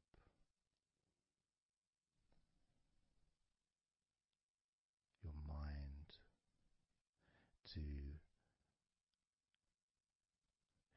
useful and healing suggestions that can have such an amazing effect on how you feel right now, as well as those changes that continue long after the recording ends, those changes within you that continue to flourish and grow, transforming your life in a positive, beautiful way, allowing you to move forward in your life in the direction that you choose for yourself.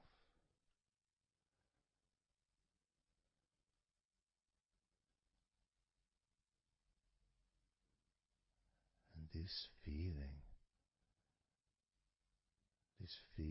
that you can experience of safety, comfort, calmness,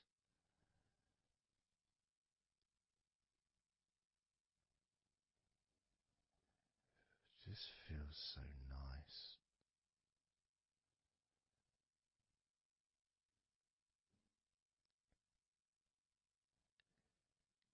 It's such a healthy place to be.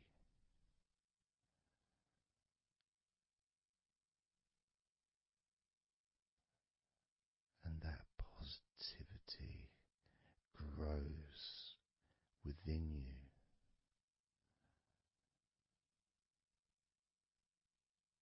Each and every day, moving forward, you're going to find that you're more relaxed physically and in your mind is more relaxed. And it's not that you're thinking slower, it's just that your mind will be less clogged up with unnecessary negativity. Because from now on, your mind rejects negativity. From now on, you're going to start noticing when negativity arises, and you can just say stop. Stop. And that negativity will turn around and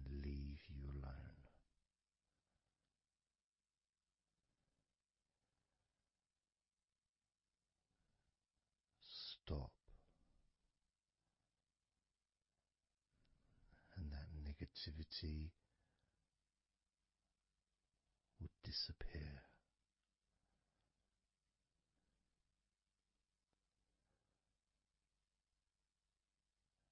And as you notice that you feel way more relaxed than you probably expected,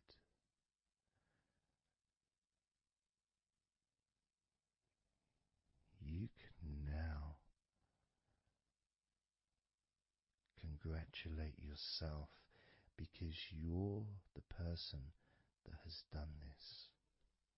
You are the one that has opened your mind up to the simple facts that you can feel more relaxed in your body and in your mind.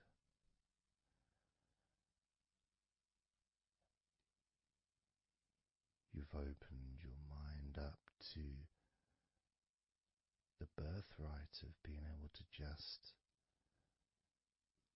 fall asleep easily when you choose.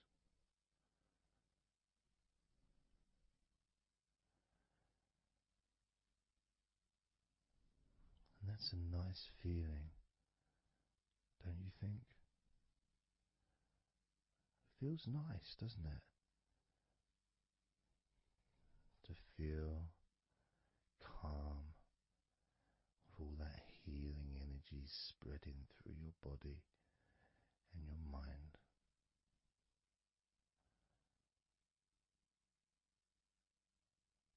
To spend time in that special place where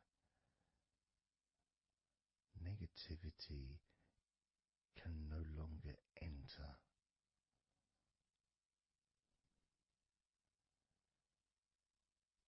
Negativity is banned, it's barred, it's not allowed entry. Doesn't deserve to be here, doesn't belong here. Negativity has no place in your life.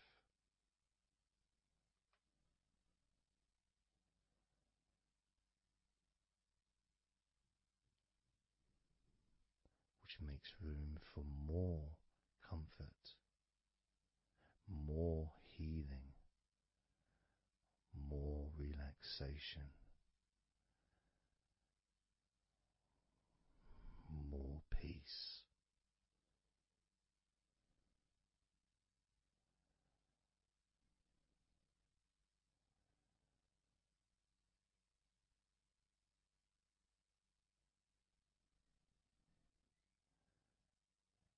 It feels nice, doesn't it? To just let go of everything.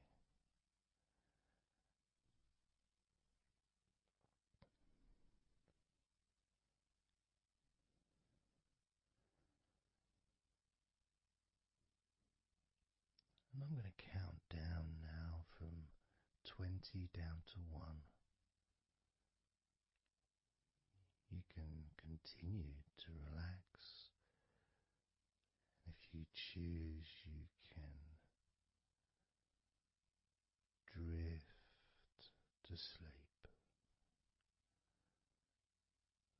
With every number you hear me say, you can feel twice as relaxed. Or if you choose, you can feel twice as sleepy.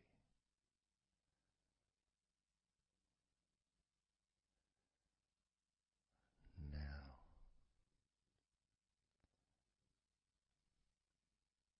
20.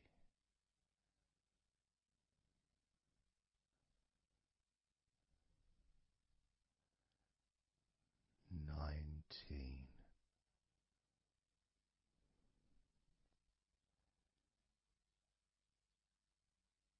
18.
is your time to just take a break. Your time to relax, to allow your mind to slow down.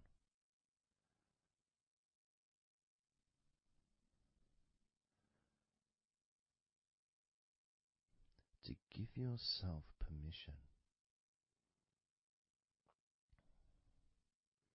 to take a break from everything. And you're the only person that can make that decision. You're the only person that can actually tell your mind to just relax.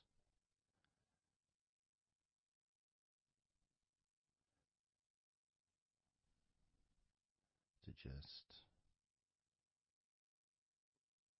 take some time off.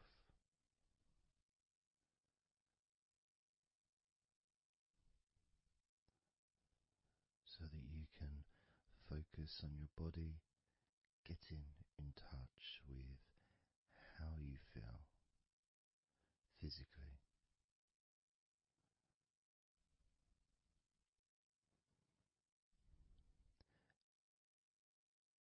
And in the process of this body scan, where you focus on different parts of your body,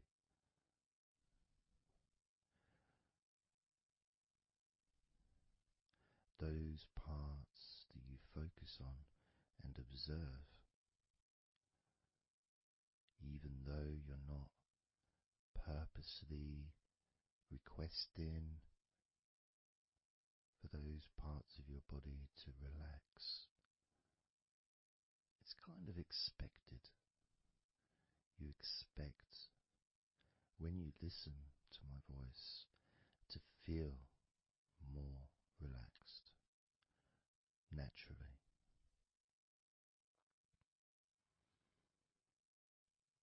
Because when you're listening to me, your attention is focused on my words.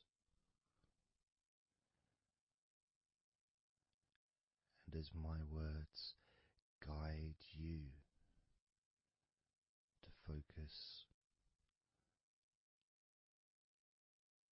on those parts of your body,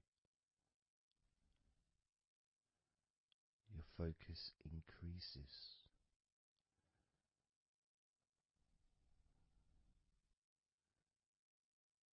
Which actually calms your mind.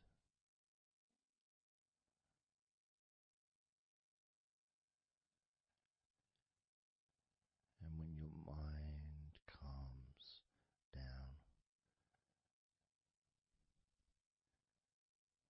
your body relaxes.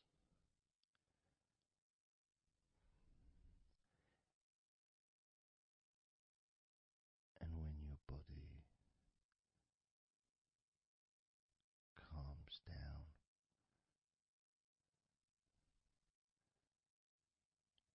your mind relaxes.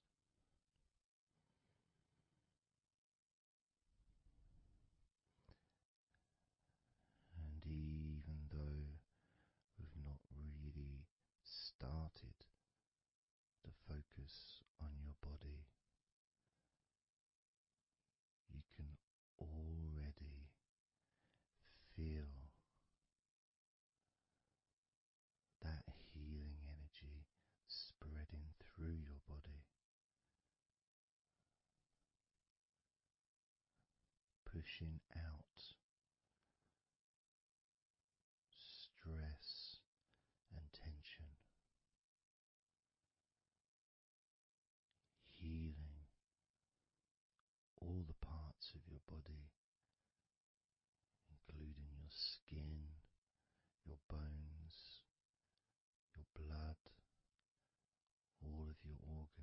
inside your body, all of the muscles, all of the fat, all of everything, every hair on your body is filled with that healing energy.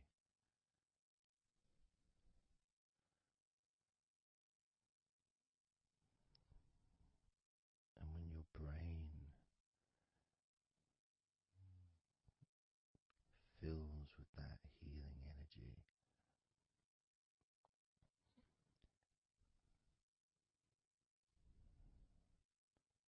the feeling of comfort and relaxation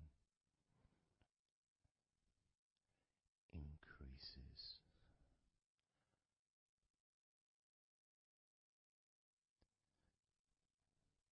Deeply increases.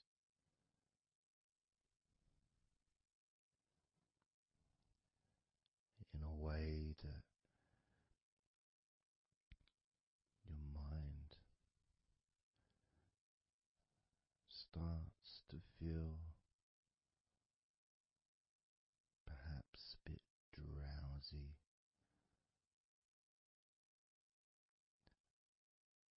because it's not needed, and it may start to drift.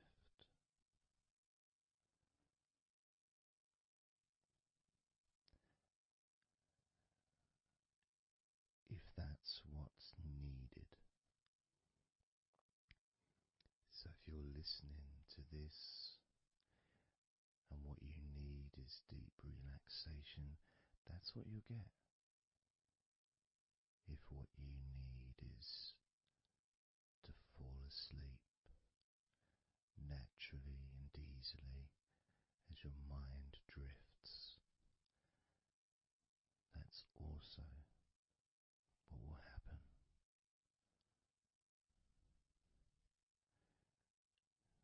Because by pressing that play button on the podcast and listening to me, you give permission for your body and your mind. In fact, you give the command to your body and your mind to relax deeply and to drift off to sleep if that's what you want or need.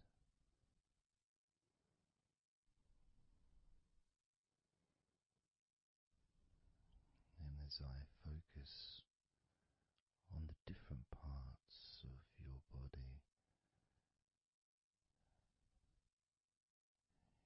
you may start to just drift, and then you come back again and you hear me talking, and I'm focusing on a different part of your body. And you may find yourself drifting, but you don't realize you're drifting until you stop drifting and you're alert again to my voice, focusing on a different part of your body starts to relax even deeper, because that drifting is basically you already in the sleep zone.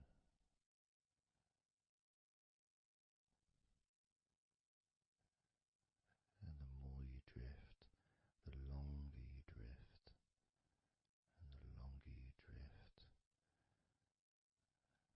eventually that drifting continues into sleep.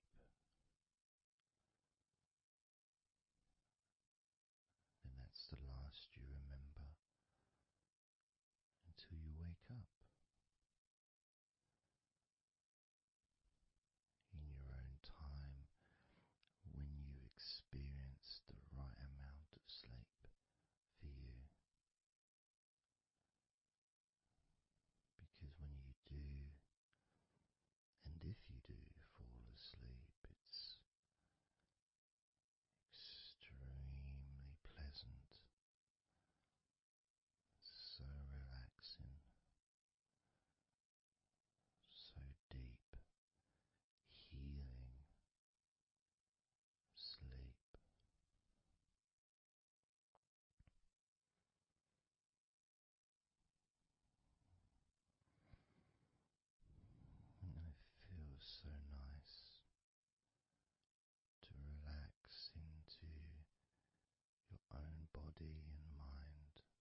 Let's focus again on parts of your body.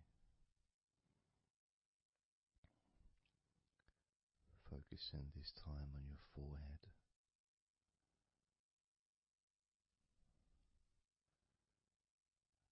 Now on your mouth, your lips, your tongue, the whole of your mouth.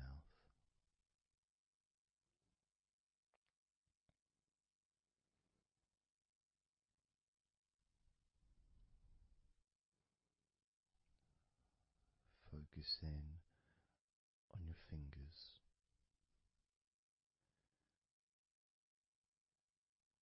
Maybe you could move your fingers a little bit so you can focus on each one individually.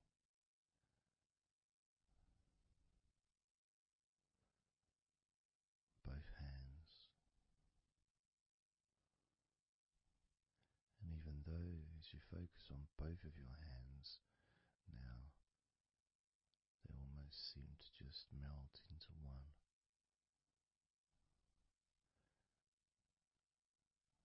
Where does your right hand start and your left hand end?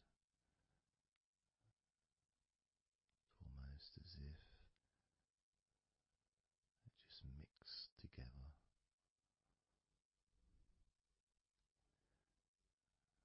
Now focusing on your knees.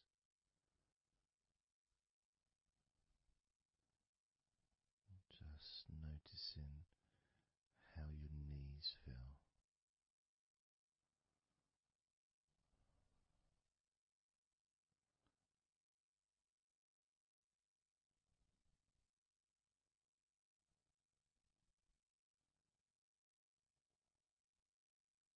Now focusing on your elbows.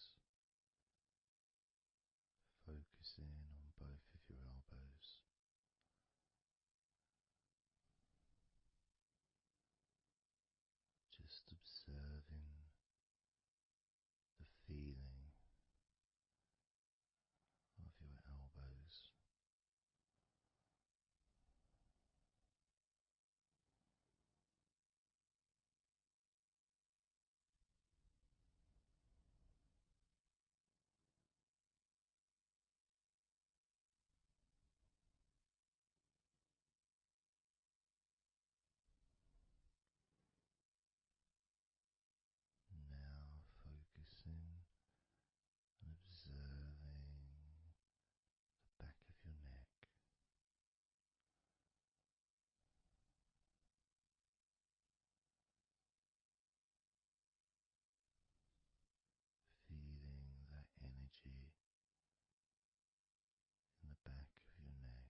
letting go.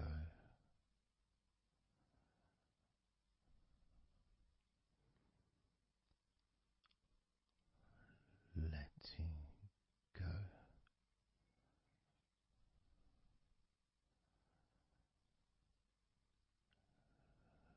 Letting go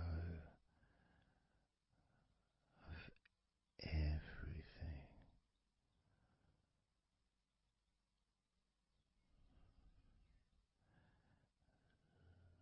Letting go.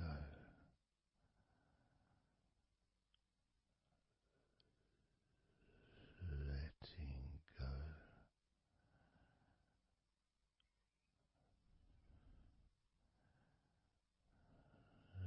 Letting go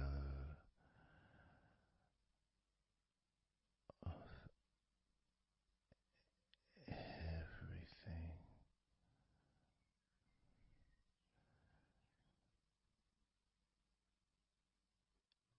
Everything.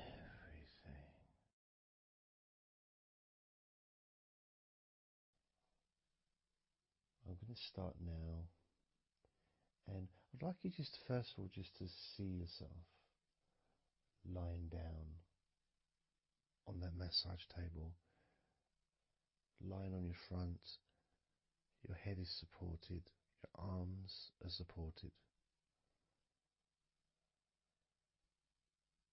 and you feel comfortable, and breathing is really easy, and you feel confident in how you look as well. So there's none of that issue of body problems or shyness, because I'm a professional, and this is a therapy session. So none of that stuff matters whatsoever. This is about you. This is about how you feel and how you can enjoy that sense of comfort and relaxation that comes from letting go and allowing my hands and my fingers to relax you by massaging your body.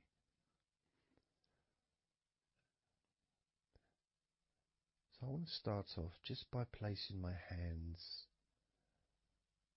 on the back of your head, just gently, just so you can feel what my hands feel like really on you. So you can maybe feel the warmth of my hands on the back of your head. And I'll move my hands to the side of your head, not pressing, but just holding there very gently. Maybe over your ears and a little bit on your face, just so you can feel my hands, so you can become accustomed to them.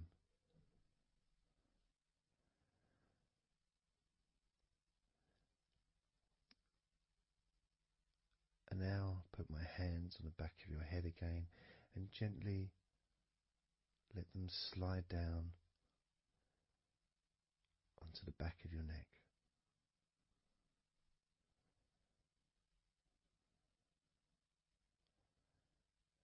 You can feel my hands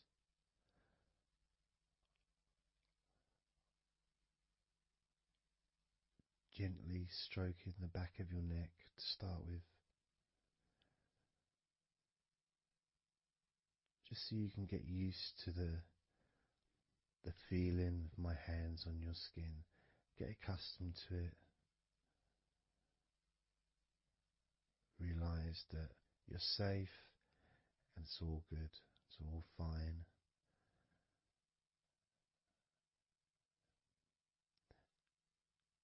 And I'm going to start gently massaging the muscles in the back of your neck.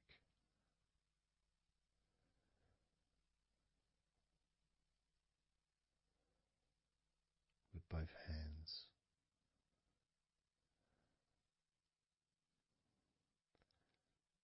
this is a very trusting situation, really, because our necks are so fragile, and to have someone have their hands around your neck in that way can sometimes be problematic for people, which is why massages are quite good, because it allows you to relax and to get in touch with trust, to feel peaceful and calm.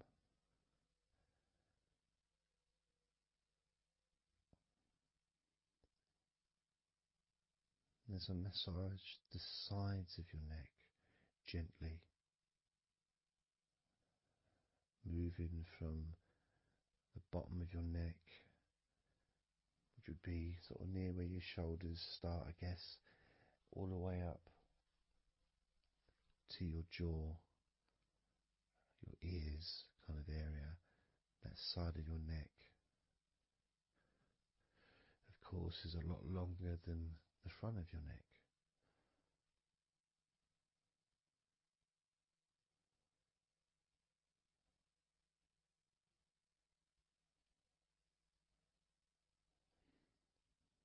And massaging the back of your neck,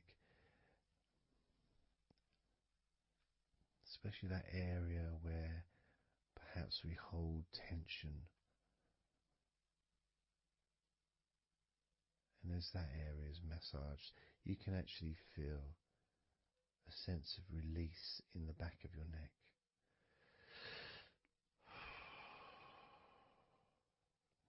And maybe you can breathe it out as well. Notice how it feels. Notice how you feel.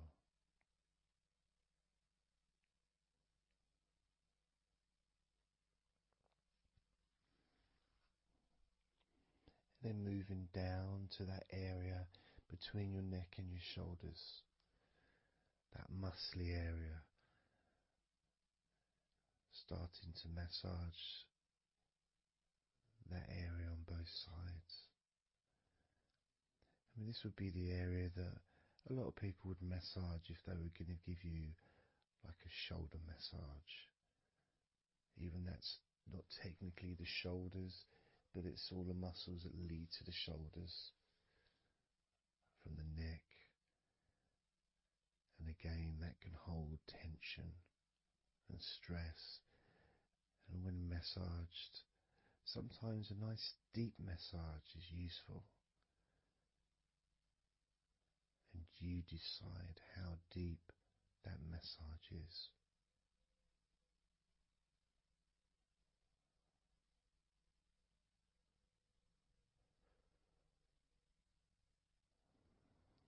And just allow my knuckles just to dig in, to get to those muscles and to really relax them. All the time being firm yet gentle with you.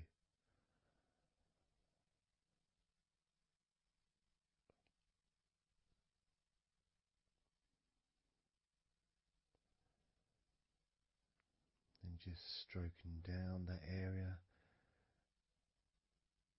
to your actual shoulders, moving to the muscles of your shoulders.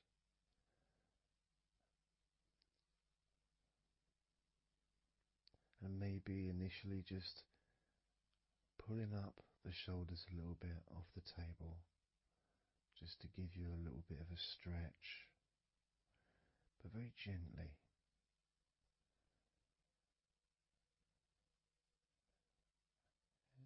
And you've got the muscles at the front of your shoulders, the sides and the back.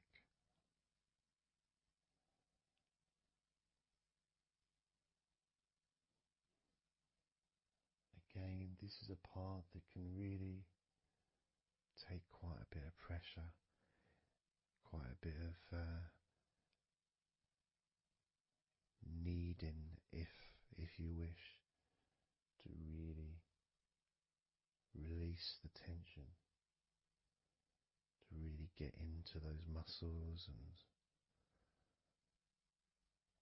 you can let your fingers in there and it can feel really nice.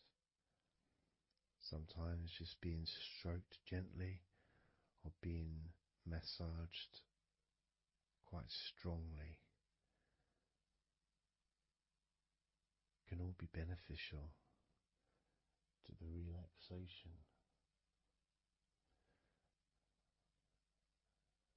of the muscles in your shoulders.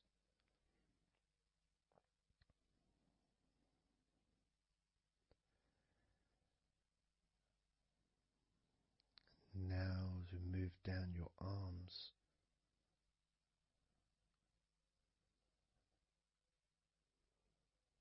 we'll do one arm at a time, starting with your right arm.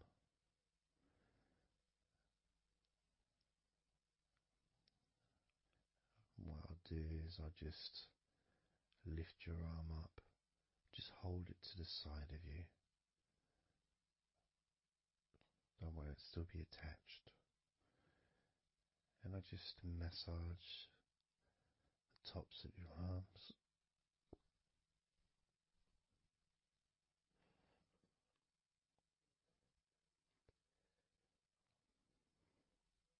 All the way down to your forearms, into your wrists.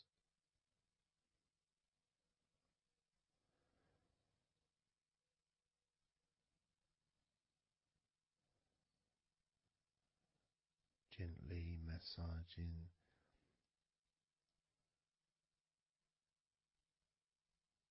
that part, the softer part, which is the under part of the arm, which leads to the crease in your elbow, the inside. It's much more sensitive skin.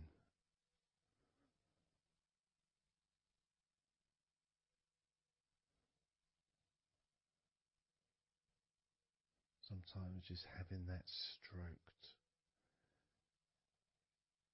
can feel really nice, pleasurable and relaxing.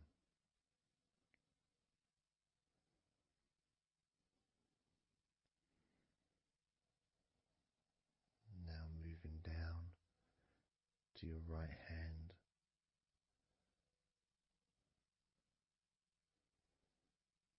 Just holding your hand in both of my hands.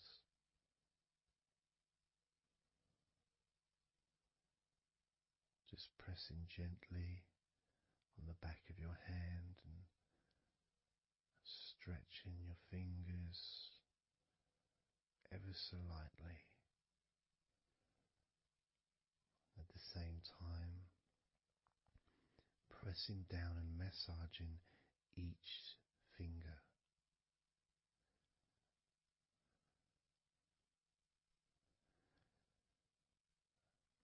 And then starting to massage the palms of your hand.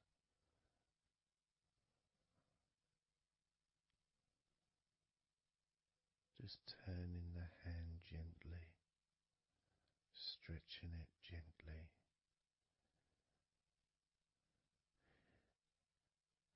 And actually having your hand held can really be an emotional experience sometimes, even if it is with a stranger, someone you don't know very well, like a massage person or a therapist maybe, because it's intimate.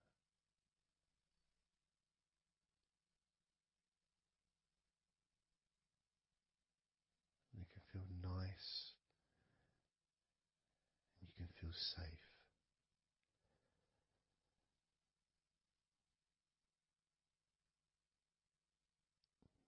And as I put that right arm back down where it was,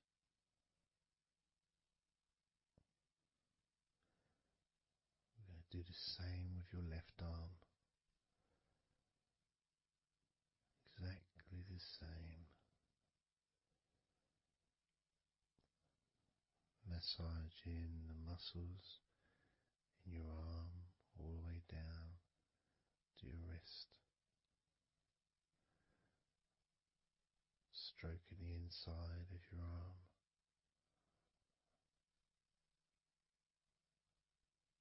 Just being gentle or as firm as you require.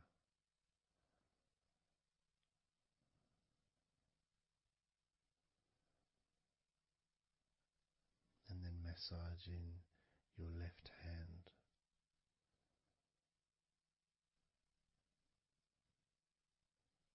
stretching the fingers gently, massaging the palm of your left hand.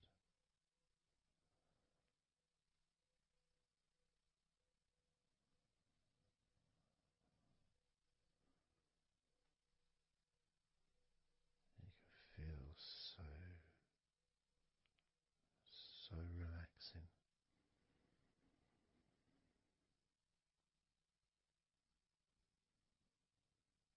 So comforting.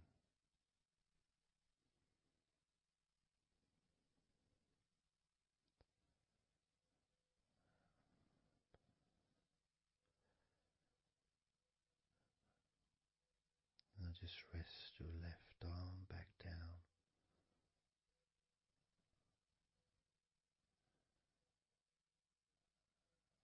Start to massage your back, the biggest part of your body. Starting at the top, starting again where we already have been, that area at the top in between your shoulders, near your neck, going back and massaging that area again, but this time moving downwards.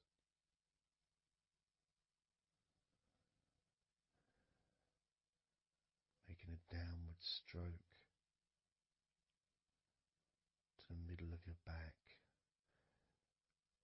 working from the outside inwards. So massaging your back, but the outsides of your back, the parts where your arms would maybe rest against.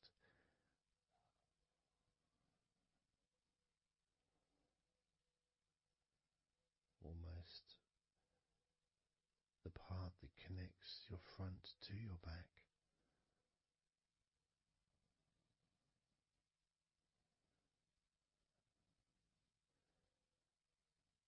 And just massaging down firmly but gently, as firm as you want. Moving down and then moving across a little bit and moving all the way down again. Being very gentle, yet firm as you choose.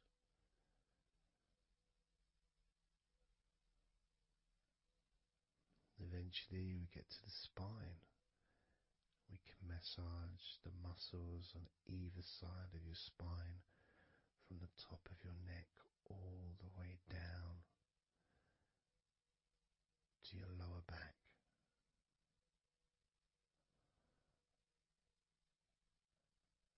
We can do that a few times. Sometimes people would use the knuckle or the two fingers and just go either side of the spine and almost just push down and go all the way down to the bottom of the spine. Each time releasing tension and opening up the body, stretching your body so that you feel more relaxed, but at the same time rejuvenated.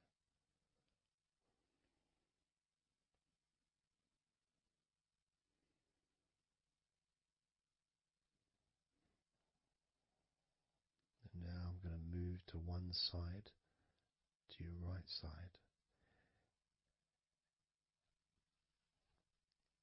and from the bottom of your ribs to your pelvis. I'm going to massage that area of your back. I'll stretch over the other side and I will pull the muscles gently and massage and push from one end, that side, all the way to my side, to the middle, in fact, to where your spine is. Massaging that side of your spine, the opposite side to where I'm standing. It's almost like kneading bread. There's that big area which is firm, yet lots there to massage.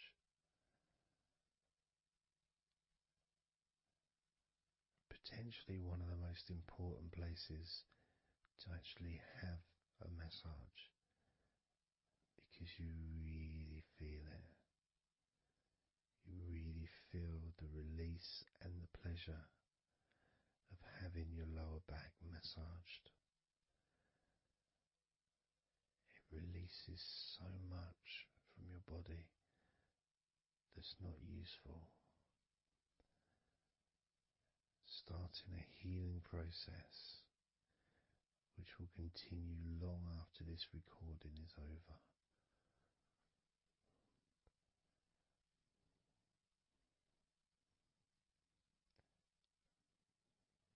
And massaging this part of your body not only feels really good for you, but it's actually fun to do, because it is, as I said, like kneading bread.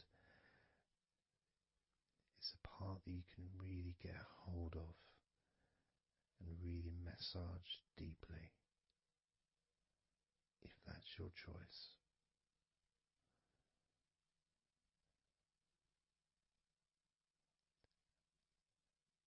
Then I'm going to move over to the other side of your body and do the same with the opposite part of your lower back, kneading and massaging from your sides all the way to the middle of your back, where your spine is. Pressing and kneading,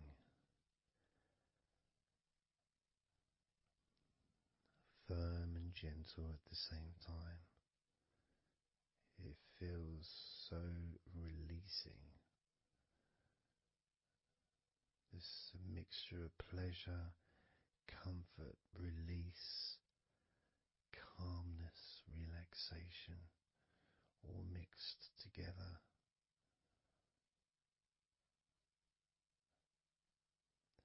Plus there's that feeling from your stomach as it's being stretched. Even though you're on your stomach now, you can feel it being stretched because that whole area is connected to your stomach.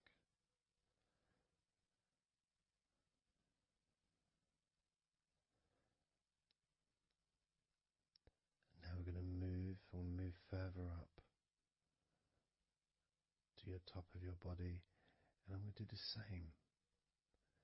This time starting with your upper back, put my hands forward over and massaging that area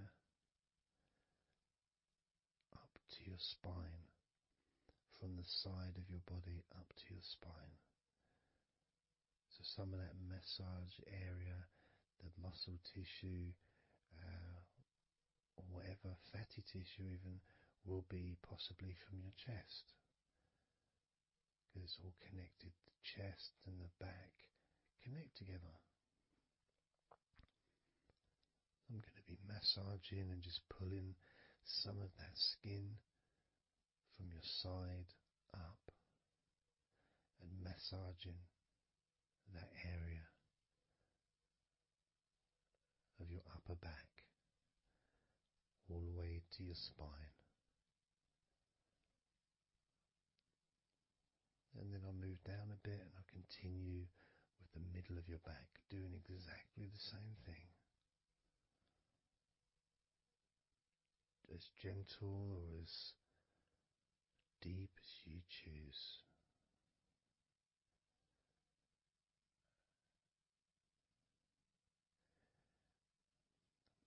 Now I'll move the other side again and do the exact same thing with the top of your back on the other side, from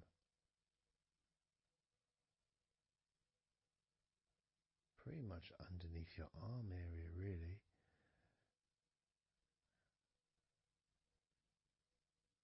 to your spine.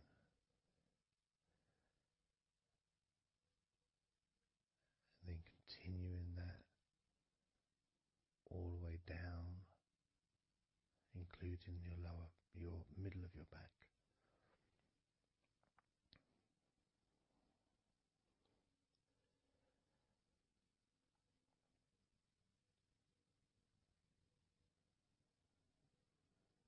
Now I'm gonna go to your thighs, the backs of your thighs, and the sides of your thighs. Starting with your right leg, massaging the back and the sides of your thighs,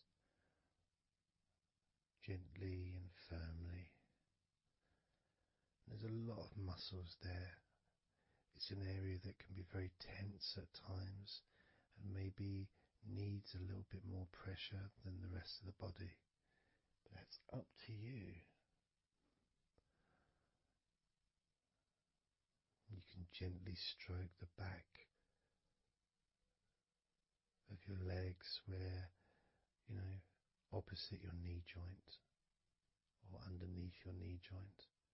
It's a very sensitive, gentle area.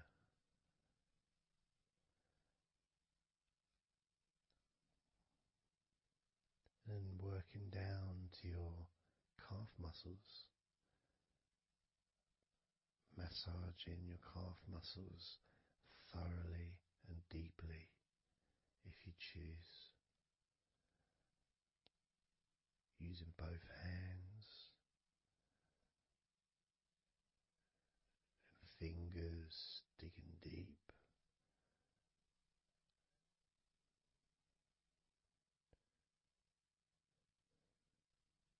To your ankles and the back of your ankles, just gently massaging that area.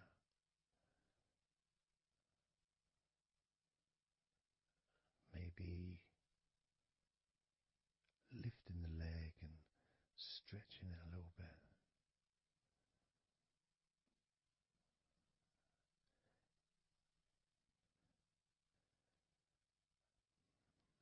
Moving to the right foot.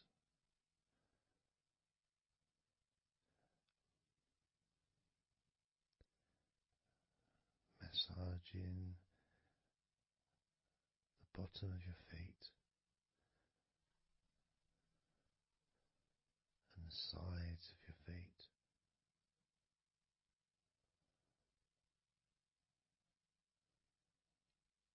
Gently but firm enough so they don't tickle.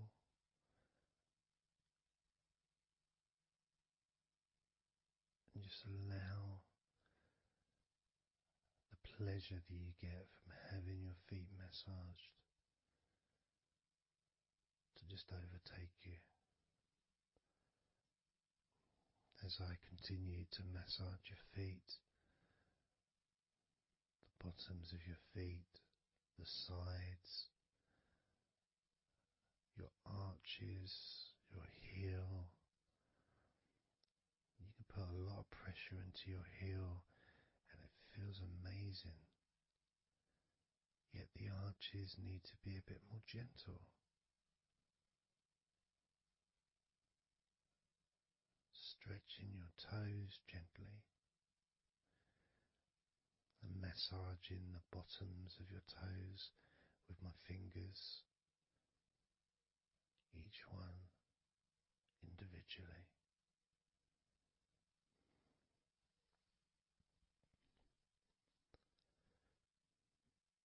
And moving over to the left leg to do exactly the same thing. Starting at the top of the thighs, working the back of the thighs and the sides, massaging deeply and gently that whole area, working all the way down.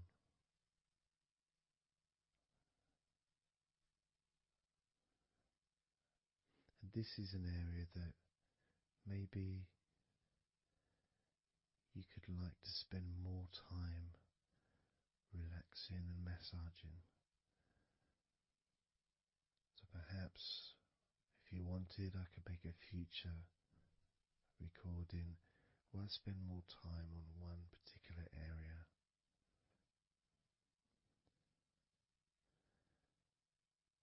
As you move down to your calf muscles,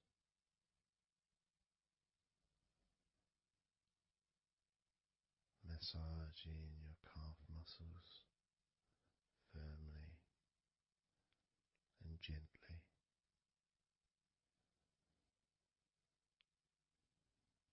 Moving down your ankle into your feet, massaging the backs of your feet, the bottoms of your feet, stretching your toes and massaging each toe individually. And that feeling of pleasure and release that you experience when you're having your feet massaged feels really good.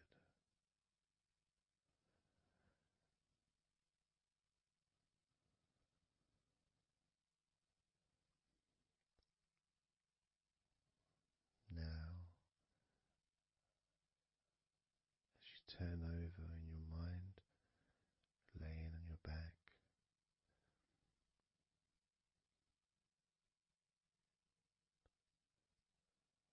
I'm just going to start again at your neck area.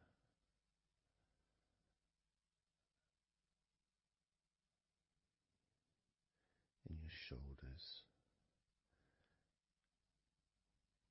just to get back in touch with that area.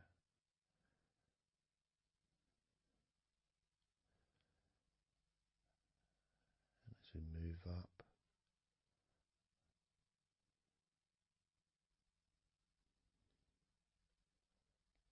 I can clean my hands, make them all fresh, because now I'm going to massage your face gently. Starting off with your forehead,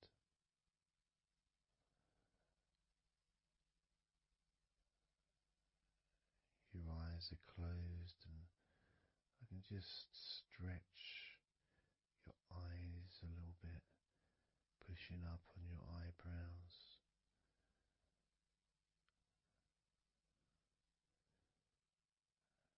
Just massaging around your scalp.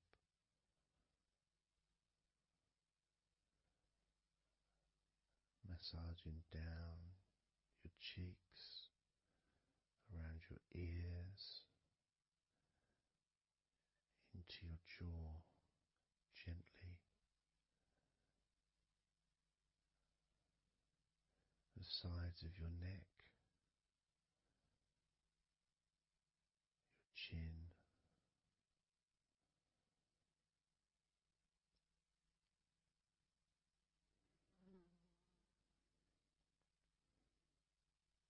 then just moving down from your neck down to your chest, starting by massaging the very top of your chest, collarbone is, either side of the collarbone.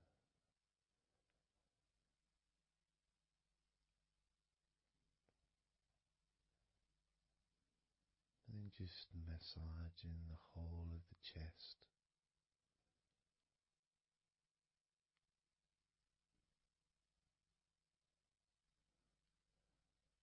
Moving the chest around.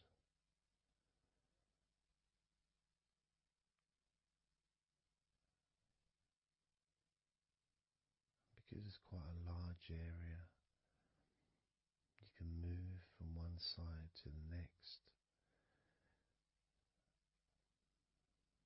moving my hands from underneath pretty much where your arms are, stretching up, stretching some of the muscles of your back in the process.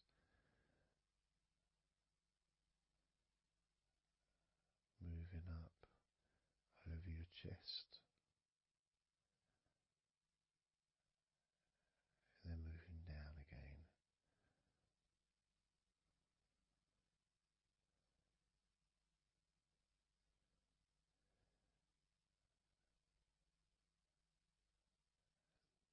Then allowing my hands to just massage gently and slide down towards your stomach, starting in the middle of your chest. And then gradually my hands moving apart and massaging and sliding at the same time, moving down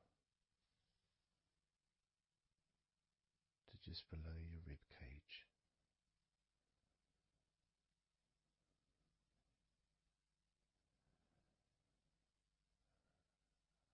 Moving down,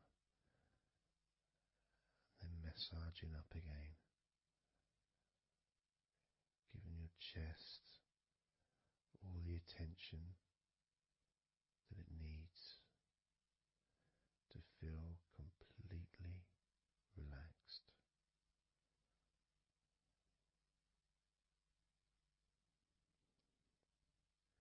Remembering that I'm also going to be focusing on your sides as well, an area that really doesn't get much attention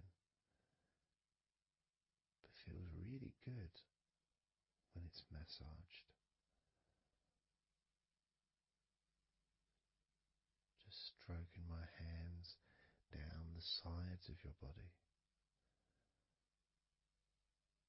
from just below your arms all the way down to your hips.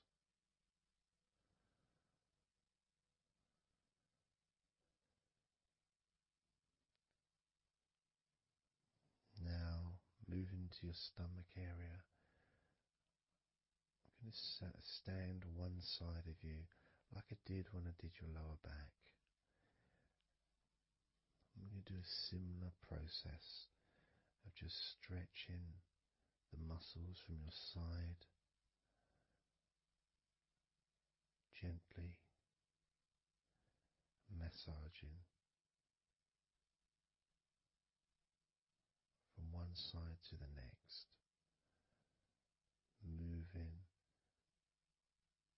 that whole area from below your ribs all the way down to below your belly button.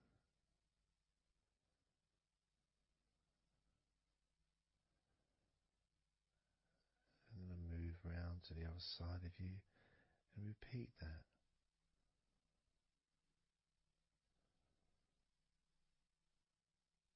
Process of relaxing deeply, calmly. You feel loose, you feel free. And there's something about having your stomach massaged that's different from any other part, because we do have a tendency of holding a different kind of stress in our stomachs that we may not be aware of.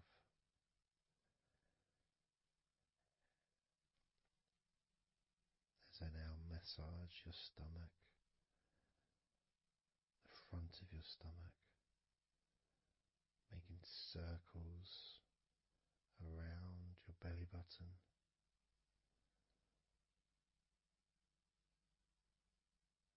And then going the other way around.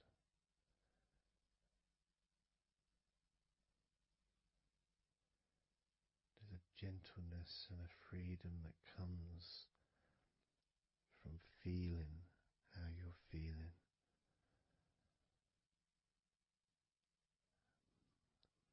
As I now move down the tops of your thighs, the muscles, massaging them. And I can do this two legs at the same time, pressing down, massaging deeply those muscles in your thighs, the front of your thighs.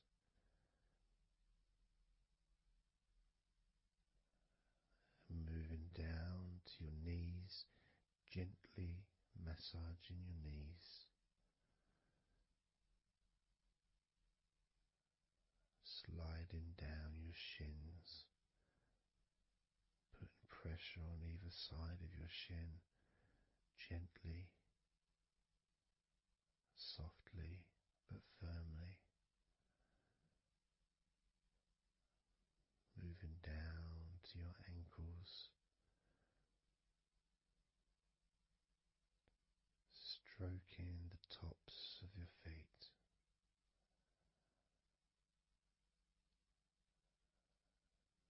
And then with each foot in each hand, just gently massaging the whole of the foot. The top, the bottom, your heel, your ankle, your toes. Massaging every part of your feet. It feels so good just to let go and enjoy the process.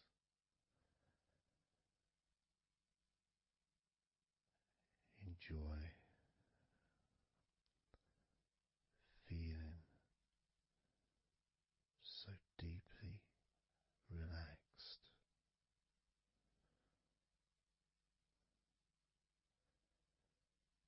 So much comfort and so many feelings that come just from touching your skin.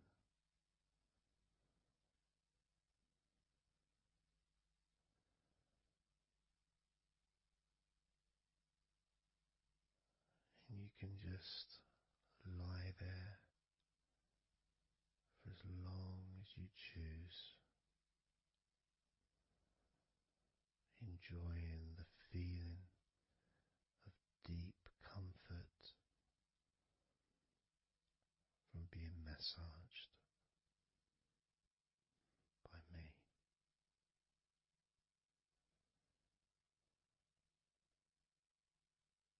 Enjoy feeling deeply relaxed.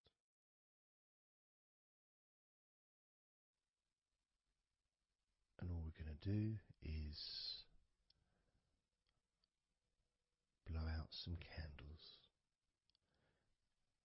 in your mind.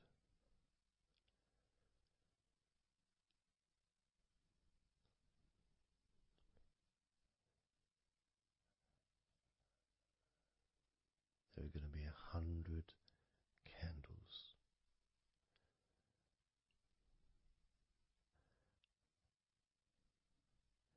And you're going to blow each one out individually, one by one, starting at 100 as I count down.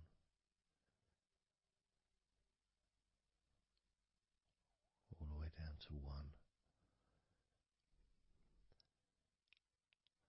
And each time I say a number,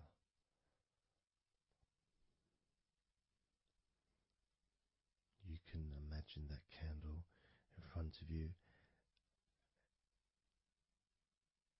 and I'd like you to actually physically gently blow that candle out.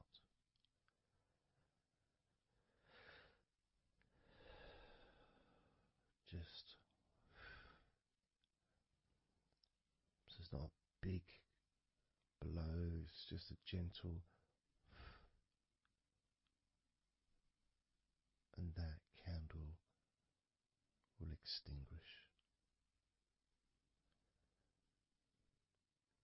And then I'll say the next number as we move down, and you can just blow that one out as well.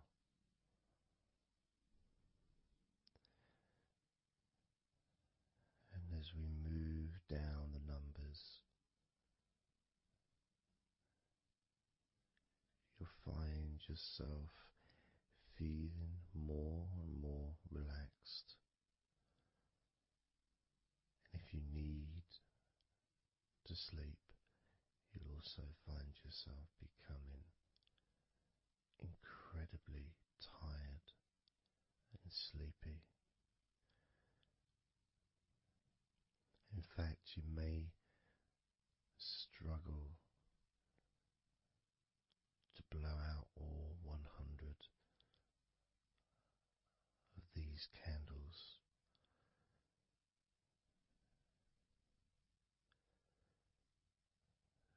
As you feel more and more deeply relaxed,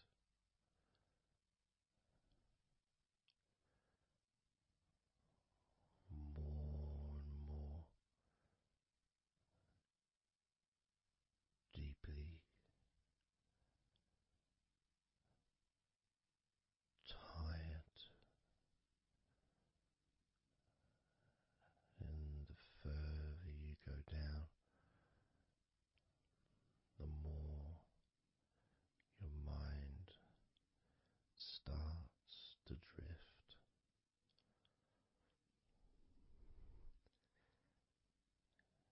And you may find that you stop listening to me after a while.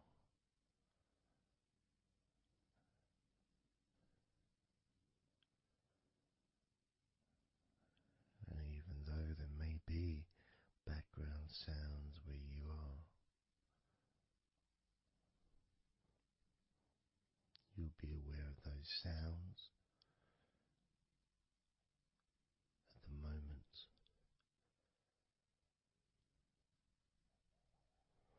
You may start to just not even notice them at all because they're unimportant.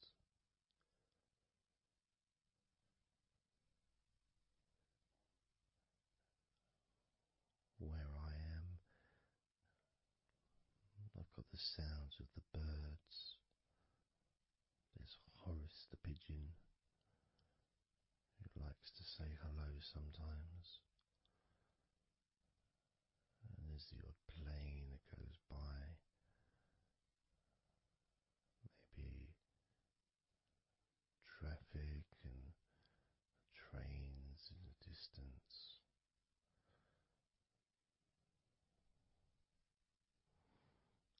But none of that seems important whatsoever. The more candles you blow out, the less important anything is. The more candles you blow out, the further you seem to move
say.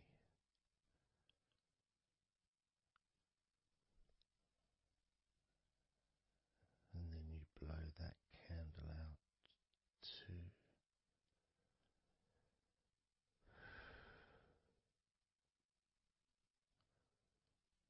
So easy,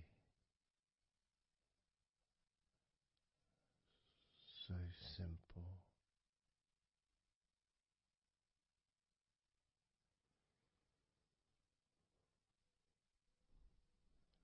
I'm going to start by introducing the first candle, which is 100. First candle, which is 100. When you blow that candle out,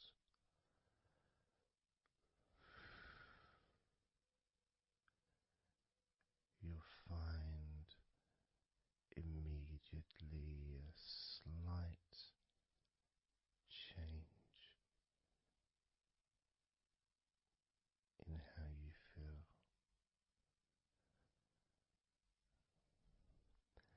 as well as a real sense of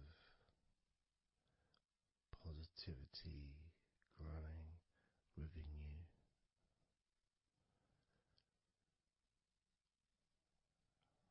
Relaxation and sleepiness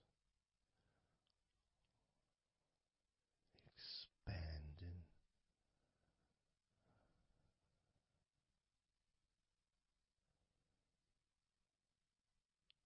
starting with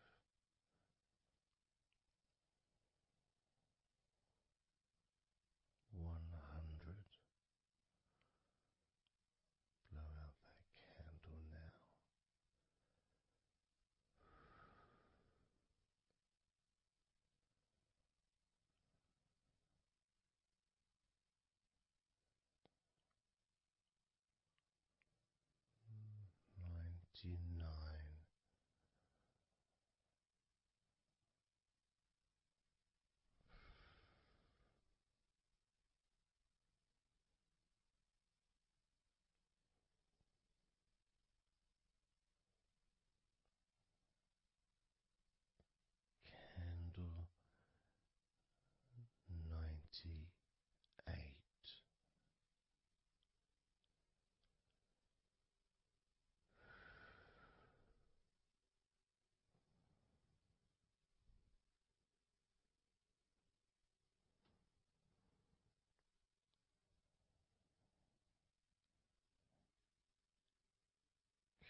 23.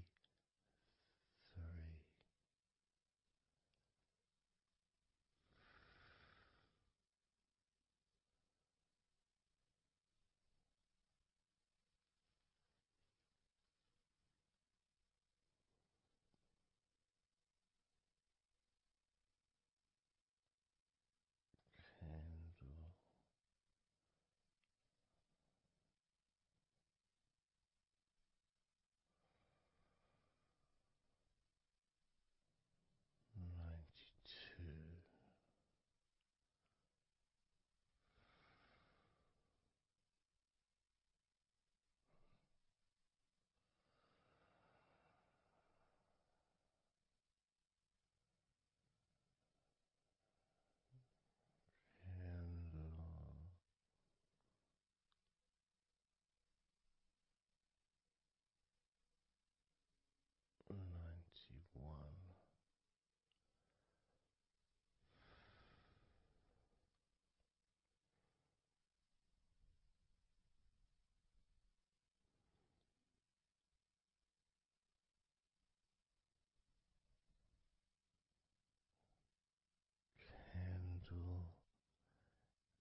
78.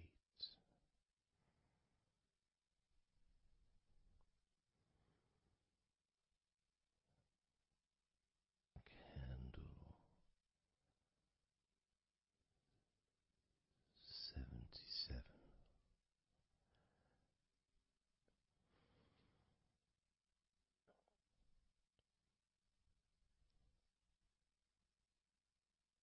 Candle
4.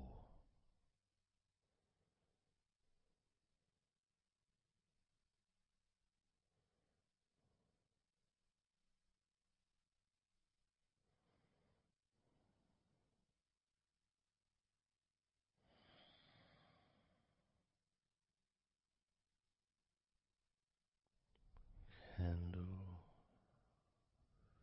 53.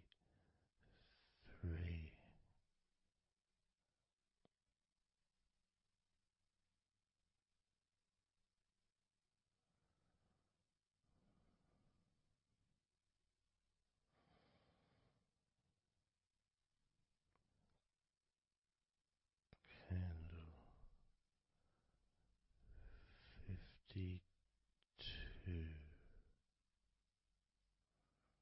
52.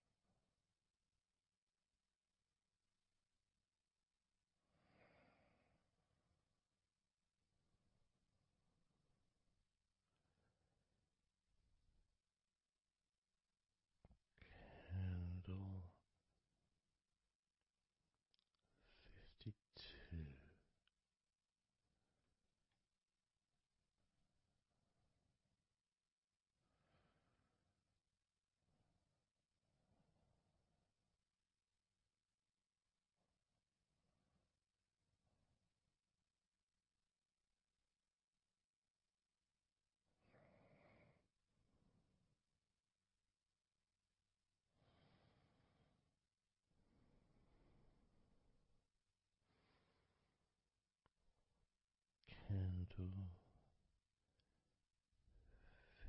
52. Candle 52.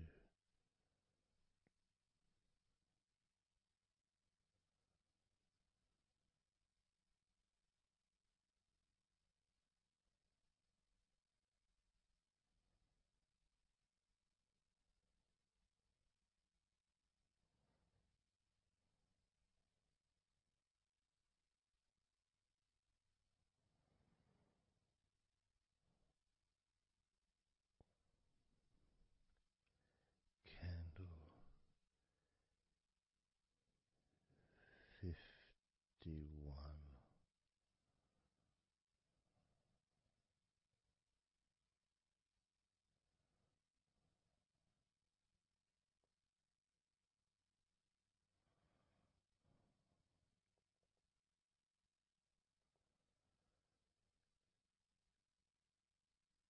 Candle 50.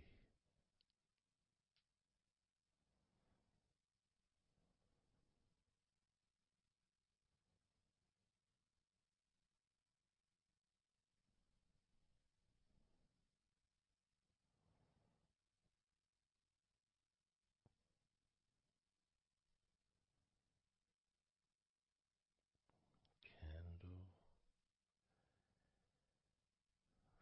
49.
let go of all of those thoughts, worries, concerns about the past, thoughts about the future, and even things you've been thinking about today. Just let it all go, because none of it is useful in this moment.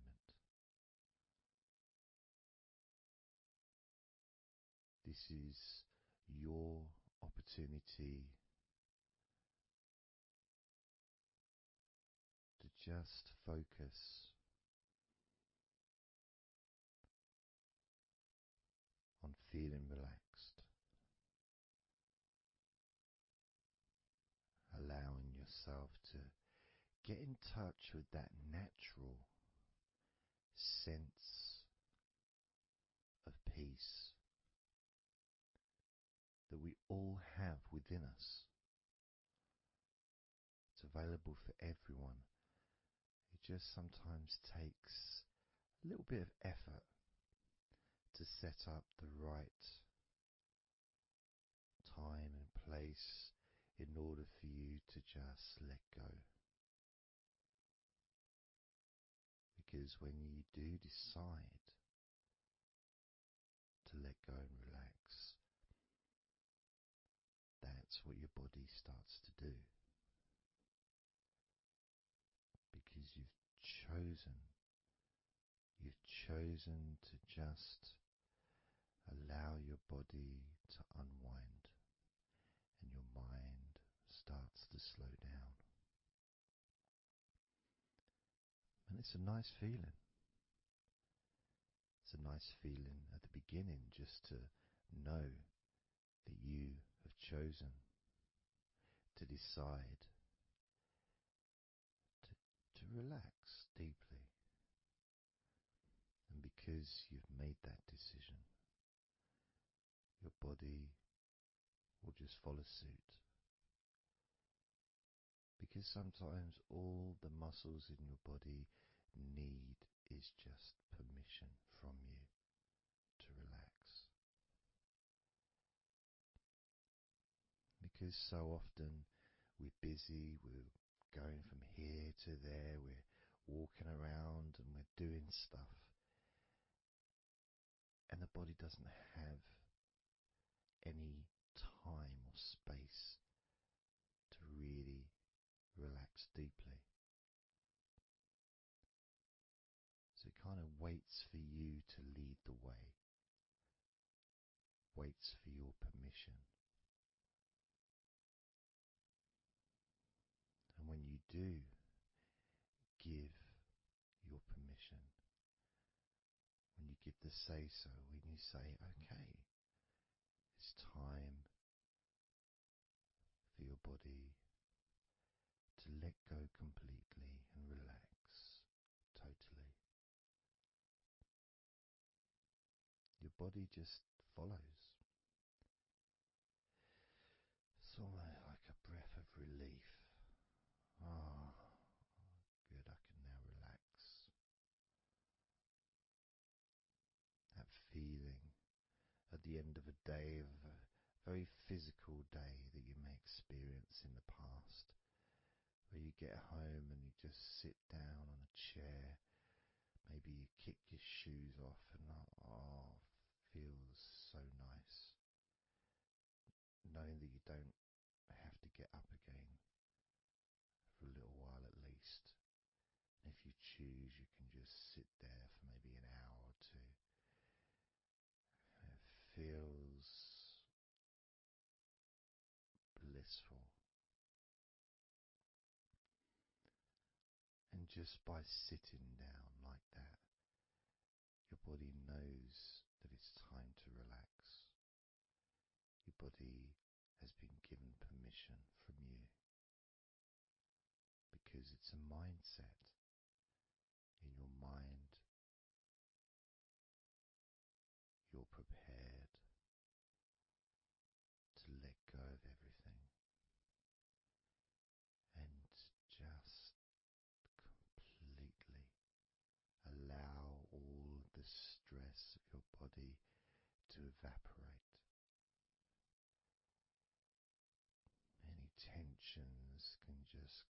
gradually vanish.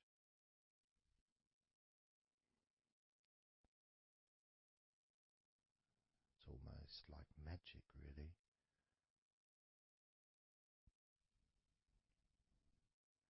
because that sense of relaxation in your body is a very natural state.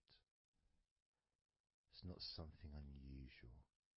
It may feel unusual when you first start to relax if you haven't really spent a lot of time focusing and giving yourself this space to let go completely and relax. It may seem almost alien, but it isn't. It's actually the most natural thing in the world to let go completely, to relax totally. The most natural thing in the world to allow yourself to feel really calm in your mind. And it is almost like a literal unwinding. It's like you press a button and all the tension just releases. And it's like a wheel, like a cog, like the inside of a clock just unwinding. And it's almost like you could see the little wind up knob that's used just going the opposite way that you would use to wind it up. And the energy, that frenetic, stressful energy, gradually winding down, losing its power, losing its strength, as the sense of relaxation becomes stronger and deeper. And you may find that the more relaxed you feel, that your mind starts to wander. Maybe you seem to stop listening to me for a while and your mind goes somewhere else, and then you realize you're listening to me again. And that was just your mind drifting to sleep, which is quite natural, because sometimes when we're stressed and tense, we may not actually be aware of what we need, what we physically or emotionally need in this moment. But when you allow your body and mind to relax completely, and you let go of all thoughts, concerns, worries, ideas, all letting them go, allowing them to drop onto the floor.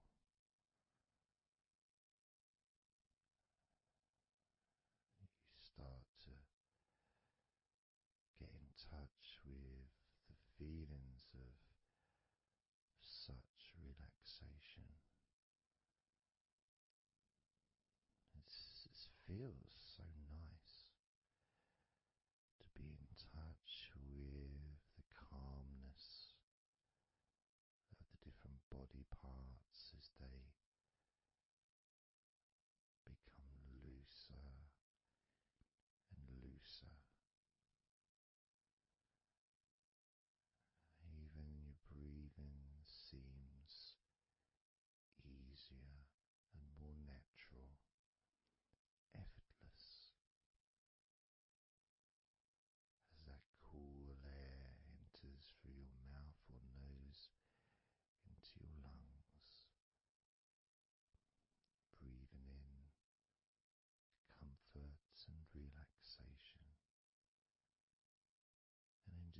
moving out any excess remaining tension or stress from every part of your body and mind. As you start to focus on your mind, maybe you notice that things have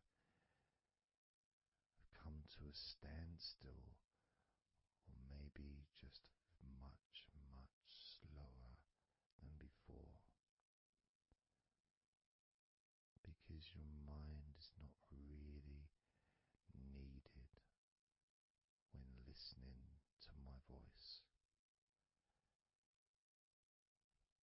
which allows your mind to relax just as deeply as your body. And that synchronicity between the relaxation of your body and relaxation of your mind lets you know that feeling completely calm, loose and relaxed really is a great healing experience for you, and has so many positive benefits for your body, your mind, and your life, to be able to let go of everything and to relax completely in all parts of your body and mind. Even your bones are relaxed. All your muscles are relaxed.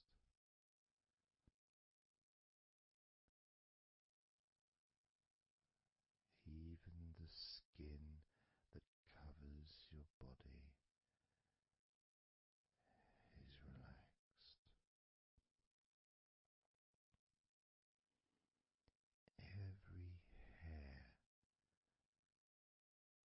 that you have is also deeply relaxed.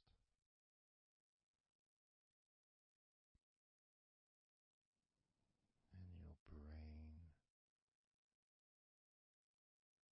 really starts to feel the benefit of this healing relaxation.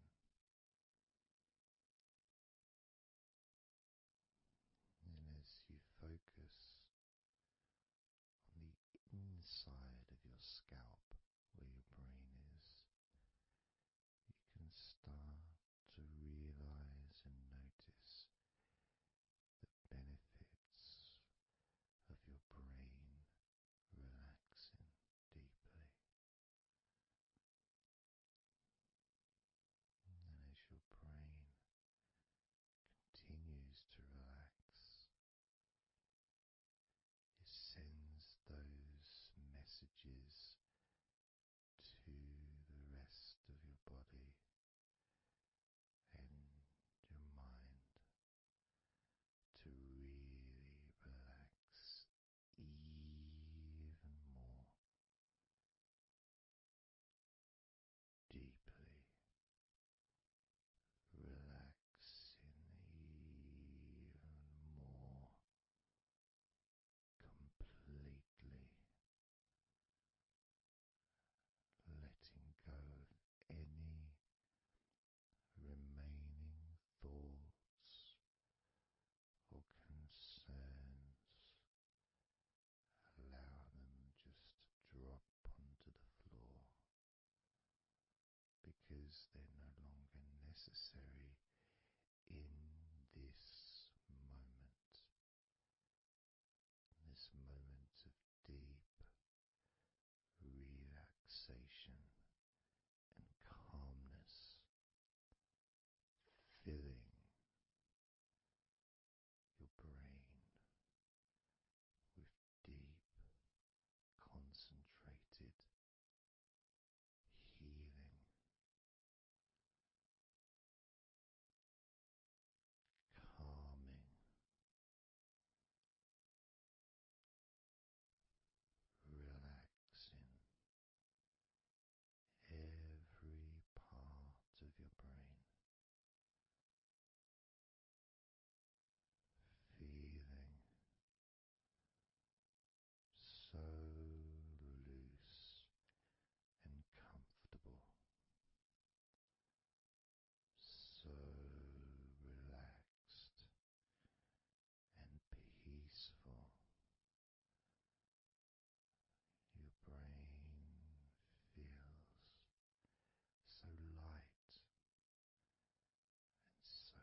peaceful and calm,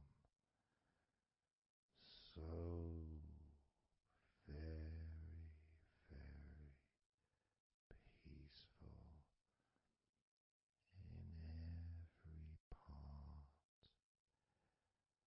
of your body, letting go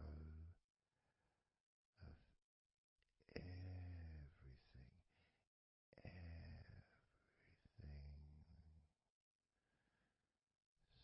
so peaceful and calm, so relaxed with every second that passes. You feel deeper and deeper relaxed, deeper and deeper relaxed, calm, so calm, peaceful, so very peaceful from your head down to your toes. Such peace and comfort growing all the time. Such peace and comfort spreading through your body and mind, deeper and deeper. Such comfort spreading and sinking deeper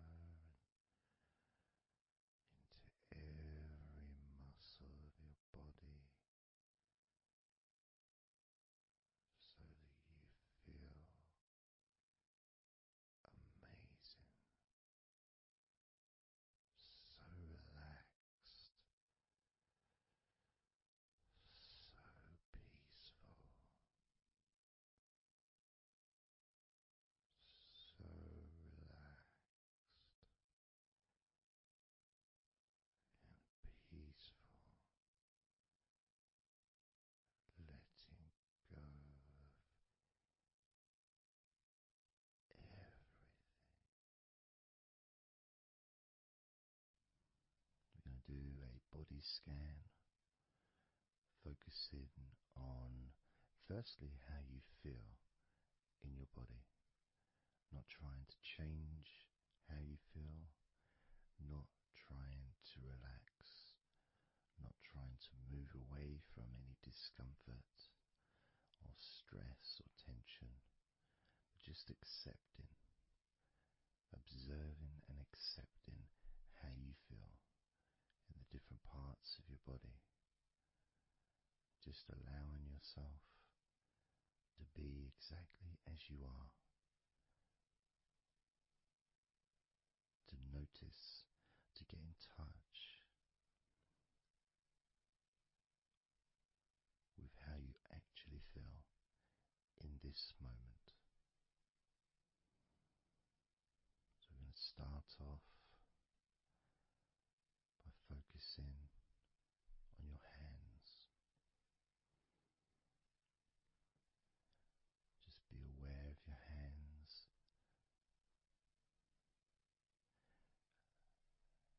I'd like you to move your hands around. Just maybe move your fingers a little bit, opening and closing your hands very gently, just so that you can get in touch with how your hands and your fingers feel, with very, very slow movements.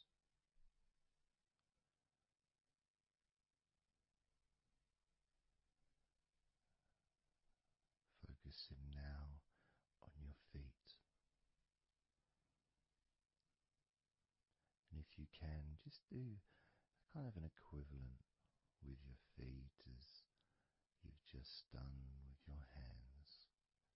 Maybe turning your ankles, moving your feet around, moving your toes gently, but only very gently and very slowly, noticing how your feet feel in this moment.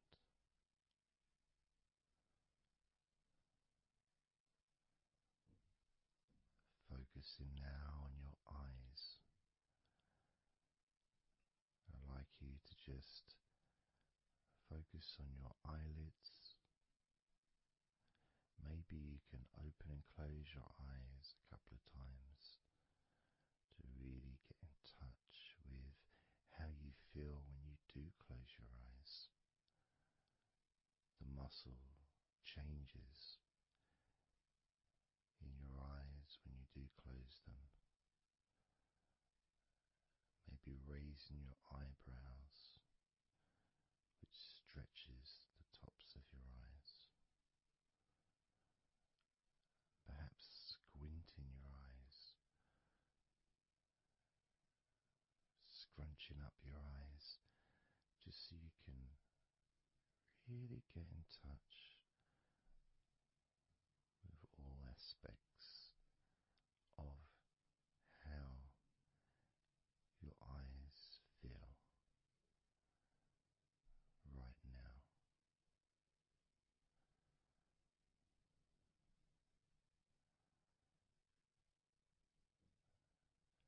Now focusing on your thighs, and I'm going to just ask you to gently tense your thighs, just very, very gently, just enough so you can become more attuned to the physical sensation of your upper legs, the front of your thighs and the backs of your thighs. Noticing and observing how your thighs feel right now.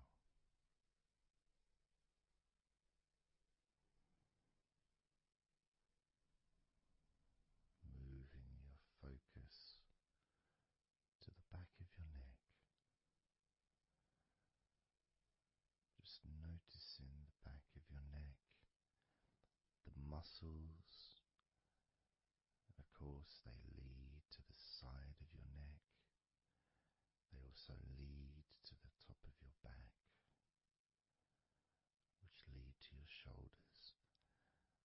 So as you focus on the back of your neck, maybe you can move your head gently upwards as if you were looking up. Maybe moving your head down as if you were looking down. Perhaps moving your head side to side, right to left, but only very slowly and very gently,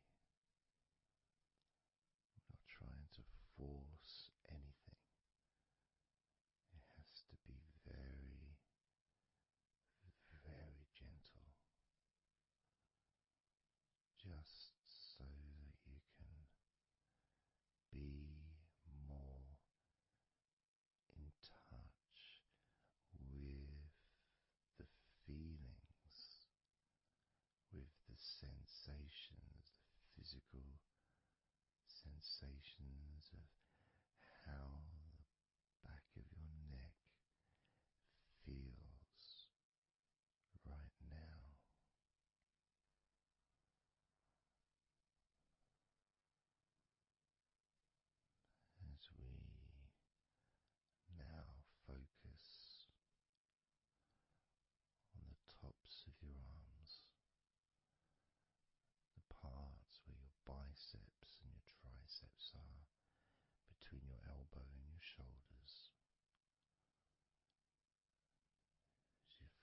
focus on those parts, the tops of your arms.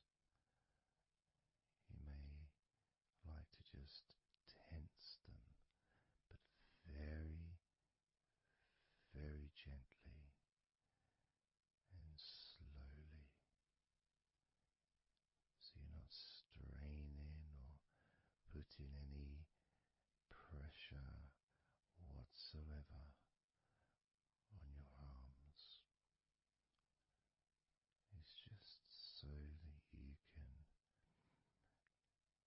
gain more of a sense of how your upper arms are feeling in this moment, and just noticing as you gently, very gently and slowly tighten the muscles and then let go. Notice how the tops of your arms feel right now.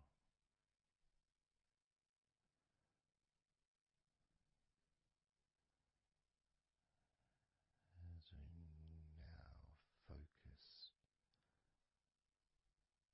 on your stomach, the area, the lower abdomen area below your belly button, moving all the way down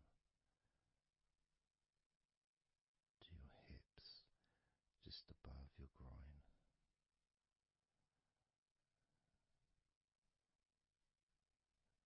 Maybe you're able to tense these muscles in that area very, very gently and slowly.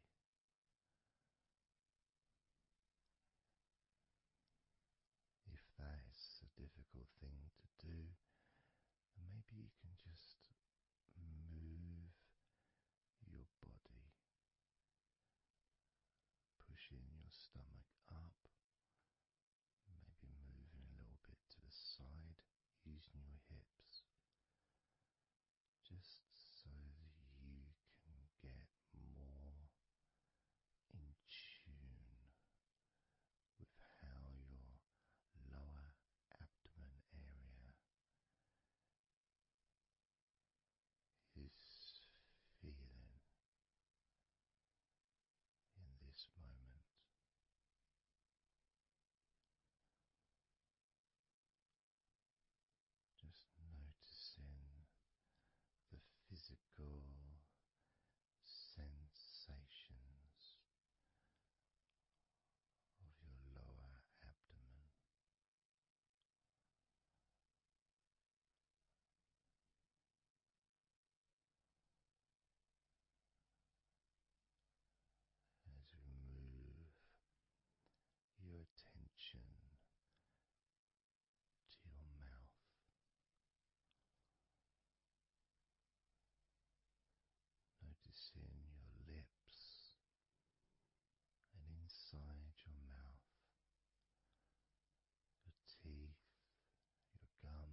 muscles also move into your hip area, connecting to your buttocks,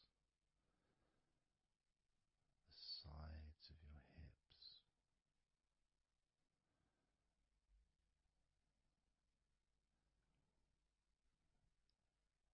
And if you're physically able to do so, maybe you can very gently just move your body ever so slightly, very slowly, from side to side, just enough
everything starts to slow down,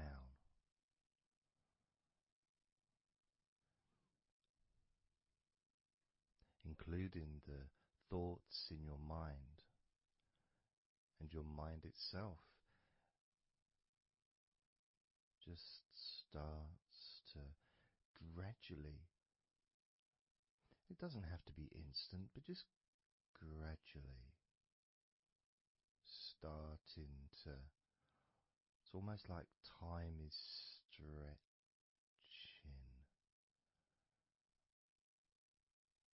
It's a slower pace to maybe what you're used to in your day-to-day life. It's a slower movement of energy.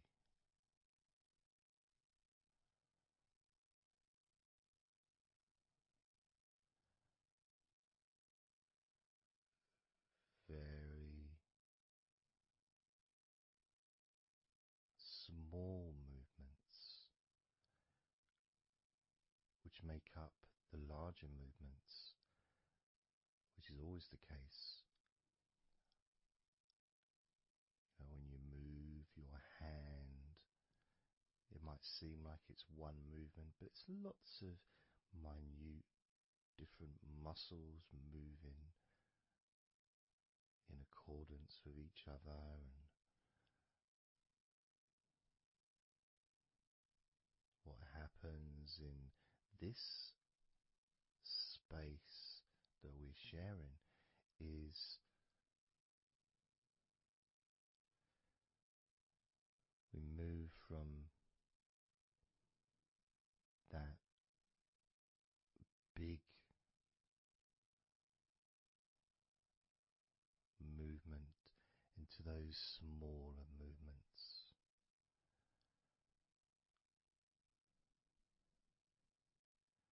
Starting to focus on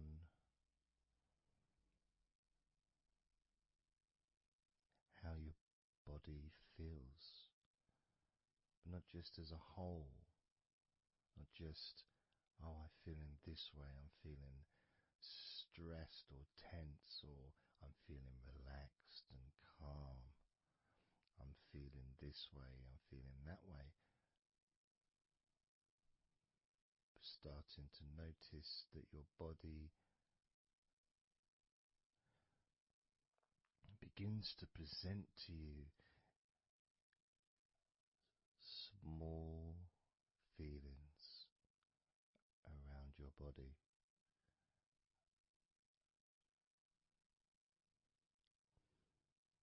Small physical sensations in your legs, whether pleasurable or not.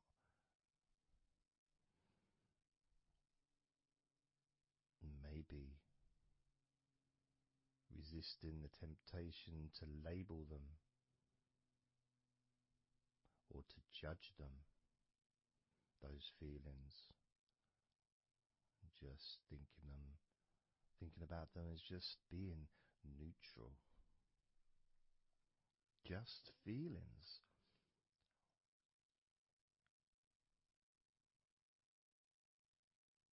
Not being particularly concerned, but just noticing what your body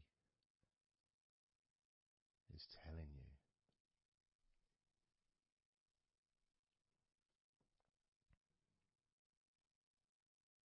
The feelings in your arms. Instead of feeling the whole of the arm, maybe notice those individual feelings of all those different muscles and the skin, the hairs of your arms, all the internal parts of your arms, the veins,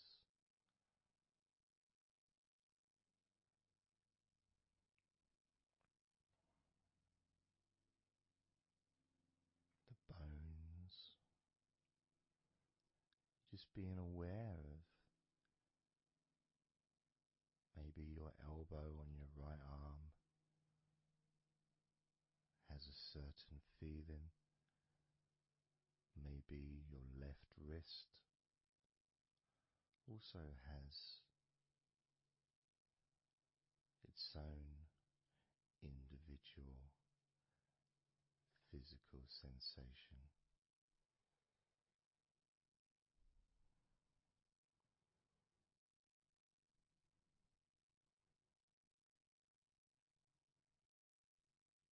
What about your forearm on your right arm?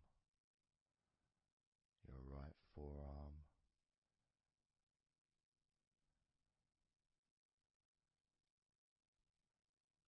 There may not be any particular feeling that you could even give a name to. May not feel like anything other than just a feeling. You know, it's there.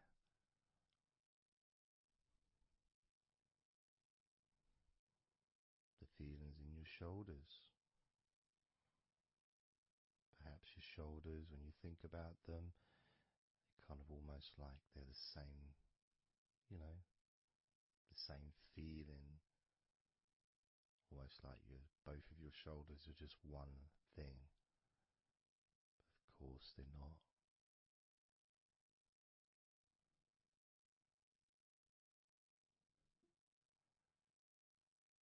And when you focus on your left shoulder and then on your right shoulder, maybe you find that you move the muscles a little bit. Maybe tense the muscles gently.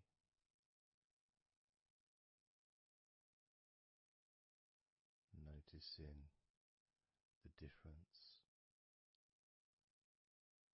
in each shoulder.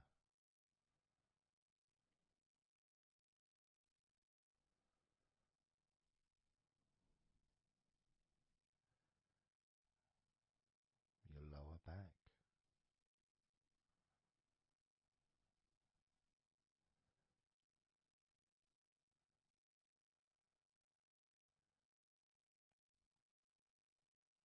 The left side of your lower back and the right side of your lower back.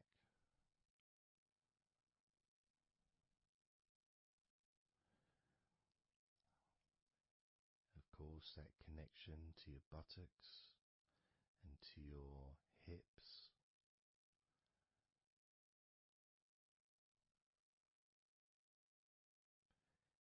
And also moving up into the middle of your back.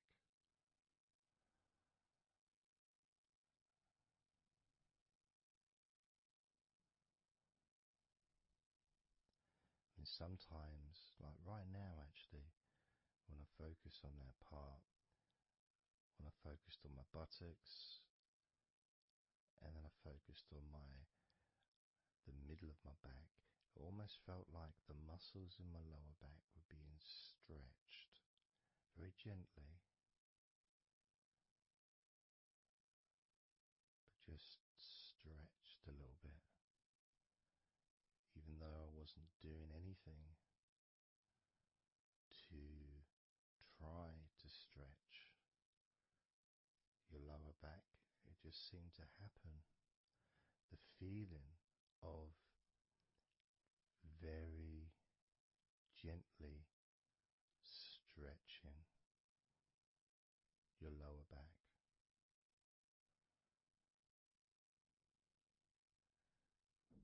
Comes along,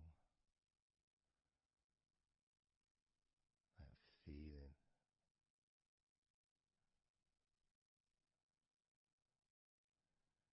in your chest.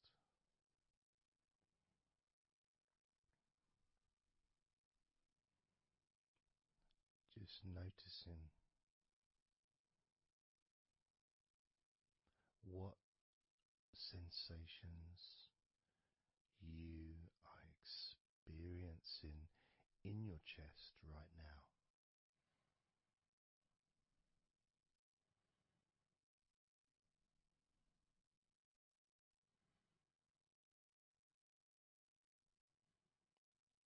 so much of the chest. Obviously there's the collarbone leading to the chest.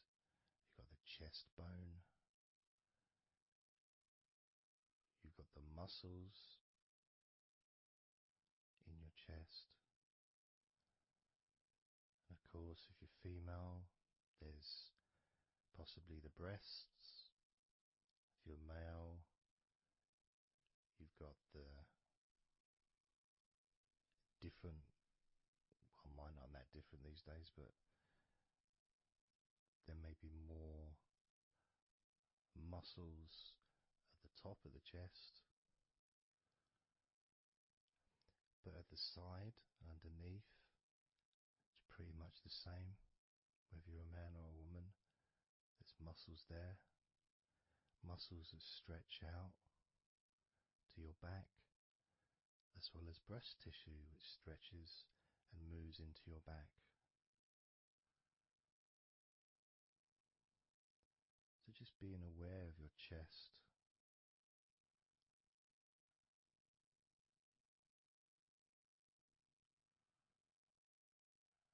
being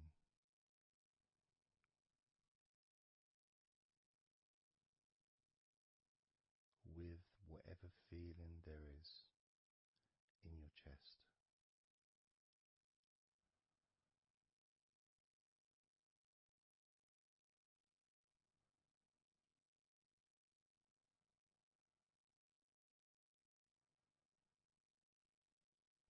And when I notice that I focus on my chest, I feel it in my back, my upper back. I mean, I guess the obvious reason would be because, I breathe in,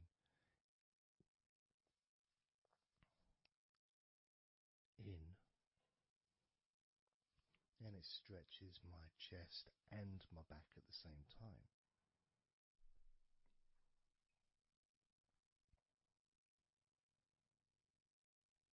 Yeah, it feels okay.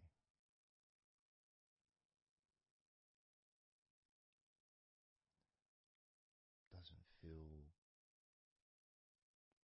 I got a little bit of pain in my right chest.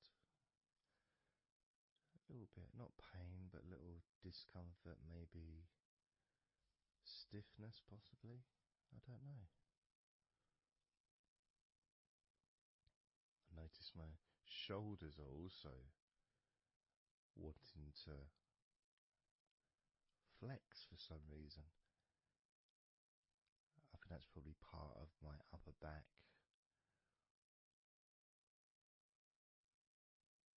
That connection between my shoulders and my upper back. Because I can move my shoulders and stretch the muscles in my back. Moving the shoulders backwards or up, which then moves I think it's the scapulars in your back.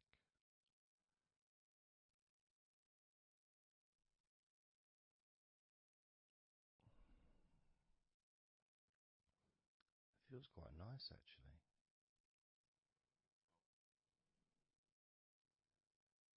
The good thing about this is you can, if you want to, you can just flex or stimulate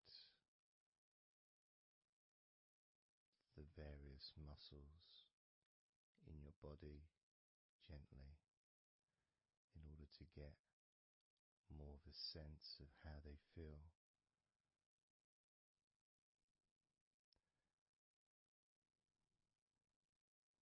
And when you're relaxing,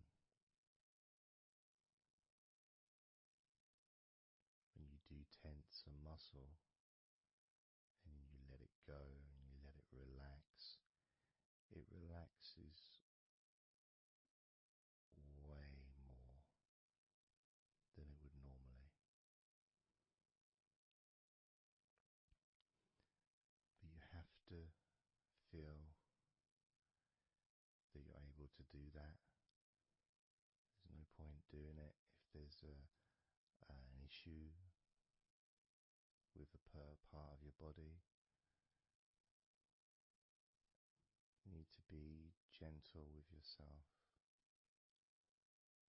at all times when relaxing deeply. It's important to be kind to yourself.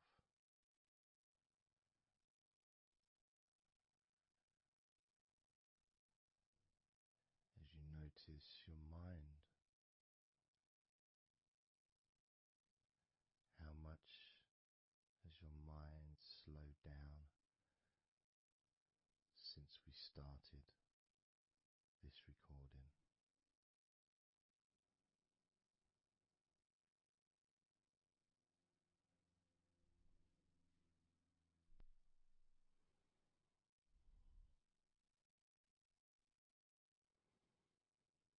How calm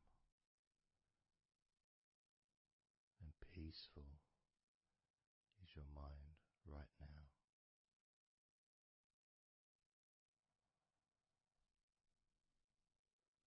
With nothing to think about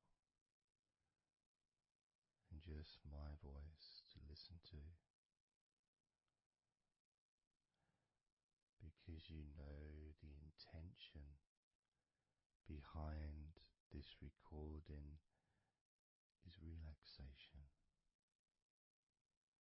At the very least, for you to feel more relaxed at the end of the recording than you did at the beginning.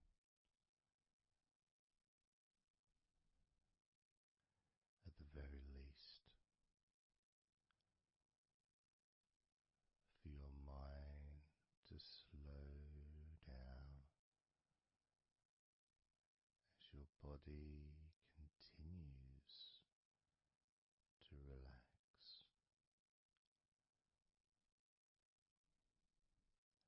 because that's what you want to happen. That's what you expect to happen.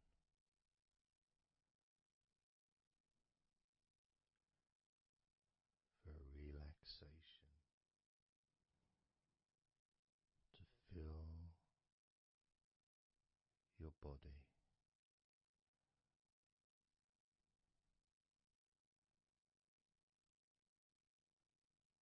maybe calming your mind to the point of boredom when you start maybe to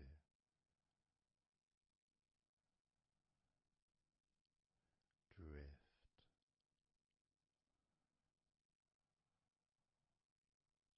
away.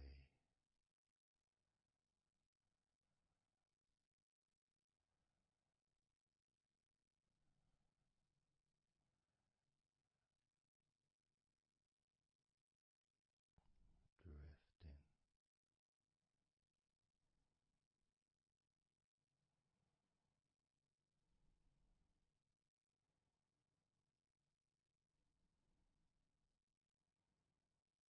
It's almost as if you're moving further away from your body and your mind,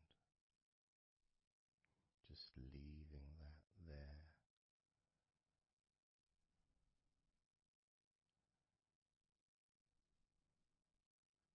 Kind of like in an escape pod in a spaceship, a movie, a space movie, you know, when they get into that little pod and it sends them far away from the spaceship.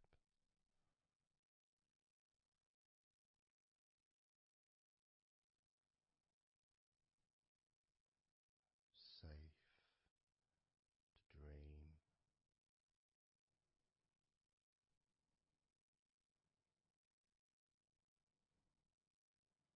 and continue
physical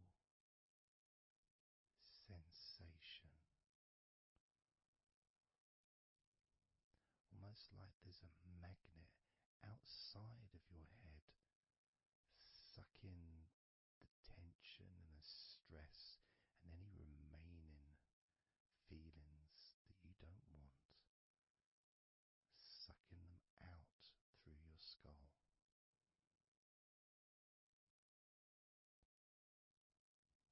And then down to 4, you can start to really experience that sense of not just emptiness but space,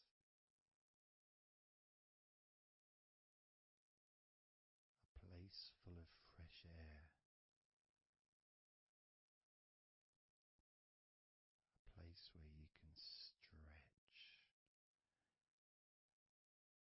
It's almost as if as you go down to 4 and 3, your mind is expanding with this sense of peace and tranquility growing as it moves down to 2. When you get to 1, your mind just feels exactly how you want to feel. It's almost a perfect feeling.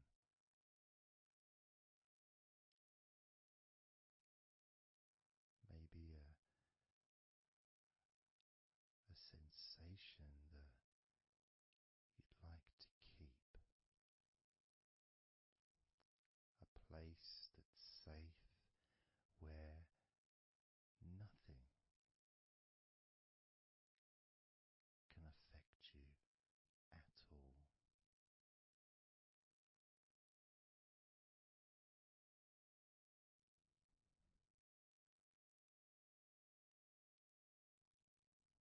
And you can stay in that space of comfort and confidence. Confident in your own ability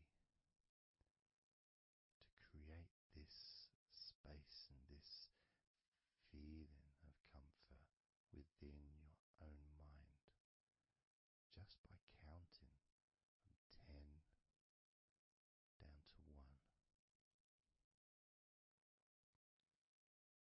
And this is something that you can do yourself when you're on your own.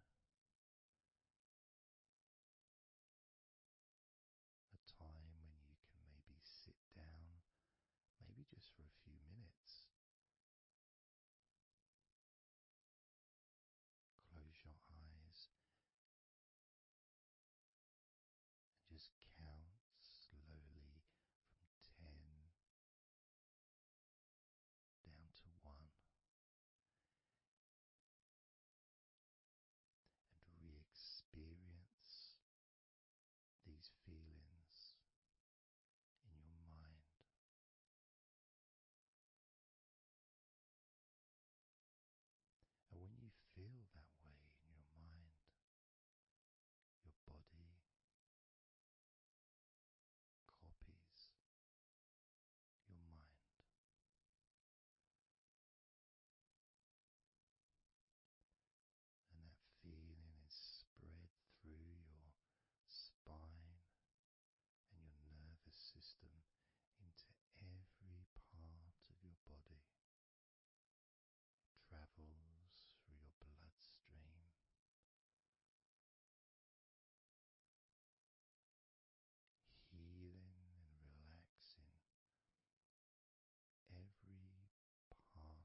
focus on your fingertips, maybe they feel a little bit tingly,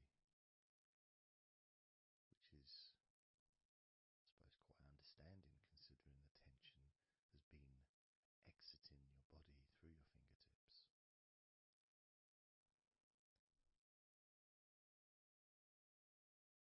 So now we're going to count from 20 down to 1 again. This time you're going to feel relief of tension and stress, any anxiety that you may have, leaving through your stomach. Just leaving through your stomach, almost as if it's just releasing the whole of your stomach, from your navel to just above your chest, or below your chest rather. So surrounding your belly button area, that whole area, you can feel the tension of your body, whatever's left, just releasing from that area. And you may notice that your stomach will become very relaxed as I count down from 20 down to 1. Now, 20, 19, 18,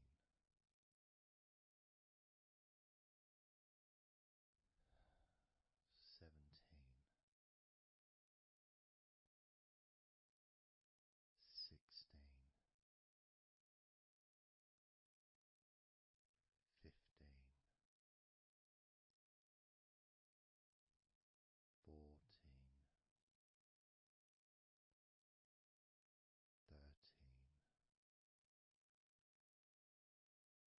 13, 12,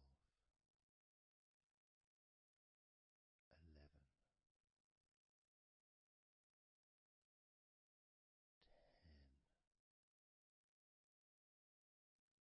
9, 8, 7,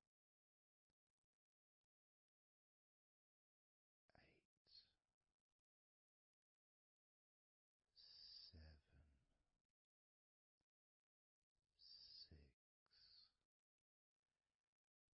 4, 3,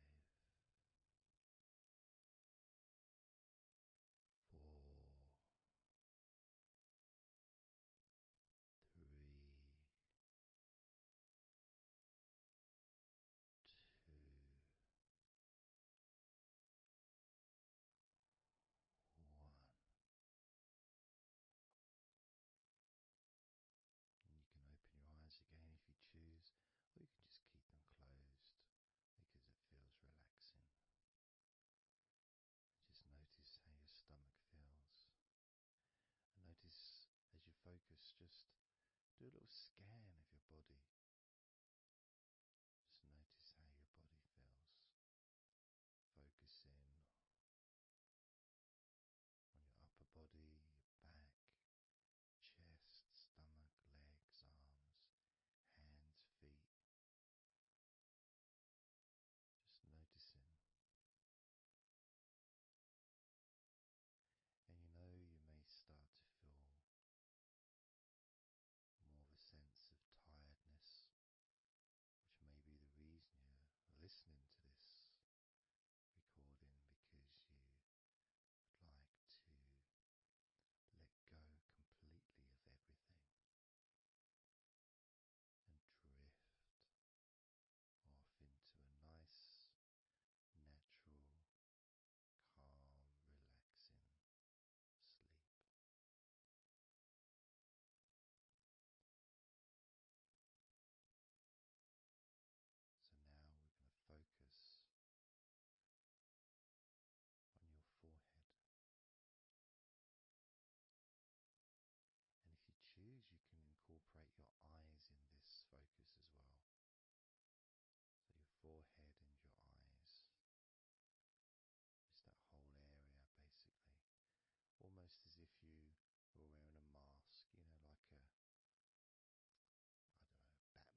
something, you know, the kind of mask that covers your eyes but also covers quite a lot of the forehead. And focusing on that area, because that's the area that we're now going to release tension and stress from your mind, from your brain and from your mind, and any tension that you may have remaining in your face, in your neck, in your jaw, in your eyes, your forehead, or your scalp. So basically any tension within your head area, including your mind and your brain.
you to make up your mind that you're going to relax.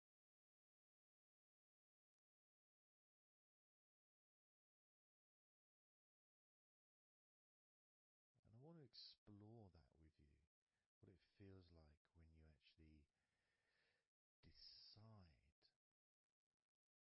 that you're going to relax. Not forcing yourself, but giving yourself that. I guess it is a command, really, isn't it? When you're telling yourself, relax. In a gentle but firm way that only you can really tell yourself in that way. You can't really have someone else saying to you, now relax, relax, you know. It needs to be gentle, but someone else can't really have the same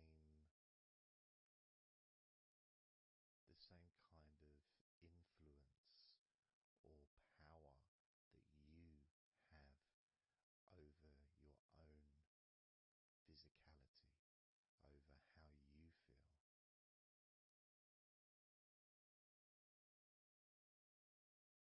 Because when you say it to yourself, it means more. It's personal, and your brain and your unconscious mind and your body listens to what you say. So, for example, we'll test it out. We'll do a little test, a few little tests along the way, and you can get more of an idea of the force, the positive force that you can have in creating a sense of comfort and relaxation in your body and your mind quite quickly, just by you telling yourself to relax. So I'm going to start by, let's focus on your hands. So focus on your hands and just tell your hands to relax. So just say relax as you focus on your hands. You could say, my hands are relaxed, or I want my hands to relax. But I think if you actually do it directly, by focusing and imagining that your hands can hear what you're saying, you know, like they've got little ears, which is a bit weird. So talking to your hands and just say, relax.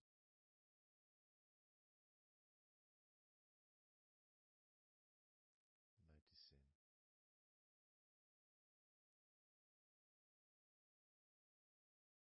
how your hands start to relax.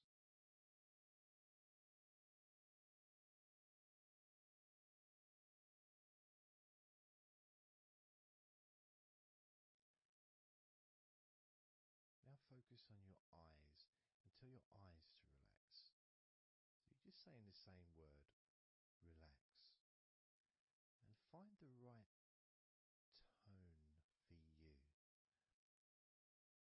You know, I might say relax, but you might say relax or relax.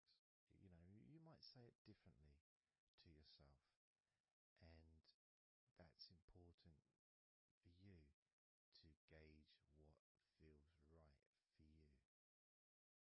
So just tell your eyes to relax whilst focusing on your eyes, your eyelids, the muscles around your eyes, your eyebrows, and just tell your eyes directly, relax.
started focusing on my eyes, they actually almost became, they got worse before they got better in a way. Sort of, I felt a degree of tension growing